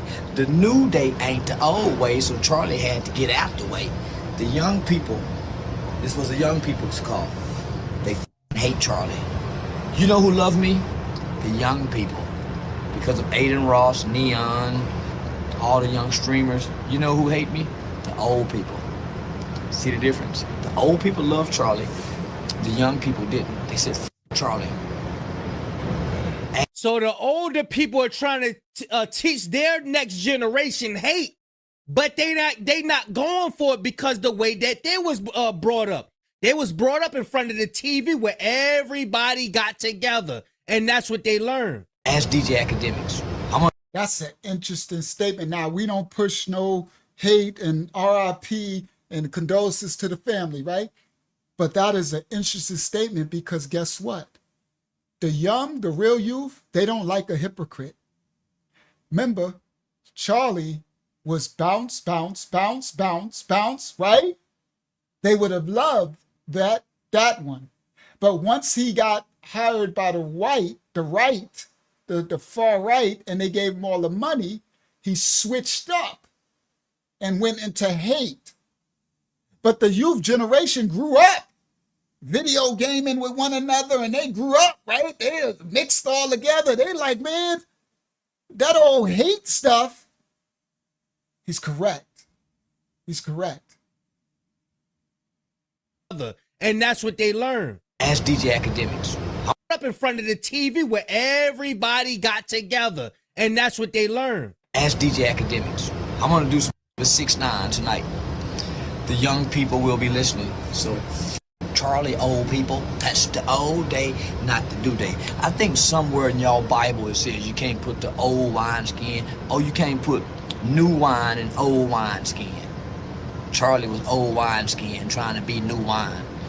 So the youth voted to kill him because he was picking on them.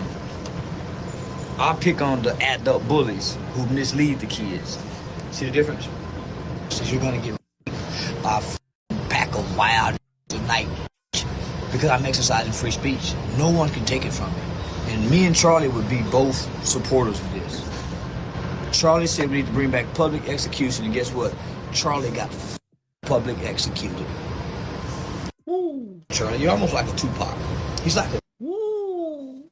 He said we should bring back public execution, and he also said that a gun death every year is needed and prudent, right? And he got publicly executed by gun death. And he said, you like a Tupac. you prophesying, yo, come on. They got public executed. Charlie, you're almost like a Tupac. He's like a hunky Tupac. That's what the f he was. Charlie was a hunky Tupac. Yeah, but Charlie would be in agreement with me being able to say whatever the f I want to say. Because I got a video of Charlie saying he can say whatever he wants. No man, he was talking about whatever. I can say whatever I want to. I'm an American, and I'm not a convicted felon. Who's going to be mad at an American exercising his right to freedom of speech? And so you got the president and white people saying any American talk bad about Charlie, they're coming after us. So you mean to tell me they're going to silence us by speaking against white people again? They're trying to take us back to those times where people would be punished for speaking against white people they love? Charlie, you got people saying Jesus. You're not punishing them for saying Jesus. So Charlie and his loving. Woo! How could you punish people for saying? I wanted to react, but the brother reacted. We're doing a reaction of a reaction. That's crazy work, right? Let me. Woo! He said. First of all, he dropped something else earlier. He said, so they're gonna bring back the time when we used to get punished by saying something about white people. In the 40s, when Charlie said we were better off in the 40s. Where if walking down the street, if you said something to a white person, they would hang us in the streets. The KKK would show up at our house at night. So Charleston said that's what they bringing in. You want to usher in back that time where you can't say nothing against, right? And he said, well, F him. I'm going to say it. He said they talking, people curse their Jesus up, down, left, and right. Woo, and nobody say nothing. Wow. Let's continue. And forget Charlie, but not punish people for talking bad about Christ. What? So you mean to tell me you think Charlie is better than Christ? Oh man, Well, they made him the new Christ. All right, let's continue. Orders. Little white. Put my Charlie's wife's mouth, and if I take it out of her mouth, her real good. And I got a big Charlie's wife. Wait. Someone tag Charlie's wife for me. Or Candace Owens, one of them. He just being just hella disrespectful now. Remember, don't forget the messenger. Go through his mess because he's doing his character as well. Because he's about to drop some fruit in a second. I heard this part. That's why I left it in. Now, he's going to be hella disrespectful and all that, right? All right, let's continue. I got a big by Charlie. And that's for you white boys that's mad about what I'm saying. Suck my... Charlie fans can suck my... Charlie supporters that's mourning for Charlie, suck. All right, let me get to... And I like the government. I'm white boy educated. All right, there you go. From elementary school, educated. And I'm white boy educated. He said, I'm white boy educated. He went to white schools. From elementary school to law school, pre-law student, Texas Wesleyan University. You better check the records, white folk. I'm white boy educated. Never been taught in a black school. I can't even remember having a black school teacher. I'm white boy educated. I've been going to school with white folks since the first grade. You think it's easy to play on the white boy that's into politics and history, especially if he in the race. It's easy to play on him with his ethnocentric ideologies and belief system. He's stuck on one side. And he think he right all the time. So it's easy to play on who think they right all the time. White people. It's easy to play. That's why everybody playing on the... And I just want to remind white people, your only friend in this entire universe on earth is your... Okay, that's now I'm back to the... Sorry, I didn't have time. I could have cut all that crazy stuff out of his character. Now he said, your only friend that's been here, he said, is your Igor, but he means is the black person. Now he about to drop some stuff again. On earth is your... Nobody else likes you. Dang!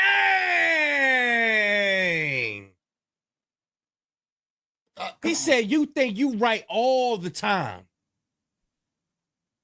Their pride has deceived them. That's what the Bible say. Their pride has deceived them. They walk around here too puffed up. Canadians, the Mexicans, nobody likes you. Even the English don't like you no more. And let me just tell you something, white America, your only ally are your. You don't have enough guns to win whatever race war you think you can win. Because while you mad at your, he keeps saying niggas, you're blacks. China mad at y'all. How you think fentanyl getting into your country? How you think China have bought up almost, 60% of real estate in the United States of America next to government buildings and main structures and entities? China then came in and bought up almost, 80% of your beef and chicken, pork processing plants in your country? Everything is made in China. And President Trump is kissing China. China is putting lead in the toys. China poisoning y'all every which way. Ooh, come on, Chelsea. Come on. He back dropping it. He said, China, how you think the fentanyl coming to the country? He said, China putting lead in your toys, in the toys that's coming from China that the kids are playing with. He said, oh, come on. Let's let him drop. Let him drop. Everything is made in China. And President Trump is kissing China. China is putting lead in the toys. China poisoning y'all every which way. And then not only that, China is teaming up with all your enemies, helping Russia. And China said y'all better not with Russia. And China said they're gonna take Taiwan from y'all. Why is Kirk focused on y'all who don't hurt nobody but? He said, why was Kirk focused on the blacks who don't hurt nobody but each other? They're not even into these that America. And now Russia almost. He said the black people in America ain't even into the stuff that's messing America up. We too busy trying to get a job, like I said before. We too busy trying to survive the rat race. And they want to make us the enemy. And he said, he literally said, you're foolish. You're so stupid, your envy and your hate, that your only ally is the black American. That's crazy. But that's prophecy, guys. That's prophecy. This is how the Most High will structure it. It's a strong delusion. It's you not seeing it before your face, causing your own destruction from the inside out. Yeah, it's all prophecy.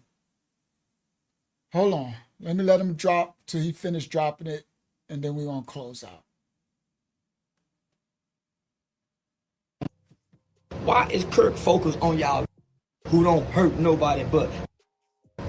They're not even into these that America. And now Russia owns most of your beef processing plants too. Russia.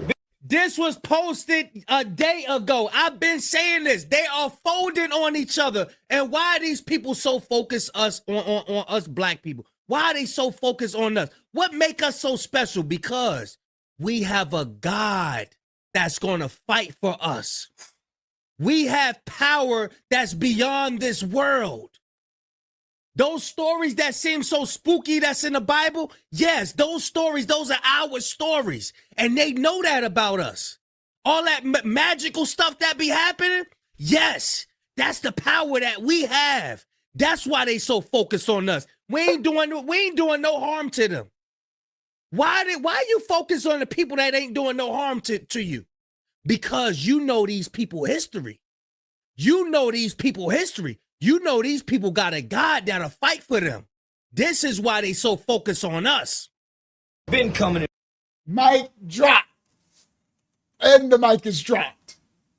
All right, let's continue. Now what Charleston got to say. Here spying on y'all. Y'all was just hollering Russia was meddling into the elections. And Russia is on us. Been coming in here spying on y'all. Y'all was just hollering Russia was meddling into the elections. And Russia is defying everything President Trump said. Everybody got their weapons pointed at the United States of America. You don't have no more friends, America. You think Israel your friend? They over you too. They the one did the. That's the name of the movie. I just thought about it. Y'all go watch the movie Apocalypto. Go, it's in Spanish, but you gotta watch the movie Apocalypto and how they was running after the colonizers came and tried to, take over. They was running and running and running. How the land started to fight for them. Woo! The land started to fight for them. The powers outside of this earth started to fight. That's what's so special about us. There is powers outside of this earth that will fight for us. People they know that. We don't know that. 9/11 tax on you to bully your government. So what the fuck is Kirk running around acting like the is the problem? The ain't affecting nobody but and the problem makes plenty of money for Wall Street. First of all, I need to see that movie because I ain't never seen it. He said, why was Kirk running around acting like the black was the problem when the blacks don't cause no problem, they only cause problem for themselves. And they said, and the problems that the blacks cause for themselves makes America billions of dollars. With the judicial system, you understand? With the poverty, with the, oh my goodness, Charleston. Come on, Charleston. Around acting like the is the problem. The ain't affecting nobody but and the problem makes plenty of money for Wall Street. Isn't the prison industrial complex on the stock market? So what the is you complaining about your for? And they bring in so much money with all this free prison labor. Ooh, he says, so why is you complaining about your blacks, what you call IGA, and they bring in all this free money on the stock exchange and the private industrial system, the judicial system, the monetary, if you destroy the IGA, the whole America fall. That's who created it. It's on the blood. So the ground that's going to fight for us, it's the blood crying out from the ground. But this is all biblical. As Sister Roberta said, the elders used to say, you spite your nose to spite something, your nose to spite your face or something. Come on, Yasharallah. He's dropping it. He's so correct. The whole industry, the whole back structure of the American economy is based on the sin of the black, of the natural branch, of the children, the people of the book, to keep them cursing themselves, and then America, the kingdom, can proliferate. But the Bible, Yah has written in the code of the word that nation will turn against nation and they will get a strong delusion and they would eat, the serpent would eat its tail. Come on, y'all. The serpent will eat its tail. This would be, and we won't have to do nothing, listen clearly, but be righteous for righteous sake. We won't have to do nothing but not be found unrepentant. All we would have to do is try to love our neighbors ourselves, try to do the right next thing, try to be accountable for our sin and repent and try to be righteous in this dark world and seek the Most High with all our heart, mind, soul, and spirit, and become one with the Father, and the serpent will eat itself, and nation against nation, and the heathen will consume the heathens of every nation, kindred, and tongue. But there will be a remnant of every nation, kindred, tongue, and people that will cleave and come to the Most High. They will cleave to the original natural branch, the remnant who came to serve them, who come to lead them to the Father. That's all we got to do. All we got to do is be that original light from the first genome that the Most High created in Adayam and Hayavah, Eve, where they transgressed, and the second Adayam, the Messiah, came to lead us back to the garden, back to Ayadon, his presence, day 1 to day 7, when it was very good before sin was brought into the world. So all we got to do is be righteous for righteous sake. That's all we got to do, Hayazah, is be righteous, and they will consume themselves. Nation against nation, people against people, war and rumors of wars. You heard? It's all biblical. We ain't got to do nothing but be righteous. That's it. So when you in your sin and you in your, the serpent is coming for you. The fallen, the angels, the Malak, the Nephilim, it's coming. Blood up to the horse's bridle in the streets. But the righteous, the name of Yah is a strong tower the righteous run into it and are safe. I think that's the book of Romans or Corinthians or something. I can't remember that, where that. This is the word. You ain't got to worry about none of this. It's so small what you got. All you got to worry about is waking up and dying to your fleshly desires to sin daily. You got to do the work. And then you have the faith to believe what Yah, the Most High, is speaking through me to teach you. That's the faith. When you can't see it, you have to believe it. And then you got to do the work. As you believe it, I'm going to do the work to battle my sin and to be righteous in an unrighteous world. And don't let nobody turn me to unrighteous. Don't be caught unrepentant when I masturbate or transgress or smash somebody, do a drug or something, or give somebody the middle finger and a bird and curse somebody out. I go back home and like, Yah, Father, I forgive me. Father, Yah, forgive me. I didn't mean it. I'm going to work on it. I'm trying to work. I'm trying to make myself in your image. I'm trying to be righteous. I'm giving my life. That's repentant in your heart. Because no man know the day or hour when this end. So these foolish, wicked Christians talking about yesterday, the world, they going to get raptured up. Now these idiots that sold their cars. I should have showed that tonight. I forgot. I got so much stuff. I'm going to show y'all them selling their cars and stuff. Now all of a sudden, I said, what's going to happen today? Now your car gone. You ain't getting raptured. Go where? They ain't even in the Bible, you idiot juices. When it says called up to the clouds, I broke that down. You don't even know the euphemism of a Habarayah. That's a Hebrew book. It's a blackety black book. It ain't your book. It ain't your book of the nations. I don't care what nation you are. That Bible is a black history book. Yeah, Uber and Lyft is going to be your... So you need to understand the language and the euphemism of the people so it can break it down. The righteous remnant can tell you the euphemism of that getting called up to the clouds and Mashiach, what it means in Habariyah. Because what it means in the original pictographic Hebrew ain't the same thing when they transliterate it to the English bastardized tongue of spells and curses. You understand? He said the Africans were in the forge waiting for the rapture. It's delusion because they didn't believe Caesarea Borgia. They didn't believe this Roman religion. Mashiach told us against that. All right. Well, good. I turned up because I got my close out, what I'm going to break down, but I ain't got to do it now. This already turned me up. The truth. I could save all that other stuff for Friday. Okay? Yeah. Who said that?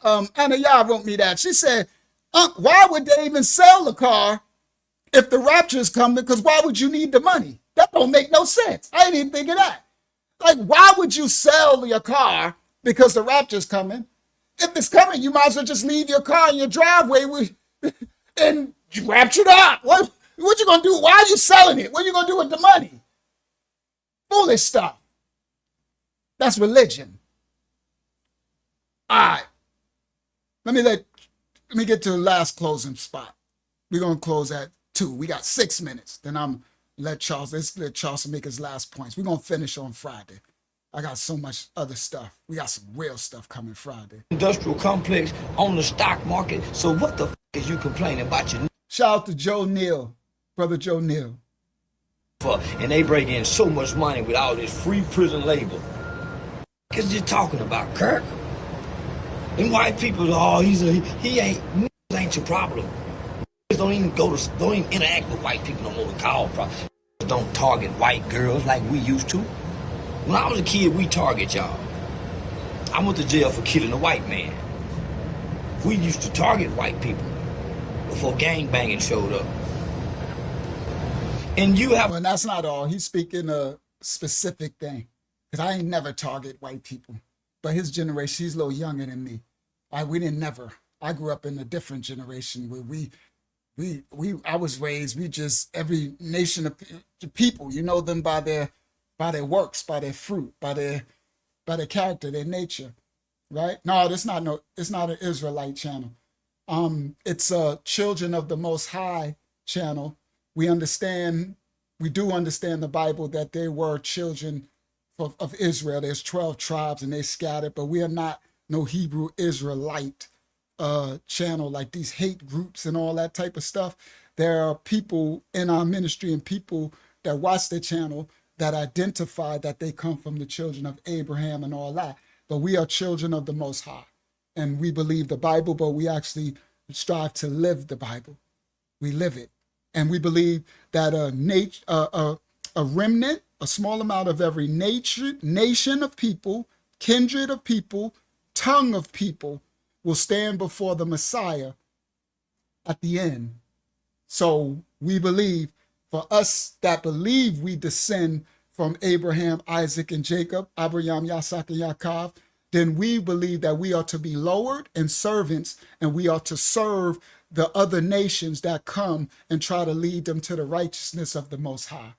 So we're not that Israelite stuff they got going on, where they talking about people they slave and they the people of the book and all. They ain't nothing but a different level of sin. They worshipers of flesh, right? They going to the same place that they think the other. So no. What they call it, we are children of the Most High. It's the house of Yah, and the Mashiach is the Messiah. So welcome to the house. We just teach the Bible. No matter, we don't even care what nation of people. And we got people from every nation, kindred, and tongue that's part of this ministry. What you would call white, black, Hispanic, whatever. You know, they made these titles up anyway of calling us this. But the Bible says nation. So a small amount of every nation, kindred, and tongue of people will be righteous and seeking with their heart the Messiah and the Father, the Most High and his only Yah's Son. And they will be seeking for righteous, and they will love their neighbor as they self, and they will be trying to be righteous and be the light in this dark second world. That's who we are. All right, praise Most High. We just have to clarify because there's so much mess on YouTube. I just want you to know that this is a safe space, no matter what. We don't even care. I mean, we won't mind to know what you are, but it doesn't matter. We know that you are a child of the Most High until you show us otherwise, right? You were created in the Most High's image. You're his child. So with that, then I have a duty to try to lead you from what I know, teach you about the Father, the truth. All right, praise Yah. Praise the Most High. And we say his name is Yah because that's in the book of Psalms. So, and I speak the original tongue as well, the pictographic Habariyah. So there's idioms and euphemisms that I can break down because I actually speak the original language tongue, the pictograph, right? From the aliyah, the whole adiyats, that's letters, from the aliyah to the tayyat, all right? They call it the aleph to the tav in the Canaanite Hebrew tongue. So anyway, welcome to the house of Yah, brother. All right, so let me get a close out. Allowed 99. The weapons of our warfare are not carnal. The weapons of our warfare are not of this earth. We don't fight with these earthly weapons. Our weapons are spiritual. Our weapons are so beyond this little petty earth. True. Our weapons are come from the Most High because vengeance is his. This is why we are not y'all problem. Facts. We are not y'all problem now. 9 tons into America, and all of them don't go with your laws and your customs and your culture. When you close on Christmas, them Chinese, them Arab, and Palestinian stores be open.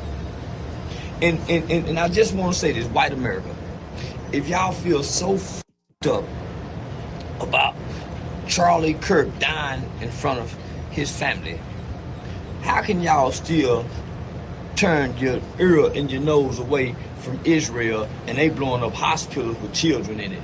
And we seeing that on TV. We seeing the agony of the Palestinians in Gaza, and now this one white man what about all them people over there? So don't come with us with that white privilege. Hold on. And then what about all the children from the school shooting and all that? Because it's manipulated. It's a world stage play. Yeah, he dropped it, right? He dropped it, right? Yeah, the original Hebraic language is Hebrew. It's a beautiful tongue. It's each of them are spirits, and they have a kalalaya. They have a completion, brother. They have a positive. The Most High created kalalaya, completion.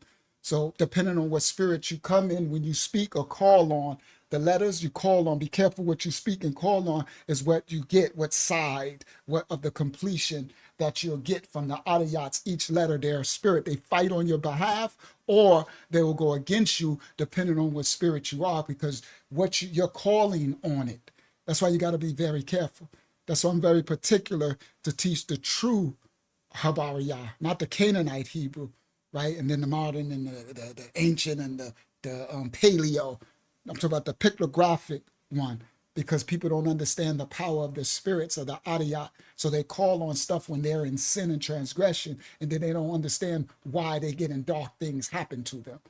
Because you got to make sure where your heart is. You got to make sure where you're cleansed before you call on this. That's why the Most High took it away at the Tower of Babel, lest they can use it for darkness and try to unalive, use it for dark sake. And the power is in the tongue.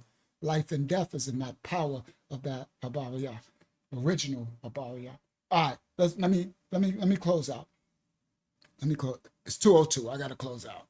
All right, let me. Now, this one white man get. What about all them people over there? So don't come with us with that white privilege, sympathy y'all got, and y'all ain't got no white guilt about nothing never. You remember? I remember Mike Brown died. I remember white people. We'll continue this. We'll continue this because I got so much to come out. So I got some breakdown. I got this white sister that's gonna break down some stuff. All right, and then I got some real stuff to teach on Friday. I didn't have room. I'm about to on Friday teach y'all something that y'all never known. Some facts. I got it all. I'm cutting it up and edited it up. It's for Friday, so it's a full. All right. So this has been the what was the title? Something about Candy. Well, Candace, Charlie, and his wife. Unseen video proof exposed. There we go. No clickbait. I'm quite sure y'all like, yeah, Unc, you definitely lived up to the thumbnail, the title tonight, because we definitely got some unseen footage, and it was definitely something we don't. Adam, Eve, and Lilith. Adam, Eve, and Lilith. That is a good one, Hakama. Right? So we definitely got a mouthful of that messiness, whatever was going on. There it goes. Share. I'm trying to close out screen, window, bang, share. All right. So yeah, Candy. we got to see Candy Kane with her messiness. There's some real messiness going on, right? We got to see Miss America, right? And then we got to see the yeah, I think it was more a conspiracy, because I got the clip where y'all might have seen it, when they was doing all the signs right before the shot.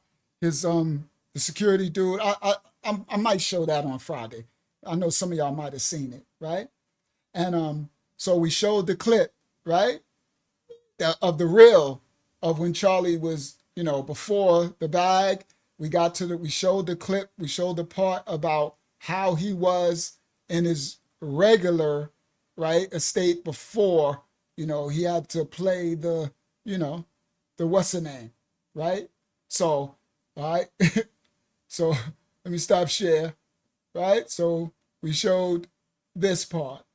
We showed this Charlie Kirk, right? All right. So I'm closing out right now. Quit, share, bang, share.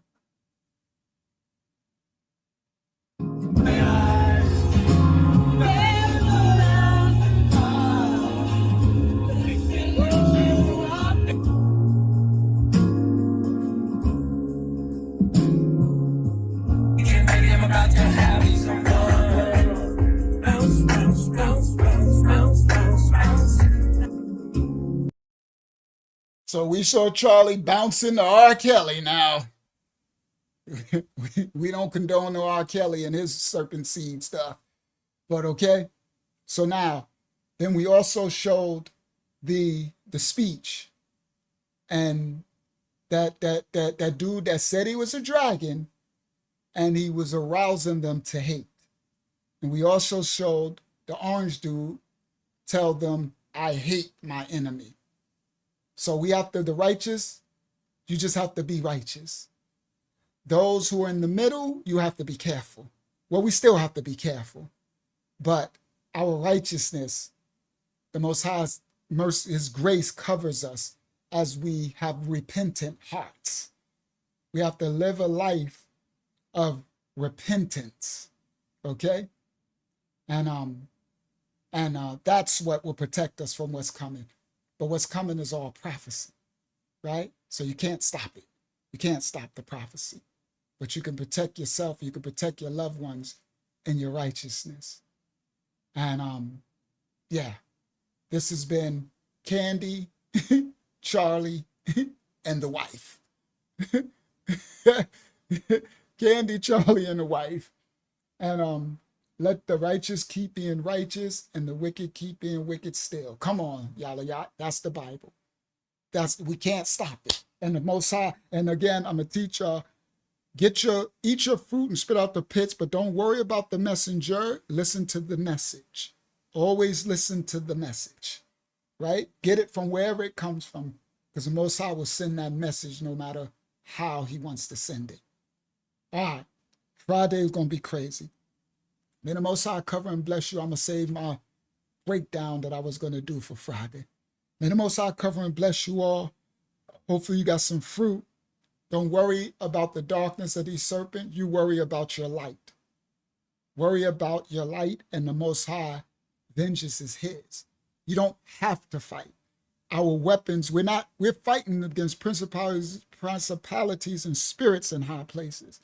So all of that. Now, do you have to, I'm a teacher, yes, get a gun license. There is physical protection and actions you have to take, but none of that will matter if you don't fight your spiritual battle. Make sure your spirit is right, because all of us can't even get weapons, because some people have felonies. Some people don't have enough money to get enough of the weapons. So what's going to take, right? Some people don't have the security of mammon, of monies because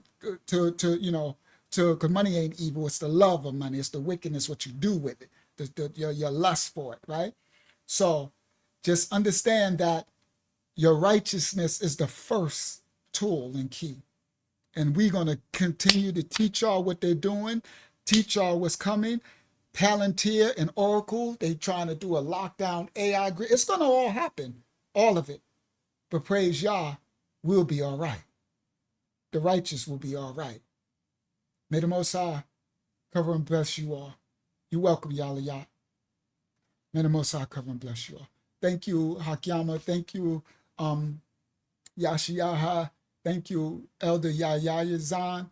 Thank you, House of Yah, for welcoming anybody new, showing a Haba Yah love to everyone who came.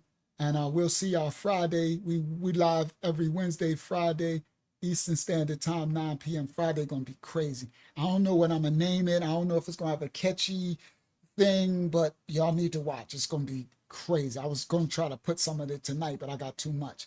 So Friday going to be really dope. All right. May the Most High cover and bless you all. Y'all go forth and be the light as you go on your day tomorrow at work and all that stuff. All right. Most High cover you from the house of Yah to all y'all worldwide. Shalom means peace and blessings of the Most High unto you. Shalom, everybody worldwide from the house of Yah. See y'all Friday. Thanks again, Hakim. He adds secures and hooks us tight. A gift from Yah, eternal life. He sent His Son, a sacrifice, to show how much He loves us. You are loved, you are loved. You are loved, you are loved. You are loved, oh, you are loved. You are loved by Yahuwah. Praise God. Praise God. Hallelujah. Bible study every Tuesday, 8 p.m. We having a Zoom Bible study. I'm gonna put email me for the link. I'm a lion of the tribe of Judah.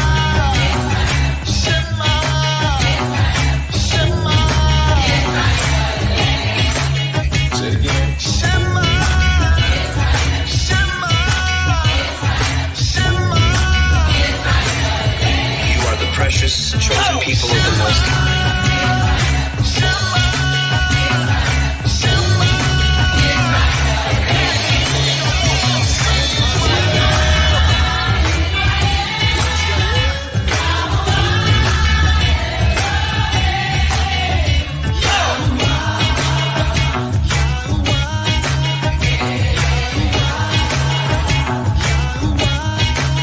You got that right. We hope you have a good time watching our videos, and we'll see you in the next video. And we'll see you in the next video. So like and subscribe. Our channel. Yeah. We are the true Hebrews. We are the true ones that fulfill Bible prophecy and scripture.